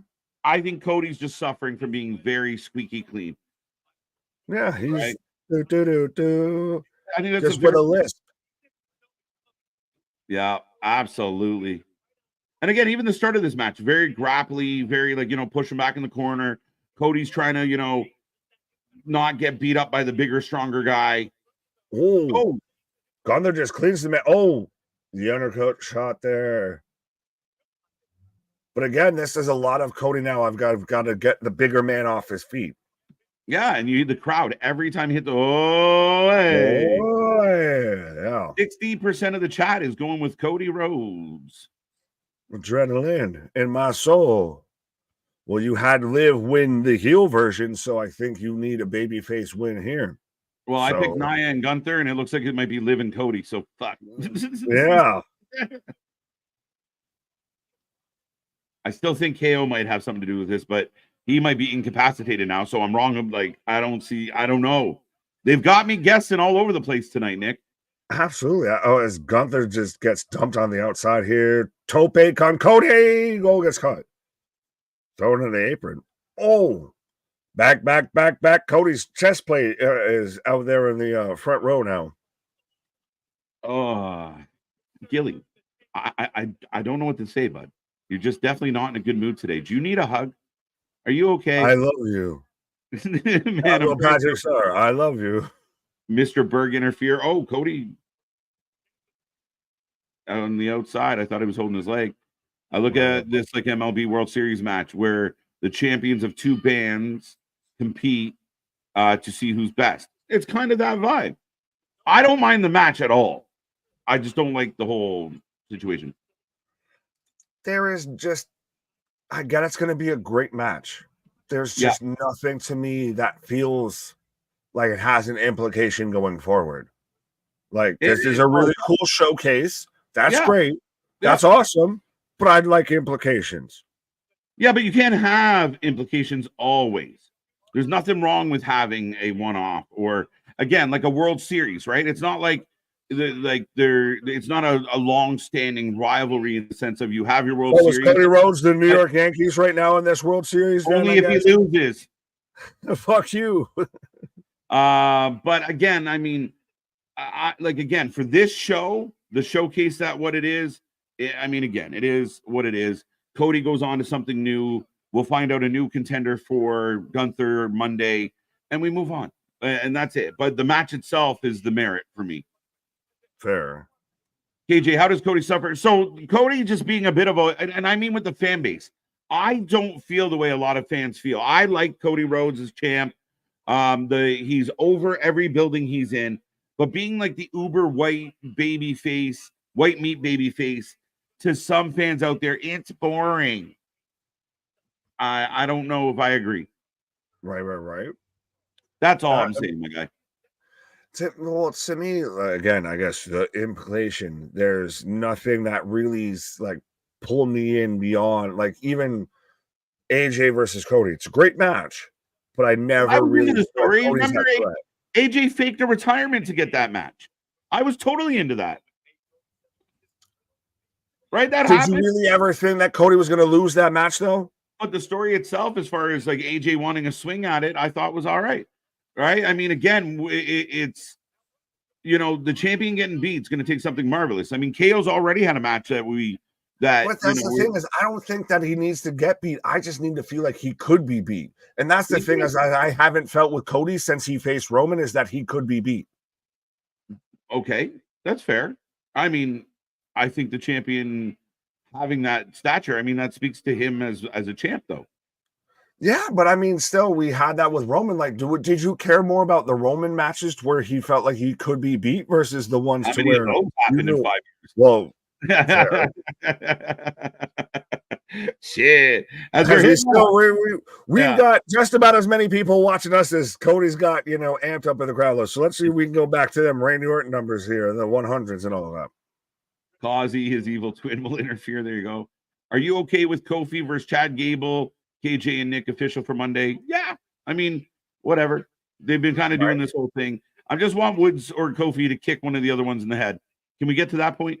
At this point, just kind of pull the Band-Aid off a little bit. Like, we've seen it. We know what's coming. Just do it. Just do it. If you're going to do it, just do it. Gunther booting Cody in the side of the head. Loser stays in Saudi jail would be some serious implications. Let's go. What is Vader? Right? No, that wasn't that Iraq or Iran to where where he shook the reporter. Right. Like, oh no. No, normally if it's Saudi, they just get stuck on the tarmac. Yeah. Is it just me or does it look like he put on some weight? I swear a week ago he was skinnier. Listen, it's been the missus' birthday and everything like that. It's been Halloween. I've had a few fucking bits of candy and everything. I put on a little weight. I didn't want to say it, but thank you for noticing. Yeah, and the match cooked. I agree with you, MDB.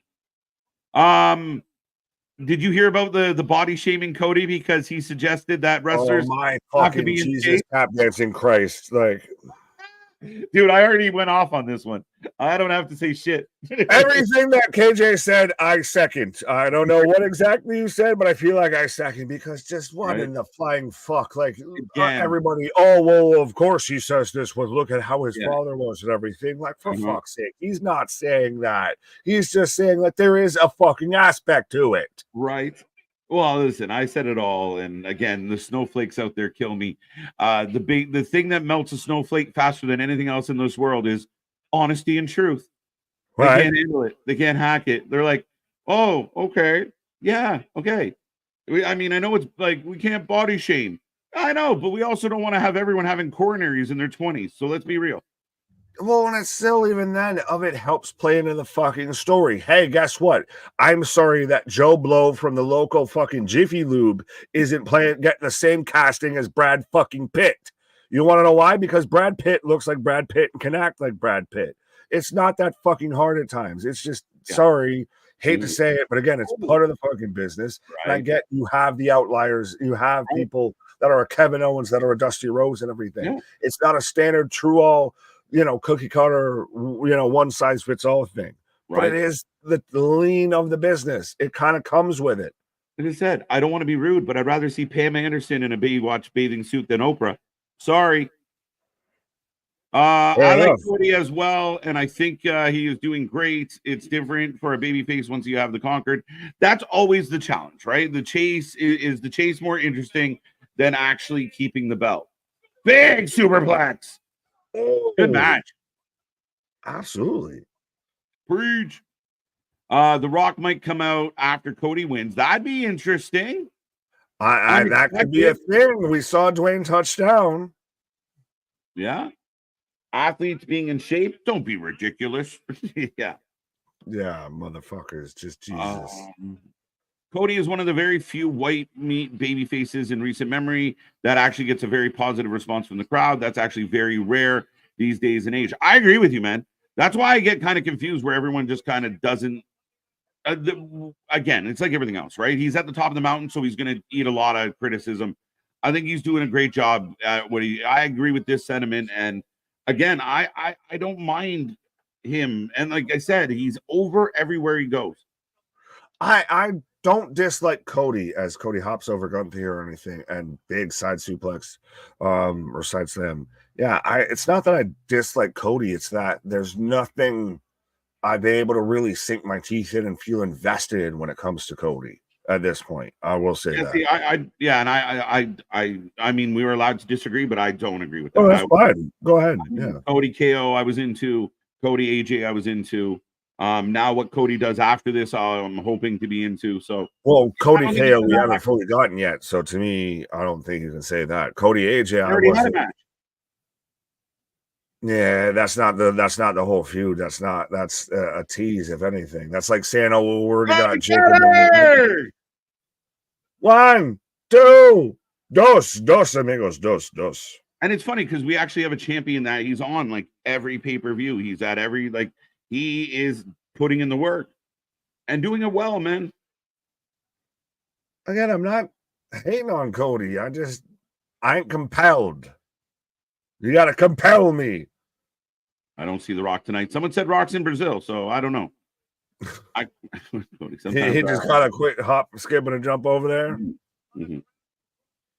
I think my biggest kind of criticism of Cody sometimes is he seems very polished, very produced. I think at times he's a politician. He needs a little more piss and vinegar. Wow, into a Boston Crab. Boston Crab. Yeah, he's a little, like I said, he's a little do. Right. Like early do. Like no. It's called a promo, kid. If you want to be the big dog, you got to learn how to cut one. Cody crawling as Spaz with another $5 super chat. You hear Whoopi the Hurt on The View talking? Yeah. All right, my guy. Yeah. Let's not get into this debate, folks. But he didn't mean right. People extrapolated his comment. We're talking wrestling, not politics. As Gunther with the kata hajime. Right. Yeah, I'd be perfectly happy with Randy or KO. Like if KO beat Cody and we had to work a way back to it, I'd be fine with that. Right. Would Roman Reigns have to face what? Wait. Because after Bloodline versus Bloodline, Roman had the same facial expression Cody Rhodes did at WrestleMania 39. Maybe. Explain. Or I don't know if you need to expound or dumb down, but either way, fucking explain that shit because I don't get that question. Chasing the ladies is much more fun than marrying one. Yo, I will deny that claim. As a happily married man, I will deny that claim. My wife is here, bro. Like, right, she fucking, because she could hear this. Bitch, my wife is here. KJ gonna be like when KJ's gonna be like when Cody goes back to his Bullet Club roots. Watch. Again, I think that I think that's half a sentence. Well, no, there's still always been the question and been the thought of could we get a heel Cody Rhodes too? Crossroads! Oh, but he can't get the cover. This stadium is an AEW sized crowd. I don't think that's accurate. This is Awesome Chance echoing out. Right. But now it's only taking one Crossroads. He's got at least two more to hit in a row before this matters. Balin, I completely echo this sentiment. Yes. But speaking as a married man for 20 years, you want to make sure you hook the right women and keep absolutely. Right. You know, you don't want to push it too late and be the I'm tired. I'm lazy. I don't need to do all that chasing and shit. My legs are tired. I like to sit down. You never want to be like the crazy guy with a spray tan at the bar, like at the wrong age, being like, hey girl, you come here. You don't want to be in the situation. You don't want to have the shirt before the shirt. Whoa, wait a minute. One, stupid sexy Rhea pin, two. Cody is inferior here. It's undeniable. All right. Profound. Gilly just choosing violence. Yeah, it's just like, fuck it. Well, regardless, I've been down this road. I ain't going back. That's the thing. I agree with Boston. This has been a fucking phenomenal match. You can nip, Cody's inferior, but it doesn't matter. This match is fucking cooking. The show has been good. The overall show has been great. Honestly, you'd be hard pressed to find a weak moment here tonight, today, this afternoon. Good afternoon, good evening, and good night.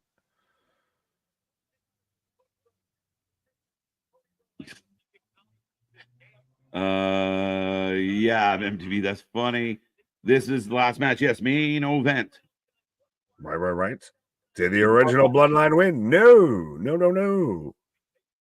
And they ended in more controversy. Wait, happy birthday, Boston Gamer? Wait, what? Wait, what? Wait. Oh, he's out there sending hand signals. ET, phone home. KJ's trying to send back to the maple tree. I guess, yeah. I guess did not know, but happy birthday, Boston. I hope Anthony's taking you somewhere nice, big guy. He's going to take you out for a nice seafood dinner and never call you again. Cody just asking for it. Look at this. Give it to me. Bro, this is how you do the exchange spot. Yeah, you want to know why? Because it's the only fucking time we've seen it tonight. Big back suplex. No, happy birthday, Boston. One of the wrenches in the chat. One of the OGs kicking around here. We had no idea it was your birthday, bro. I didn't put it on the calendar. But look, Anthony just found out too. Terrible. Right. No, I'm Crossroads. 1, 2. Dos, amigos, dos. Imagine if someone stole the briefcase. Maybe. It might be Kip Sapien. No. Happy birthday, Boston. There you go. Let's go. Like Anthony, if Boston orders the lobster. Lady B. You got a star, Lady B. Absolutely. Fucking set that shit up on a tee. Man, this is a great match. Great energy. Christopher saying happy birthday. Maybe the princess requested the Rock. Which Rock? Maybe. They're smoking? He's not Richard Pryor. Jesus Christ. Lady B is gold. Yeah. Cody Even trying Boston, to get I don't treat my B-day like anything special. Just another day. Appreciate it, fellas. Yeah. Oh, well, bro. You treat nothing as it needs attention or anything? Oh, I digress. I do declare. Wait. Cut out Jimmy. Cut out Jimmy. Oh, Rosu. Cody steals it. Yes! No way. Come on. Adrenaline in my soul. Something, Cody Rhodes. They've buried Gunther. Ah! Big win for Cody. Yeah, but I'm still waiting now. I'm still hesitating. Are we gonna get it? If yes, tomorrow. They might be saving that for some other time. Bro, if Dwayne doesn't have Saudi stamped on his forehead, he's at least got it stamped on a tramp stamp. Right. Cody Rhodes sending the Saudi crowd home happy. Right. Oh, shut up, Paul. Sing your shit. Paul, didn't you book this? It was such a great match. Like, just, and again, you got to get out a certain way. Yeah. Power bomb into the stupid sexy Rhea pin. You had the Kata Hajime, and still Cody sneaks it. It's not like he won it straight up clean, official like referee's whistle. He sat there and just rolled through and got almost kind of like the bridging small packages, kind of, I got my shoulders above your shoulders. Right.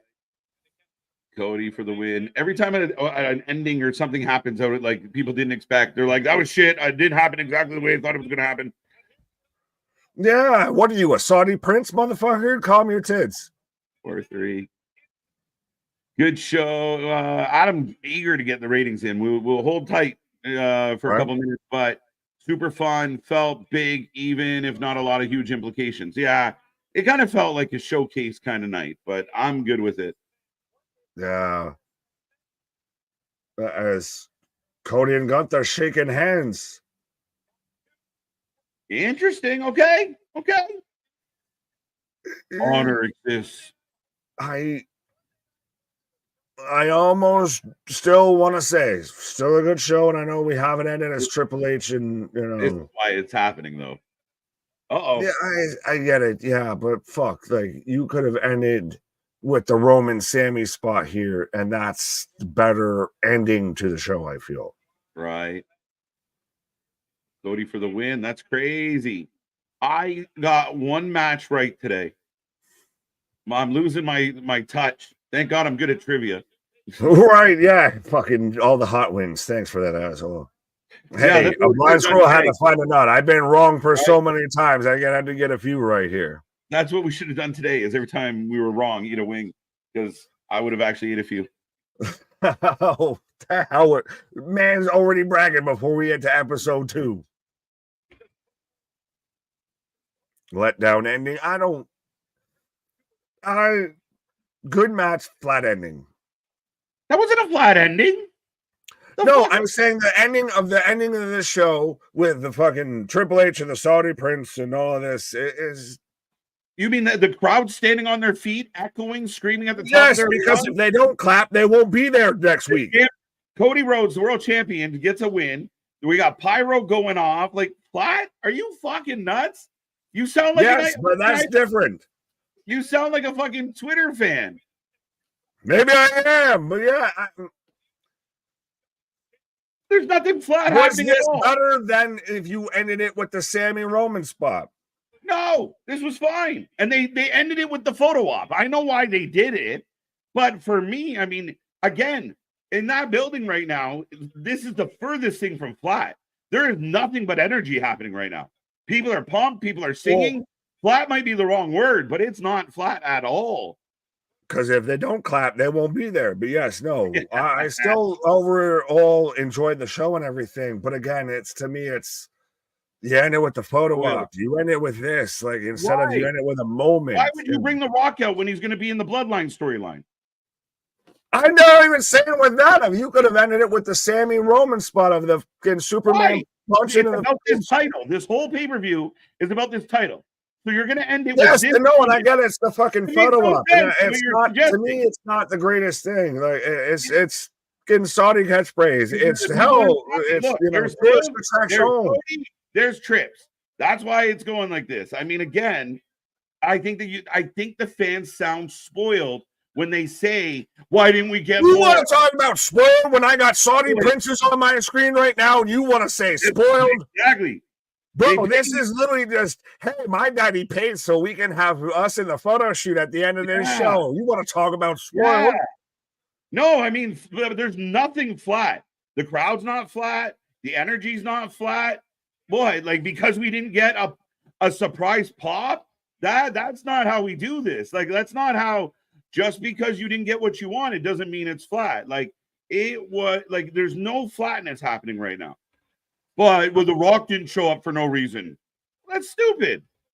I didn't say anything about The Rock. I'm even just saying this. No, I didn't. I'm saying what this is the fucking photo op bullshit of, welcome to Saudi Arabia, tourist attraction. Saudi show, bro. And I get it, but I still, at least, if I can have one critique, I can at least have maybe that's not the way I would have ended it. That's fair, but saying it's flat is not accurate. You might not like it. Well, I piggybacked off a comment, so I guess I digress from that line. But yes, no, to me, there was better ways to end it than this. Yeah, no. And I know you're going to be like, well, they did the photo op. Yes, I get it. I get it. Like, that's what this, like, I mean, everyone's going home happy tonight. So that's what this is. Yes, because if they don't leave with smiles, they won't have a head to fucking put on their pillow. Again, so... But we go right into the post show. Ladies and gentlemen, that is Crown Jewel. I'll take your ratings. So will Nick. But the show killed, man. Entertaining. Again, over 4 hours live. It doesn't feel like we've been here for 4 hours live. No, not at all. Again, you send, again, a bit of a showcase show. I don't love the Crown Jewels. This was one of the better Crown Jewels they've had in a long time. And for me, they built it. Everyone gets to sing Cody's song on the way out. Good night.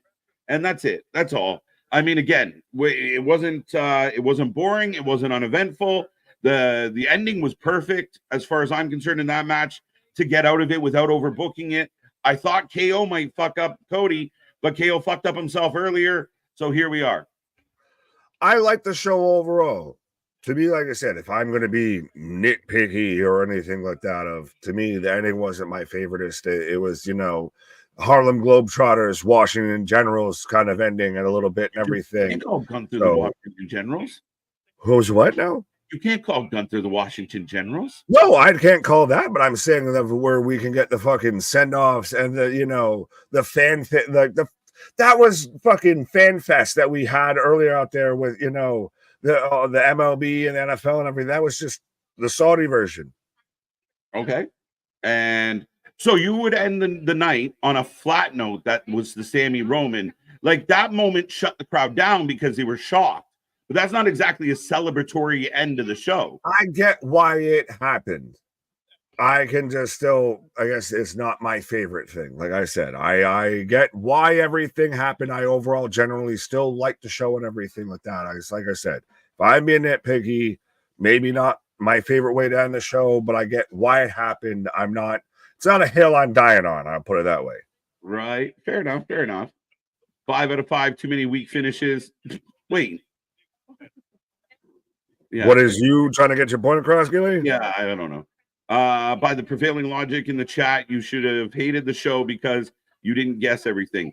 By prevailing logic, I should have hated the show before I even turned on stream today. That's what a lot of people had that take, and a lot of people are going to piss and moan. Again, guys, it is what it is. As long as you're entertained, and their job is to entertain however many fucking people showed up in Saudi tonight, and that's what they did. They did their job. They'll be back to normal business Monday through and Friday.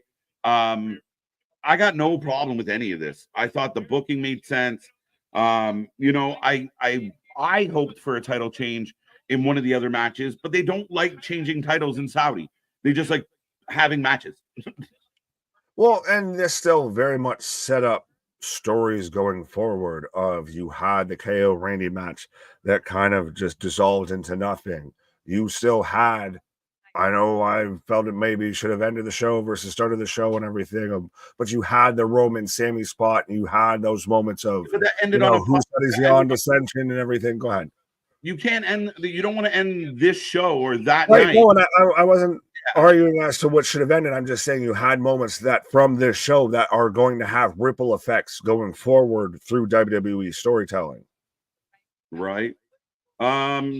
Yeah, again, I think it starts anew. Gunther gets a new challenger tomorrow or Monday, and I think on Friday we figure out what happens with. Remember, Randy Orton's just keeping KO busy until Cody was done with this bullshit, and we both agree this bullshit with your champions. It took your champions out of storytelling for a little bit. This is why we criticize other companies. I hate that we had this whole 1 month build up to a nothing belt, but it is what it is. The show itself delivers on a lot of levels for me today. Not saying that it didn't deliver for you, but to me, having the Sammy kick Roman and everyone and then we go off the air, it wouldn't have been the right ending for this show. Fair enough. Like I said, I get why, because it's a Saudi marketing campaign. You can have all your opinions with the Saudi shows and everything like that. And everything, and it is still interesting if you pull both of your champions pretty much a month away from any sort of actual storytelling towards a ring that will never be mentioned or featured ever again, right? Until next year we do this again. Not even next year probably, but still, right. They come back every year for another couple till the contract runs out. That'll be the next thing. I think this contract gets renewed because of the money, and you see Triple H and everybody just salivating of this is such an adventure. But yeah, we'll see. I give you the blank check and you tell me how much. Exactly. Yeah, listen, that was not a flat finish, guys. And anyone saying flat finish to the match doesn't understand what a flat finish is. It actually had full momentum. And sometimes a roll-up is justifiable and okay. It wasn't silly. It wasn't out of nowhere. The match wasn't boring. It was an exciting match. And one champion squeaked it out by a hair over another champion.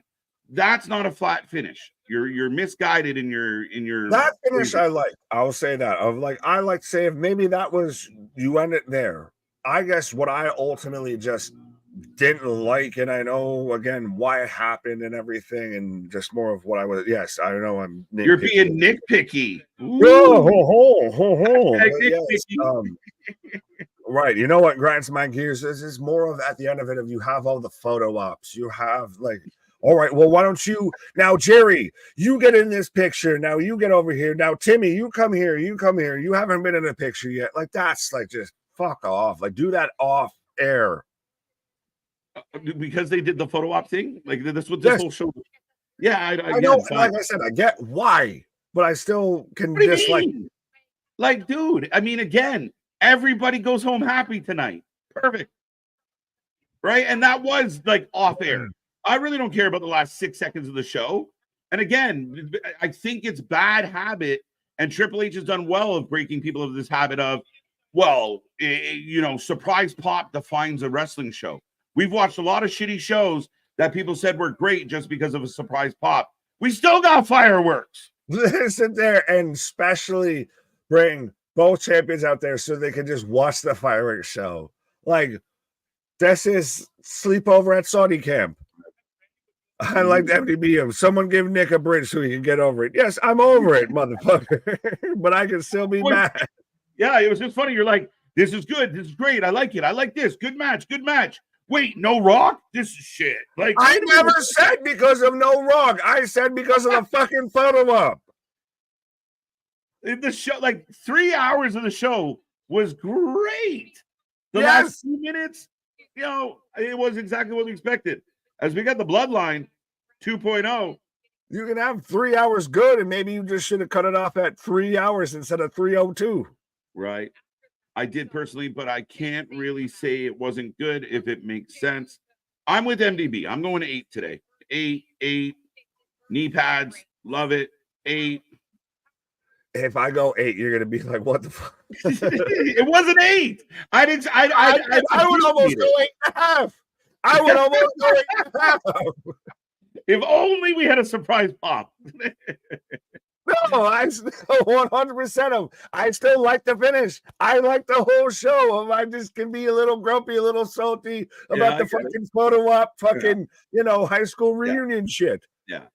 I think that, look, we both like the show, dude. I know we're busting each other's nuts a little, but I think for me, I'm like, oh, it's a Saudi show. Okay. Like, I know when I go to McDonald's, it's McDonald's. Like, you know what I mean? I know what I'm getting. I expect better at McDonald's. Be better, motherfucker. Right? I mean, it's a Crown Jewel show. They brought in all the fucking princes and princesses for fucking a photo op. Everybody played Halloween. Right? So, again, I thought Gunther was going to win. I was 1-6 today in my predictions, and I still think the show was great. That's really the truest testament out of everything of, like, my man's was wrong. On all accounts. This man, he's lucky we weren't doing wrestling court or nothing. We weren't paying attention to anything KJ predicted. It was all on this and that. But yeah, man's was wrong, but still love the show. So yeah, that's a big statement, actually. Right. I mean, at the end of the day, I mean, I'm going to rate it a 9. So Z-Man thought it was a 9. Someone needs to work on their punches, punch him back while they hot dog. Yeah, context king on that one. I think that's all Gunther did it. Their hot dog. I think what he's referring to, and I mean, the Samoans need to work. Yeah, but again, it's kind of what we saw with Cody tonight, where Cody's given a bit of dusty and Gunther clapped him. There's going to be a moment where Jay goes to do his fucking silly string and gets smacked in the face for it. Right. Champion title belts are not heritage anymore. It's a prop. Okay. It ended with Cody and the Prince wanted. Yeah, exactly. Again, this is like you're going to bring out your biggest white meat baby face to wave and kiss the babies. That again, we know what happened, guys. Doesn't mean the show sucked. Right, and I'm not saying the show sucked. I'm not saying you are. I can still be mad at a McDouble, even though I still ordered McDonald's. Right. I wanted better onion on this. I want better. Be better, taste better. But yeah, no, I get what you're saying. Odds, they hot dog. And grandstanding? Right. 8, 10 out of 10. We are having a Crown Jewel Championship ceremony. Oh, son of a bitch. Was that the press conference of just Jackie Redmond, Biggie, and Sheamus? Yeah, I guess they're going to still waiting for that. Well, no, you said it started at 4:30 and we're at 4:29. Oh, son of a bitch. Right, so are we standing for the media scrum or no? Somebody get Nick. Oh, I got that one. You got that one. Yeah. Pie out of 10. Just call me Billy Goat because I be living under bridges, motherfucker. 7 out of 10. Samoan hot dogs, it seems. All right. 7.5. So what is your official rating? 8.5. 8.5. There you go. I like it. I really like the show. Like if we run back to it real quick, Nick. And see what happens in the next couple of minutes here. This match was good. I mean, was it a barn burner? we're never gonna forget this match. No. But the match made sense. The story was wonderful. And I think because Roman losing is why it goes first. Well, and you're gonna have a moment that comes out of that match that's gonna be replayed 1,000 times over in video packages, and especially when we get towards Survivor Series, which we still think will involve Sammy, Jay, Jimmy, and Roman versus Bloodline 2.0, that moment's going to get replayed 1,000 times over. So they very much set up precedent and set up story going forward here with this. And they really got me excited for Paul Heyman to come back and fix this. Like, I picture all of four of them in the ring yelling at each other. This is your fault. No, it's your fault. And then out of nowhere, Paul does his thing and interrupts the arguing. Right. You're making Josh laugh. Fair enough. Be careful with McDonald's. They're out here giving people a double E. Well, hey, be careful. Be careful, folks. That's why you have Five Guys. Pause. Is it true? That's the worst restaurant that they have such great food, but you can't ever say their name without having to say pause afterwards is when you have Five Guys. Pause. 8 out of 10. This nap I'm about to glorious. Yes. Bro, no, I won't give in. I had food show up in my life about an hour ago that I've been just fucking dying. I can kind of smell it, and I'm like, I can't wait. They start to float away, and everything can be like a cartoon. I'm like, it's so mean. The food showed up right before the main event. 7 out of 10. It was fine. It was a good Saturday. Will I be thinking about this in 2 months? Nah. Did I stand up and yell at my TV for and have fun? Hell yeah. That's what it's about, Adam. I'm with you. Right. Props to the chat. It was fire today. Again, I love the mixed opinions. And some people I feel are pre-hating. But if you watch that and you have some issues, like Nick had a little bit of an issue, but still gave the devil his due. Yeah. I think part of my reasoning is that I know what we're dealing with. And I mean, I still want that golden fiddle. Yeah, right. So picture me rolling. There you go, Josh. Jose, great show, guys. I love Wrestling for Live. Jose, thank you. Right. Prefer Wendy's. I also prefer Wendy's over McDonald's. Well, yeah, I think I'd prefer a lot of shit over McDonald's, but that's neither here nor there. Well, they're in the same realm. Some people like McDonald's better than Wendy's. No, BK, Wendy's, McDonald's. Wendy's, BK, McDonald's. I can agree with that. I'll settle. Either way, those two are interchangeable. McDonald's is bottom tier. We are here on YouTube with Triple H. What? We're doing a title presentation. That's why this is all happening. Bro.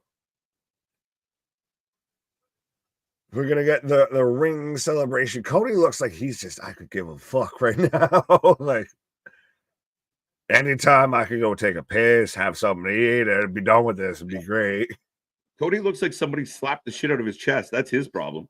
Well, yeah, no, I think it's this big Austrian man that he was just facing in the ring. He's like, really, do I have to answer questions and hold this big belt against my bruised chest? Right. Damien's with you on the BK. I love BK, don't get me wrong, but Wendy's slight edge. You can get onion rings and the fries versus Wendy's fries are not so good. Man, I don't know about here, but like Burger King is like the small, like you get the smallest side shit, like the smallest fries and the smallest. Oh, no. Welcome to America, my guy. We get, you get a probably our small is like your large. A big gulp, eh? Yeah. Later. I'll take a liter of cola. It's for a cop. It's for a cop. 9 out of 10, 444, feeling it. I like it. Well, I like this. Either way you look at it, McDonald's is last, even here in Maine. Thank you, Bear. I love it. I agree with 444 and you. And Cody definitely like, can I go home now? Please. Right. They won't let me leave. Listen, I'm not on the plane yet, so get you a small serving and I get a coronary in a bag. Yeah, facts. Yeah, I don't know why. Like Wendy's is like the one that you get like everything's bigger at Wendy's than the other two. It's one of the reasons I like them. You only get the nuggets, and you get a Frosty, and you get a Baconator at Wendy's. Beyond that, you miss me with that. I'm sad because the Burger King by me, do better, be better, is trash. But yeah, I wish I could get me some solid chicken fries, some BK fries, Big King, an onion ring, all that. Yeah, no, absolutely. It's your choice. I mean, I still think like if you could kind of run through it, I mean, McDonald's fries still are the shit, even though they're horrible. But they really are the shit. They're good until they're not hot, and then they're styrofoam. They're packing insulation. This whole situation's a little awkward for me. Yeah, it's almost like I said this at the end of the show. Triple H is sitting here kind of like just praising the two champs. Yes, this is, if we smile away, boys, smile away. We'll get out of this alive. Wendy's is the best. I'm a sucker for a good spicy chicken, I'll be honest. I'm a sucker for it. Spicy nuggets are dope. Spicy nuggets are good too. Yeah. Dude, my stomach legit rumbling. The mic's going to pick it up in a second. This part, I'm going to just keep talking food until you call it a day. I think we're done. I think this is lame enough. You guys live for collision? No, we might be colliding with some food later on here, but that might be about the only collision we're doing. I'm about to collide hard with some munchies and then a nap. Fair enough. You'd be like MDB. Jeffrey. Yeah. Nick was like Arnold and Jingle All the Way. Where's Turbo Man? Turbo Man. Right. Look what I have for you. A nice shiny red ball. Do you want to trade? Dasher, Dancer, Prancer, Vixen, Comet, Cupid, Donna, Blitzen. I actually only know the names of the reindeer because of that movie. And I have to say them in the Arnold way. Yeah, 1 second. Yeah, right. Yeah, Dasher, Dancer, Prancer, Vixen, Comet, Cupid, Donna, Blitzen. Mm-hmm. I'm going to be colliding with some taxes. Because all of you tax cheats out there. Yeah. Yeah. Go for it. But, this man's all misconstrued and all torn around. Like, what am I going to say that won't get me in trouble? You can have that. I've never had White Castle. So you've never had dysentery? All right, no. They are putting the belts. They are in the vault. Liv is crying. What in the Geraldo Rivera is this shit? Like, we found Gotti and the crown jewel belt. Right. We couldn't put Gotti in there, but we're putting the belts in there. And Michael Cole out here looking like he's in an extra in a Michael Jackson video.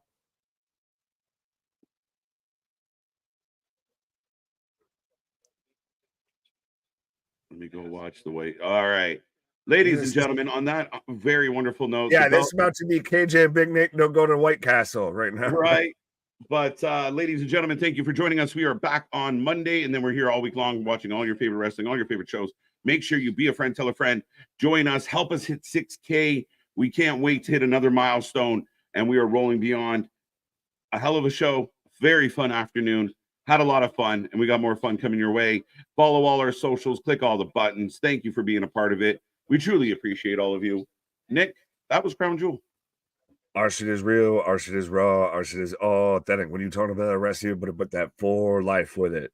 Gonna go get the Gonna go get us some food and see you on the flip side. Come back on Monday. Good night.